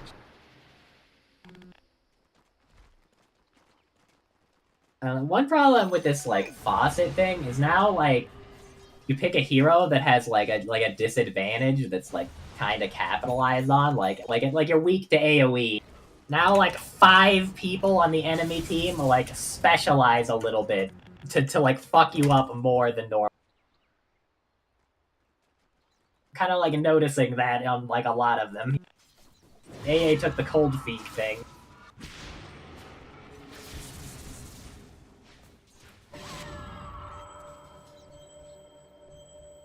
What the hell is over there? Okay.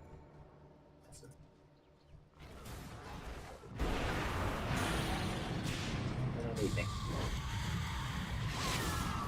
Hey, you should start making your way down. Go through the gateway, maybe. Sure, they don't even have most of their people. But yeah, but I think we're gonna push What off the hell is this real now? This is real Necro. He's real dead. I don't think he expected me to be here. The place where darkness is light. Who needs healing? Telescope is still in the game, dude. Yeah. Really could have used some more changes, like maybe good stuff about that.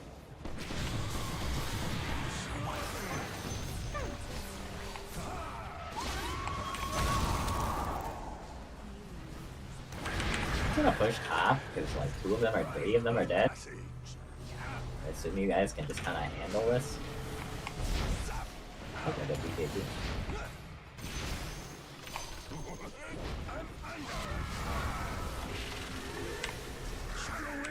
You're safe. Of course. The enemy's top tower had to go. Healing here. The enemy's top tower to another Light. On my way.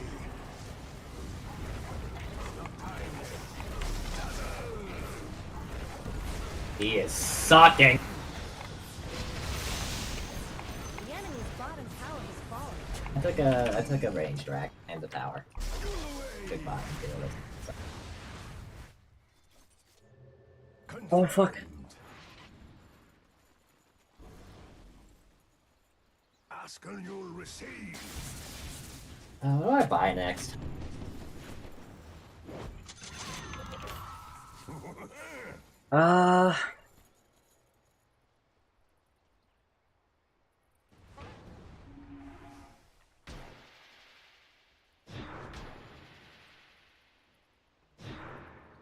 I think you go Brooch. Spiritual journey. Even though it doesn't work on the illusions, right? But like, I think. Is there like anything in the game that will help my illusions live like a little bit longer? no. I guess one thing you could go is Disperser, so you can Oh, get. Scotty! They have so much healing!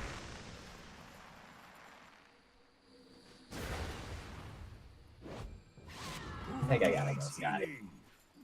Do it. I Second don't day have so after. much health. I know I've got a heart, but I'm at like 5,000. Yeah, you've also got a harpoon.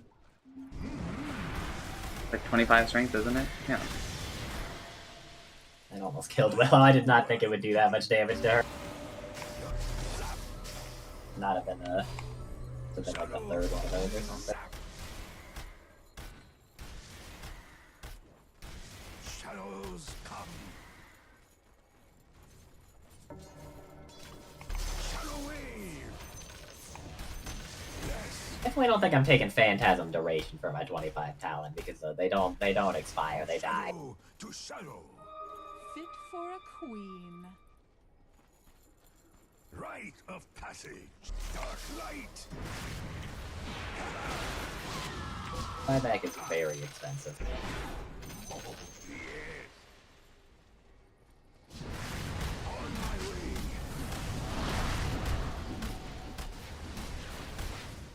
Travel on. Just silence. I'm under attack. Shadows keep I'm just gonna walk away and wait that out.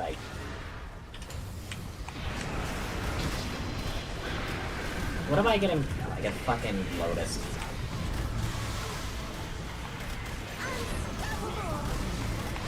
Pretty sure it's not on you. Pretty sure it's on the illusion. It's on the illusion. It's fine. I think it actually kind of tripped them up a little. They hit the illusion instead of the real. Double kill. Triple kill.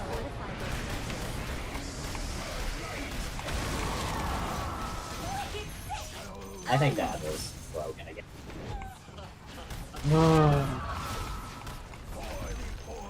Even like against like a counter to your hero, and I still feel like just the poison touch shit is too much.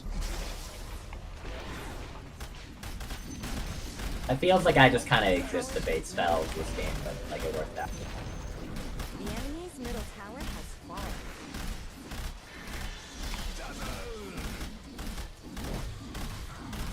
Radiant victory! You're a beautiful person with a charming personality. victory.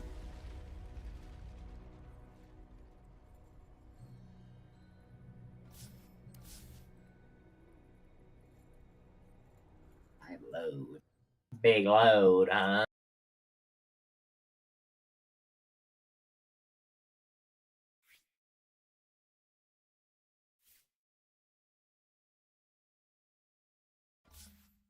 I know I get my token.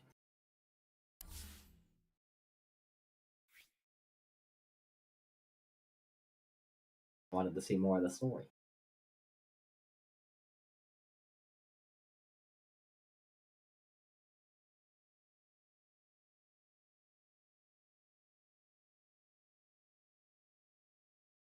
I think Chaos Knight is a little bit more balanced now. But like one problem is the Reality Rift range talent that I don't like to take. I think that shit needs to get like just destroyed. Because like with Reality Rift at the range I had it felt like more fair. Like you could kind of exist on the map without him just grabbing you.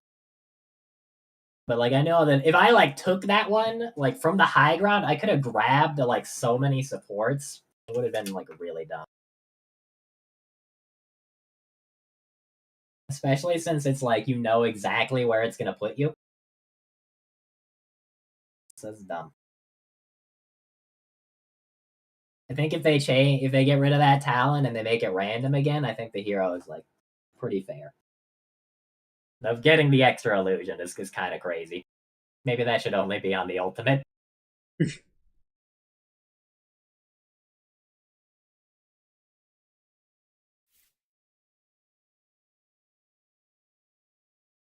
Tenma is playing Sekiro.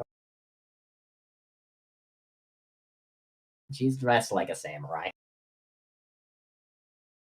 Alright, I have passionates to go read. So I'll be back eventually. He's never coming back. You brought me back?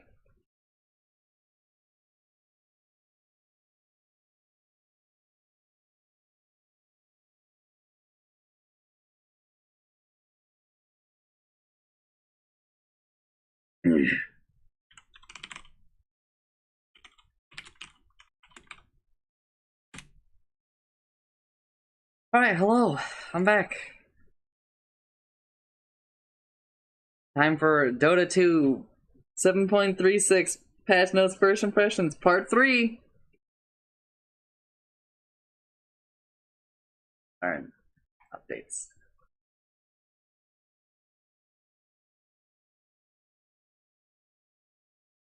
Where were we? We were on Medusa. I will be here. Actually, I'll be a second.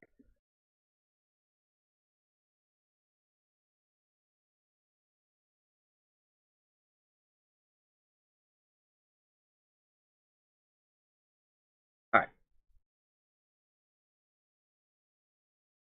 Apologies. Buddy. Alright, Medusa. Intelligence gain increased. Not the direction I thought that was going to go, but okay. Mana Shield remains an innate ability. No longer provides bonus mana on leveling up. Yeah, I didn't think it needed to. Engorged. Mystic Snake. Whenever a Mystic Snake returns to Medusa, her next 3 attacks deal additional 1 physical damage per 6 mana restored by the snake. The buff lasts up to a maximum of 5 seconds.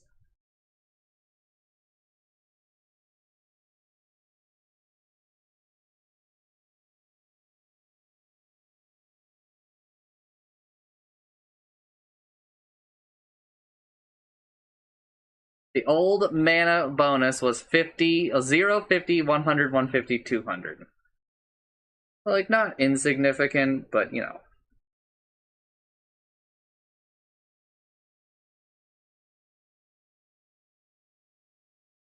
Buff lasts up to a maximum of 5 seconds. Need level 25. Mana Pact. Can be activated, draining 4% of mana drain activated for a second, but increasing actually by 3% of Medusa's attack.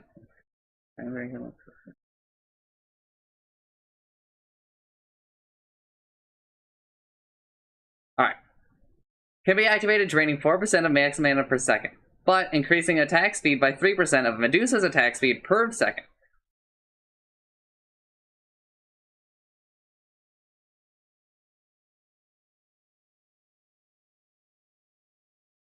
Mana drain can last up to 15 seconds, but attack speed will stop increasing after 10 seconds. Conversion can be stopped by deactivating Mana Shield, but it can't be done for the first 3 seconds of conversion. The attack speed buff will disappear after 15 seconds as the conversion has started. Cooldown is 35 seconds and starts once the conversion is stopped. Bro.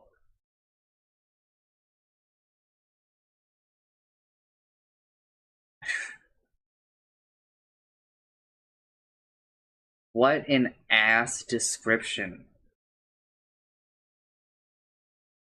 Nobody read this and thought, guys, this might be a bit much.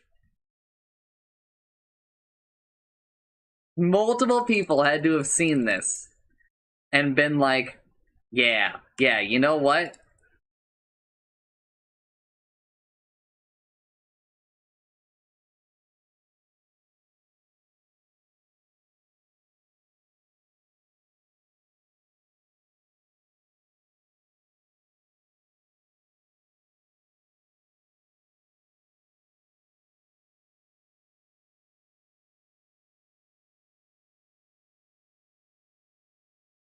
Activated tree.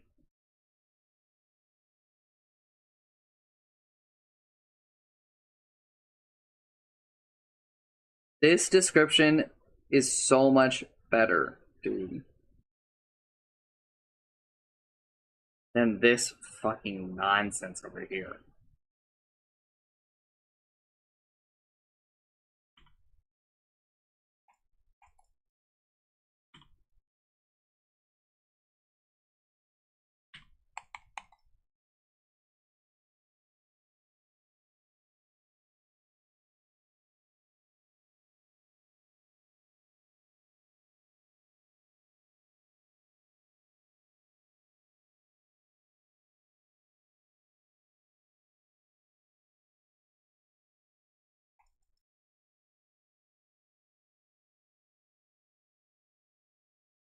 I don't know. This actually seems kind of broken. Like, I know that this Dazzle doesn't have like anything, right? I mean, he is level 30, and this is a level 1 here. I didn't even put the other point in the mana shield. This is like a a default mana shield, and it got that like it was like this is like a little close, right?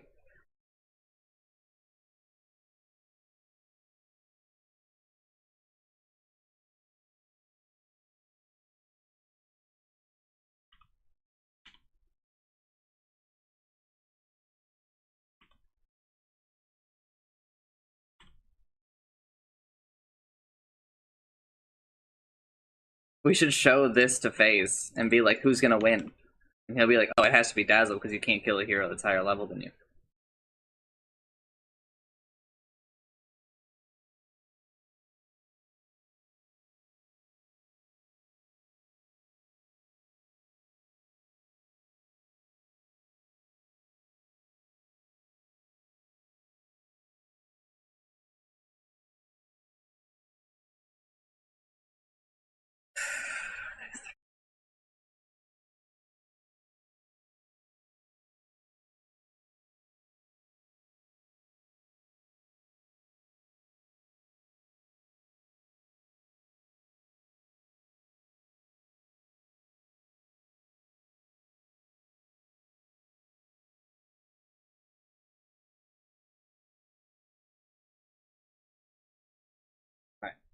Let me read the rest of this, I'll come back. Mystic Snake damage increased from 85, 130, 175, 220 to 90, 150, 210, 270. Damage increases per jump decreased from 35% to 25%. Speed increase per jump increased from 15% to 25%.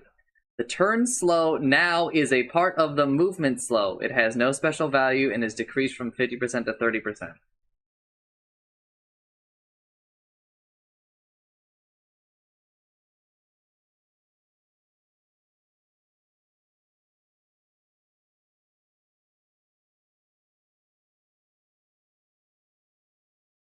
I love that the slow isn't mentioned anywhere in the top part of the ability.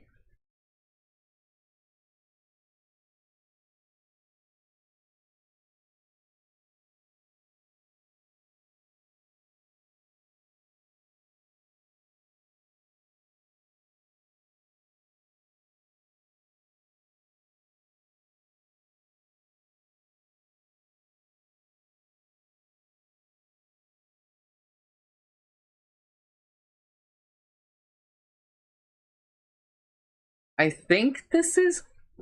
I think Medusa's really good. He's a plus 40 Mystic Snake damage. Holy. Level 25. Got buff, but you literally always take split shot uses modifiers. Check the spoiler.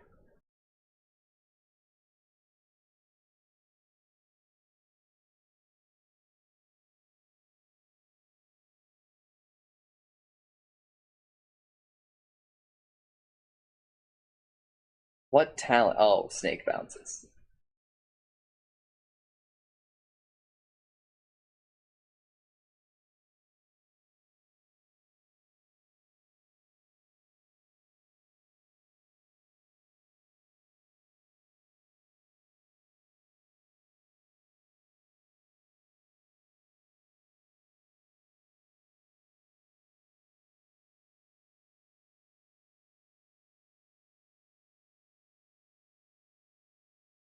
Why are you getting less mana in 7.35?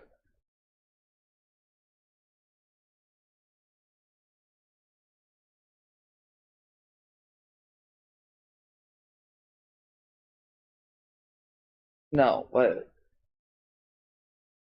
Why is here 7.35? Oh, okay, because you throw it on one target. Okay, okay.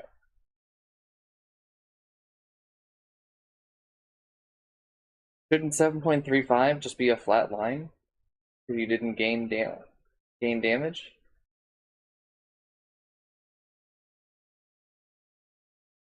Oh, okay. You're not talking about engorged at all. You're just talking about Mystic Snake. So, okay, okay. That was my problem. Oh, because the per jump decreased. I forgot.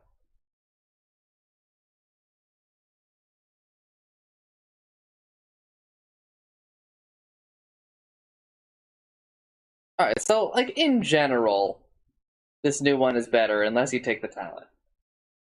With the talent, these new ones are just better.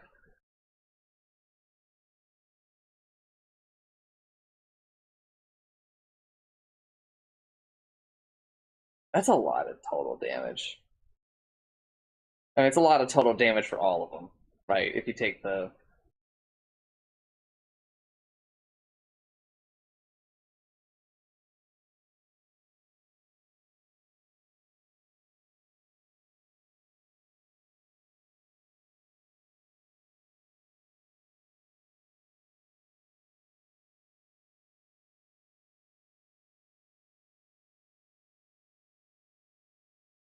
Okay, okay, okay.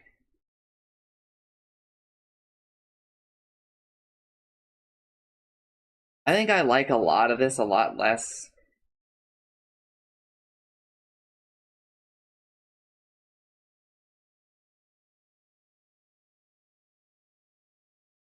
Yeah, you take the 40 damage.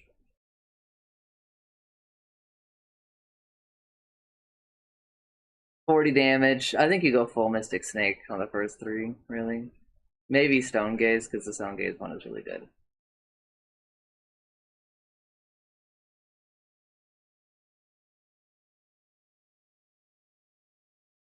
I think Medusa's super strong. I think that she mostly just got stronger. Mostly. I mean, a couple of things kind of tone some things down.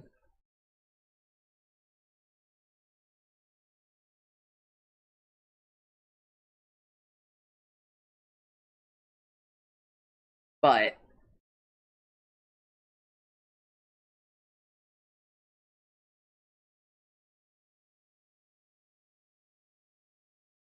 this is a lot.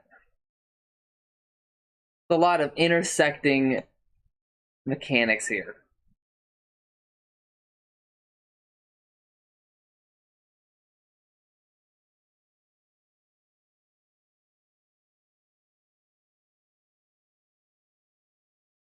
How are we doing? We're on Medusa.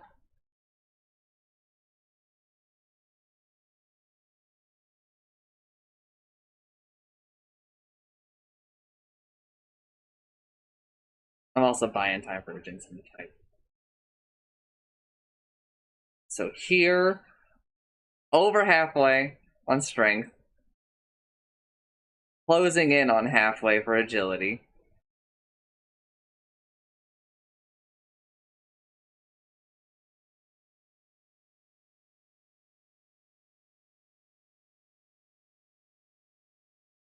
Almost halfway for intelligence. So we're here total.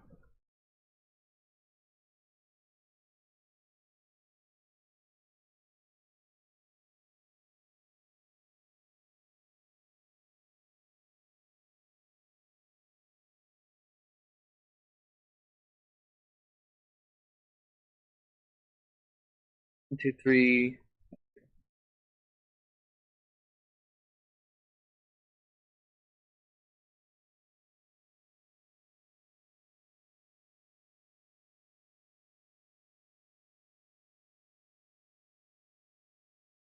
Alright, we're almost halfway done. There's a couple of heroes short. I think that Engorged is a lot safer and a lot more all around. Mana Pact is you saying, I'm going to land the Stone Gates.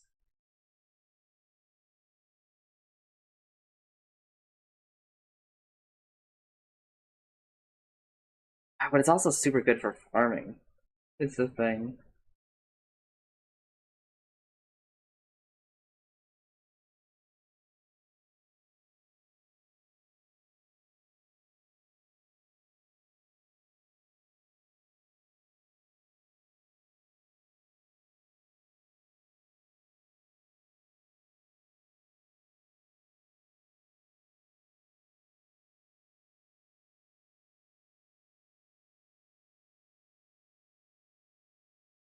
Getting stunned.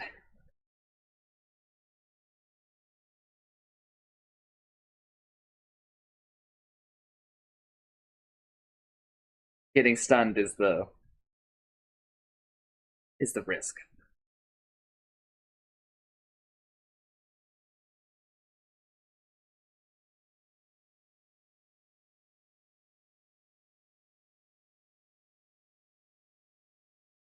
Yeah. Yeah, I think there needs to be a little bit more risk with Mana Pact. It lasting 15 seconds is a long time.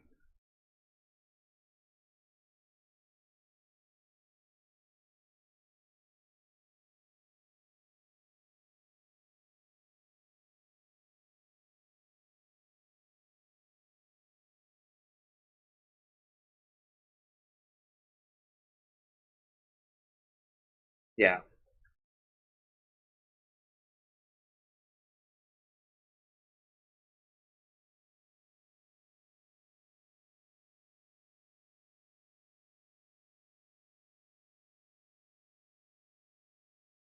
I don't know. I think that a lot of number tweaking needs to happen here.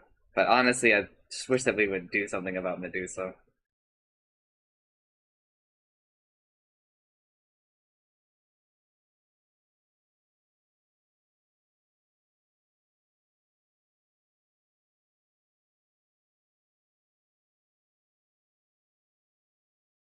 Yeah, I do kind of wish Medusa was just reverted.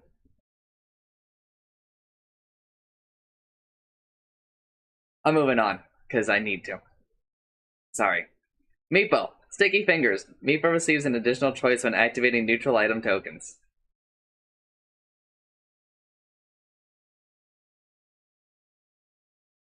What a lame thing. Absolutely boring.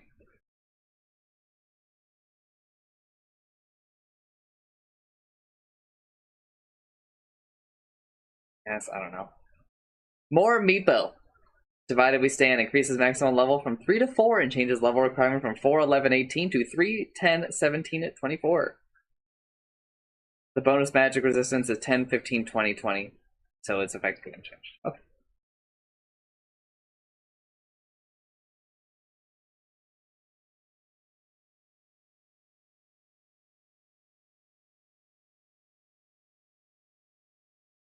It's not actually effectively unchanged, but I understand the position that they're in.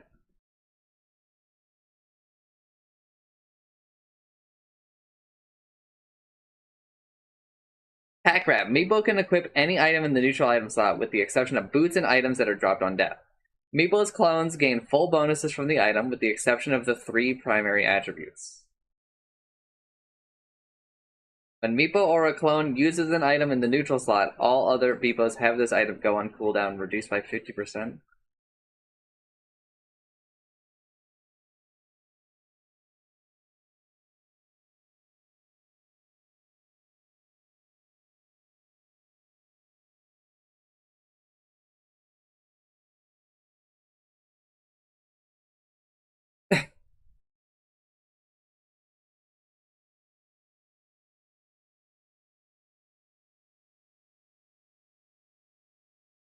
Alright, so just so we are clear, I buy a heart and put it in my neutral item slot.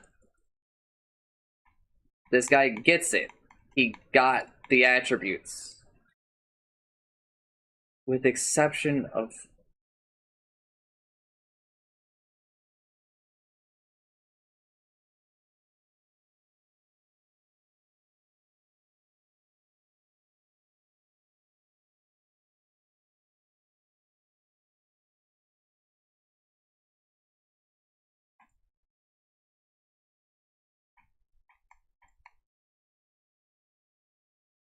maybe it's every other stat doesn't. It's gonna be like Octarian.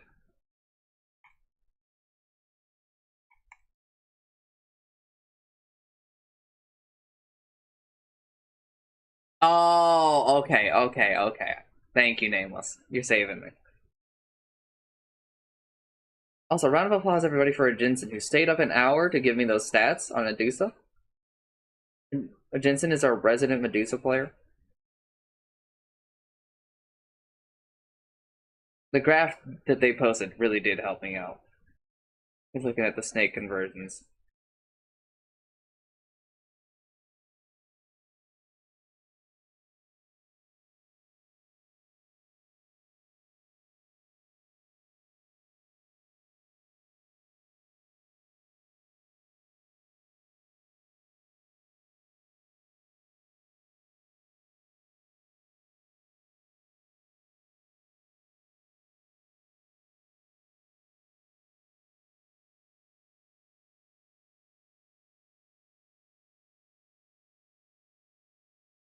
Pack Rat is definitely a better version of the previous Pack Rat, but like it's really missing like a bit. Although I do love that it is now so documented somewhere in Dota.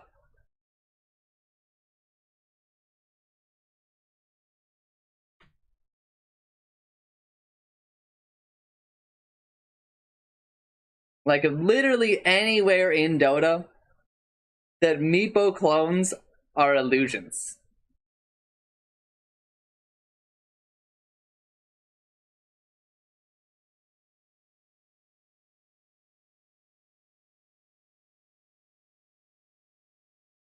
They're really fancy illusions, but they are ultimately still to their core still illusions.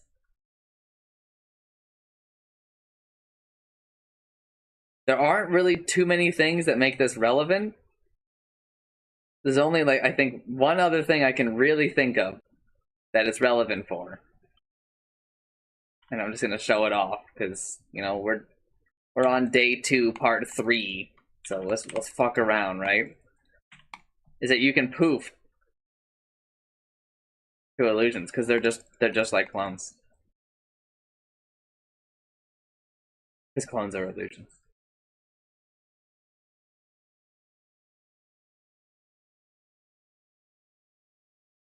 I'm being real with everybody. You know I'm taking more Meepo. Come on.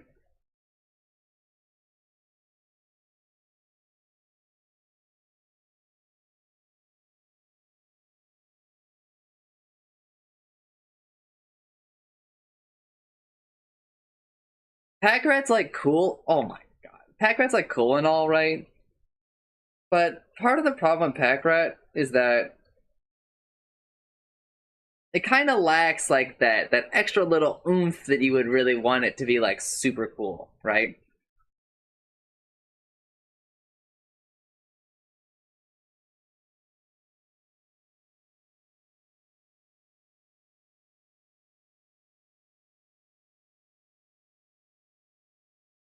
The all other Meepos have this item go on cooldown reduced by 50%. Like it's just it's too strong if you don't limit it, but it loses a lot of the pogs when it's limited. Is the problem.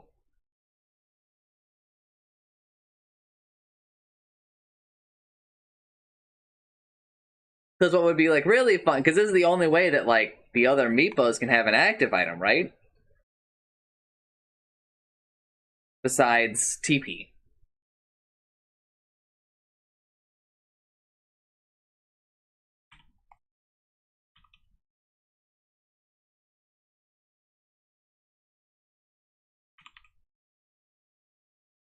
Oh.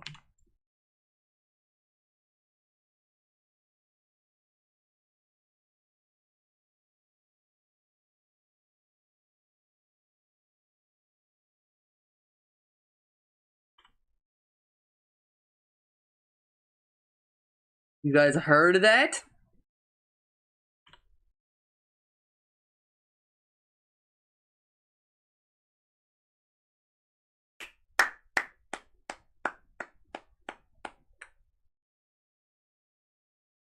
Ladies and gentlemen, Valve Software.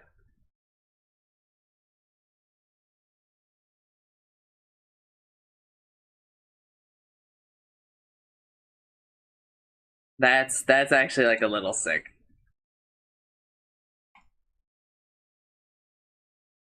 I don't think that there's any other way to have that happen.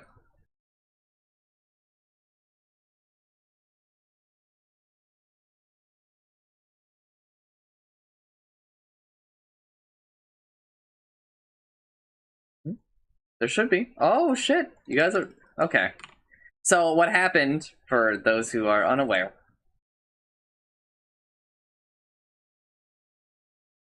is hello?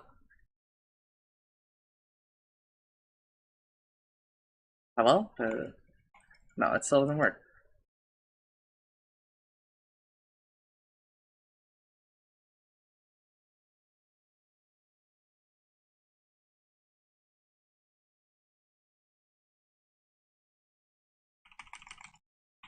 The fuck?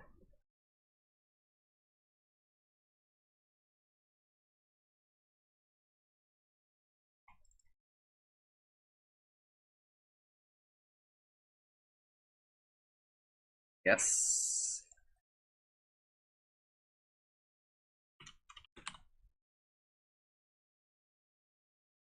I guess audio just won't work. Alright, I'll just do desktop. Alright.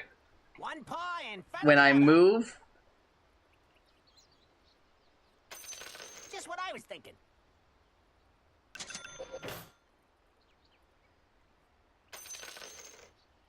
everyone wait, everyone just chill.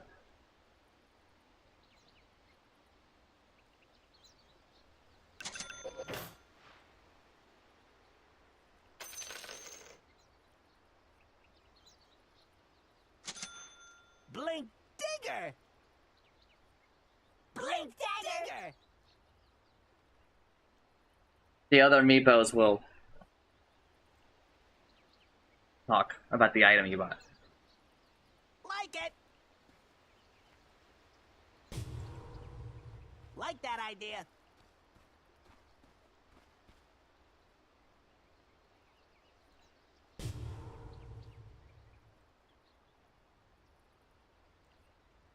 Well, that meepo just lowered the cooldown.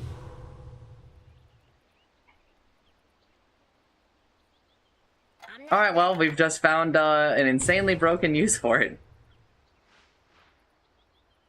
All right. Hey, why not?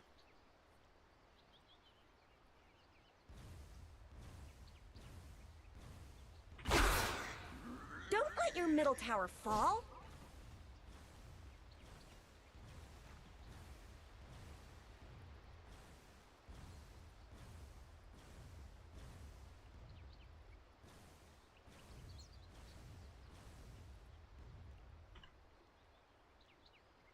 Got dirt between my toes. Blink. I don't know, it's hard to really conceptualize a lot of it.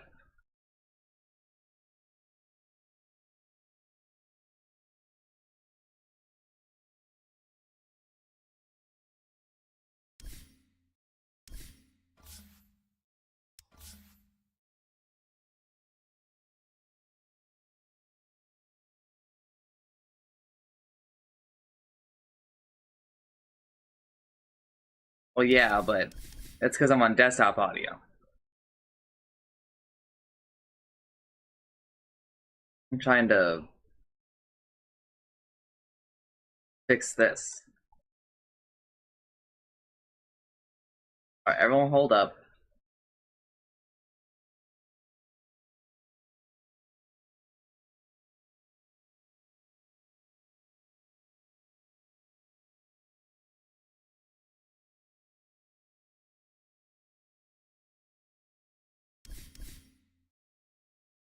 I don't know how to fix it. Load.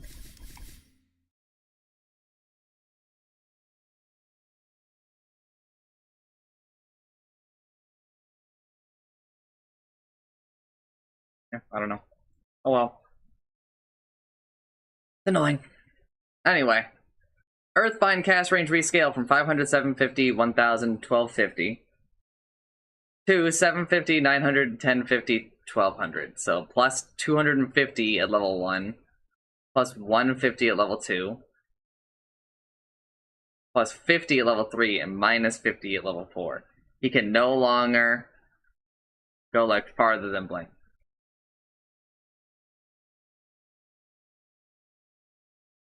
I will not be doing Mega Meepo stuff with 5 Meepos. We've had, this isn't the first 5 Meepo, Mega Meepo. We could already do it before. I've already done this. We don't retread ground. He says, a person who retreads ground all the time.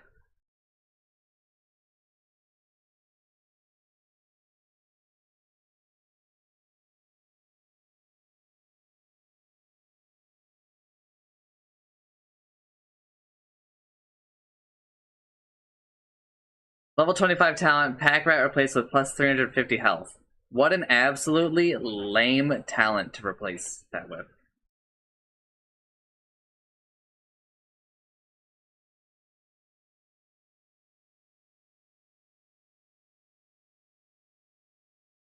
Meepo's like a little neat, but I don't know. Some of this is like... Pack Rat's like almost there. Yeah. There's no... They would never give us 6 Meepos, I don't think. The innate is super lame. Come on now. We can do better than that.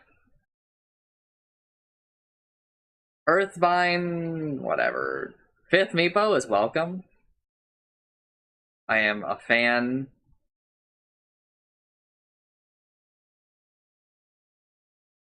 Oh, wait a minute, you're right. But there wasn't 5 Meepos anymore. Oh, maybe we haven't seen 5 Meepo. Mega Meepo. Hold up. Meepo! Good thinking.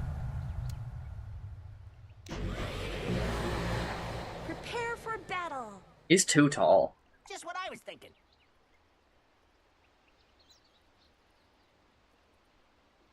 What'd you have in mind? He's a large lad.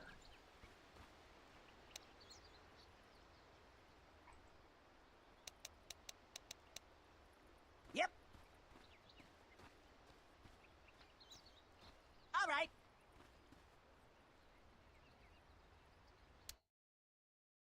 Alright, I'm moving on from Meepo. Mirana. Salamane's Faithful. Healing Lotuses are 20% more effective on Mirana and her allies. That's annoying.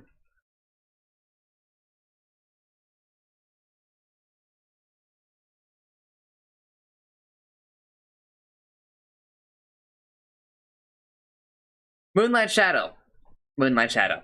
Unchanged. Solar Flare. Not Krillin. Solar Flare, new Mirana.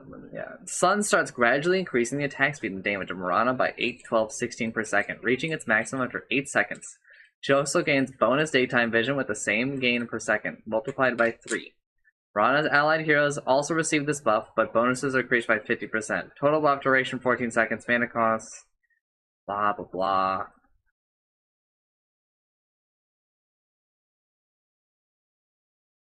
Alright, swap over the Moonlight Shadow ones for Solar Flare.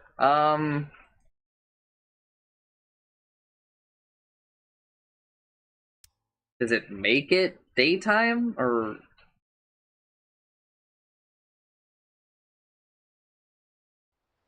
Let the battle commence. It's like a little weird.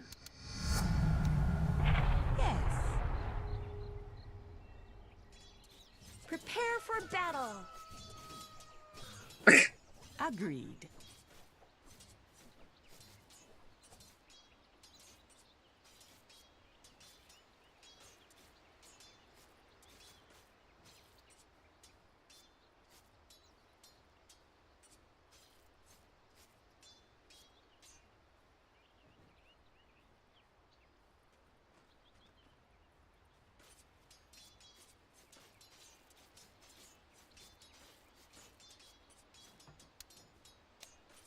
Since you command it.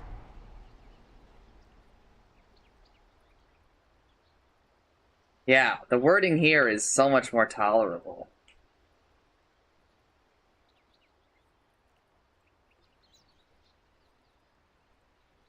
You know what's fucked up?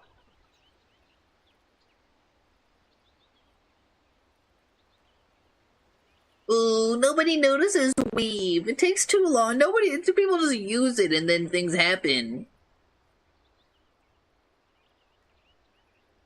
Weave takes too long. Weave takes too long.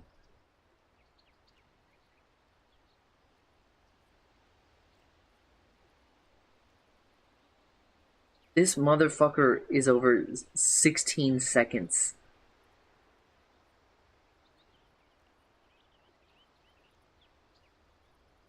Right?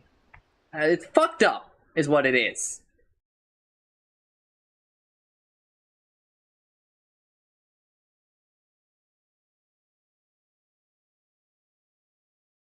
I don't know. I actually still think Moonlight Shadow's better. That is a lot. I mean, yes. Okay. Counterpoint. This is better than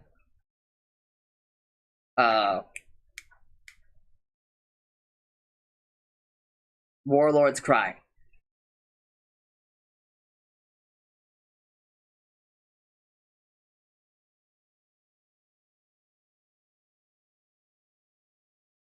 Yes, that's true. Kind of. But Moonlight Shadow forces two enemy heroes, or maybe, one to carry reveal basically at all times. Like, at least Moonlight Shadow is movement speed, which is more valuable. Solar Flare gives night vision, or daytime vision, which is cool and all, but only works half the time. Moonlight Shadow gives movement speed,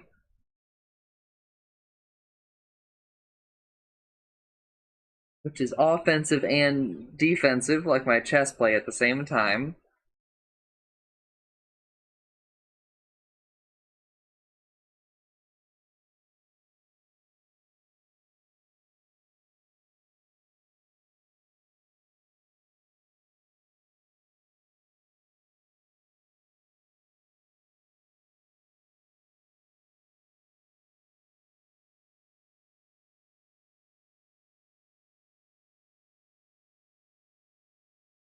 No, it's considered bonus attack speed. Medusa states base attack speed.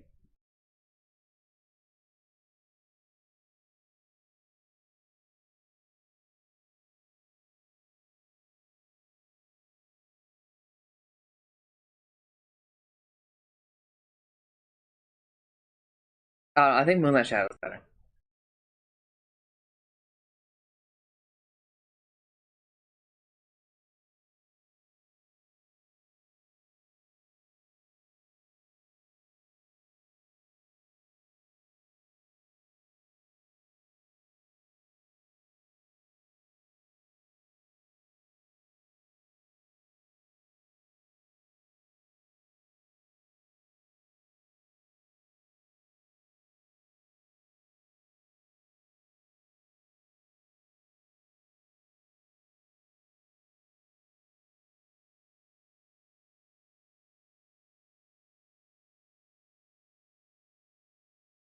Sacred Arrow, Magnum Scepter's secondary star fall damage increase from 50% to 75%. Maybe chance it doesn't think it's like the worst thing ever anymore.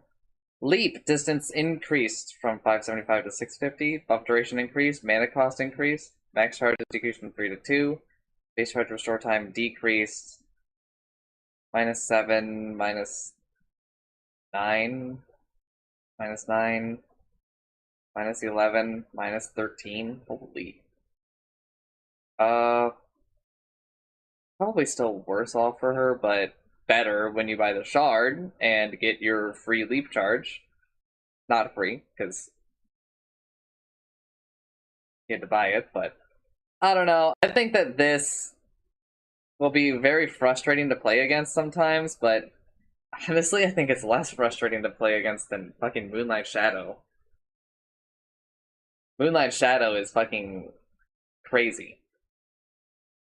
Moonlight Shadow, as Chancellor and I have talked about, is like, it feels impossible to play against sometimes.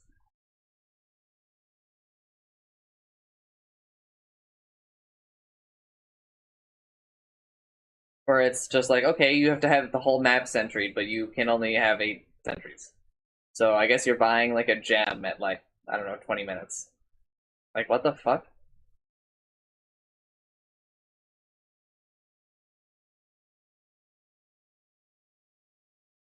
I don't know. It's hard to really compare shit to Moonlight Shadow because its impact on the game is very, very strong.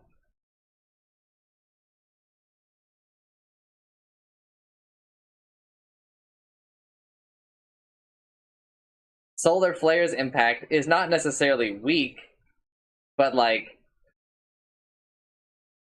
Moonlight Shadow makes you question if you're actually alone at all times.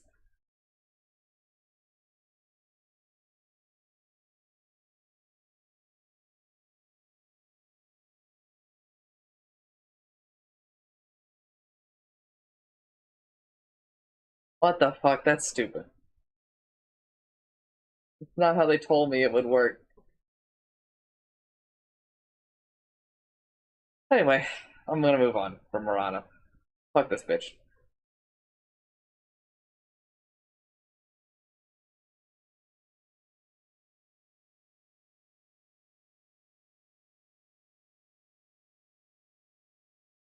Oh, you're right, it doesn't. I could have sworn it did.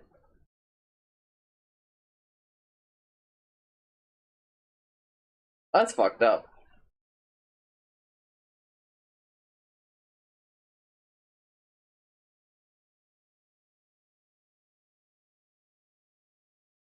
Mischief remains as an innate ability. Can't be leveled up.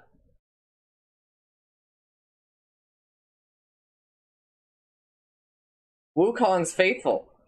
Soldiers disperse after 3 seconds if Monkey King gets outside of the formation or dies. Returning inside the circle during this time frame will cancel the dispersion.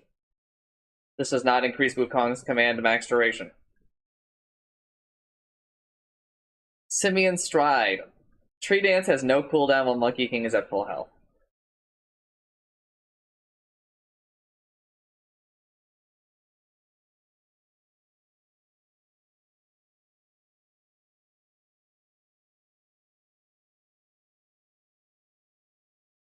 Well, you gotta take Faithful, right?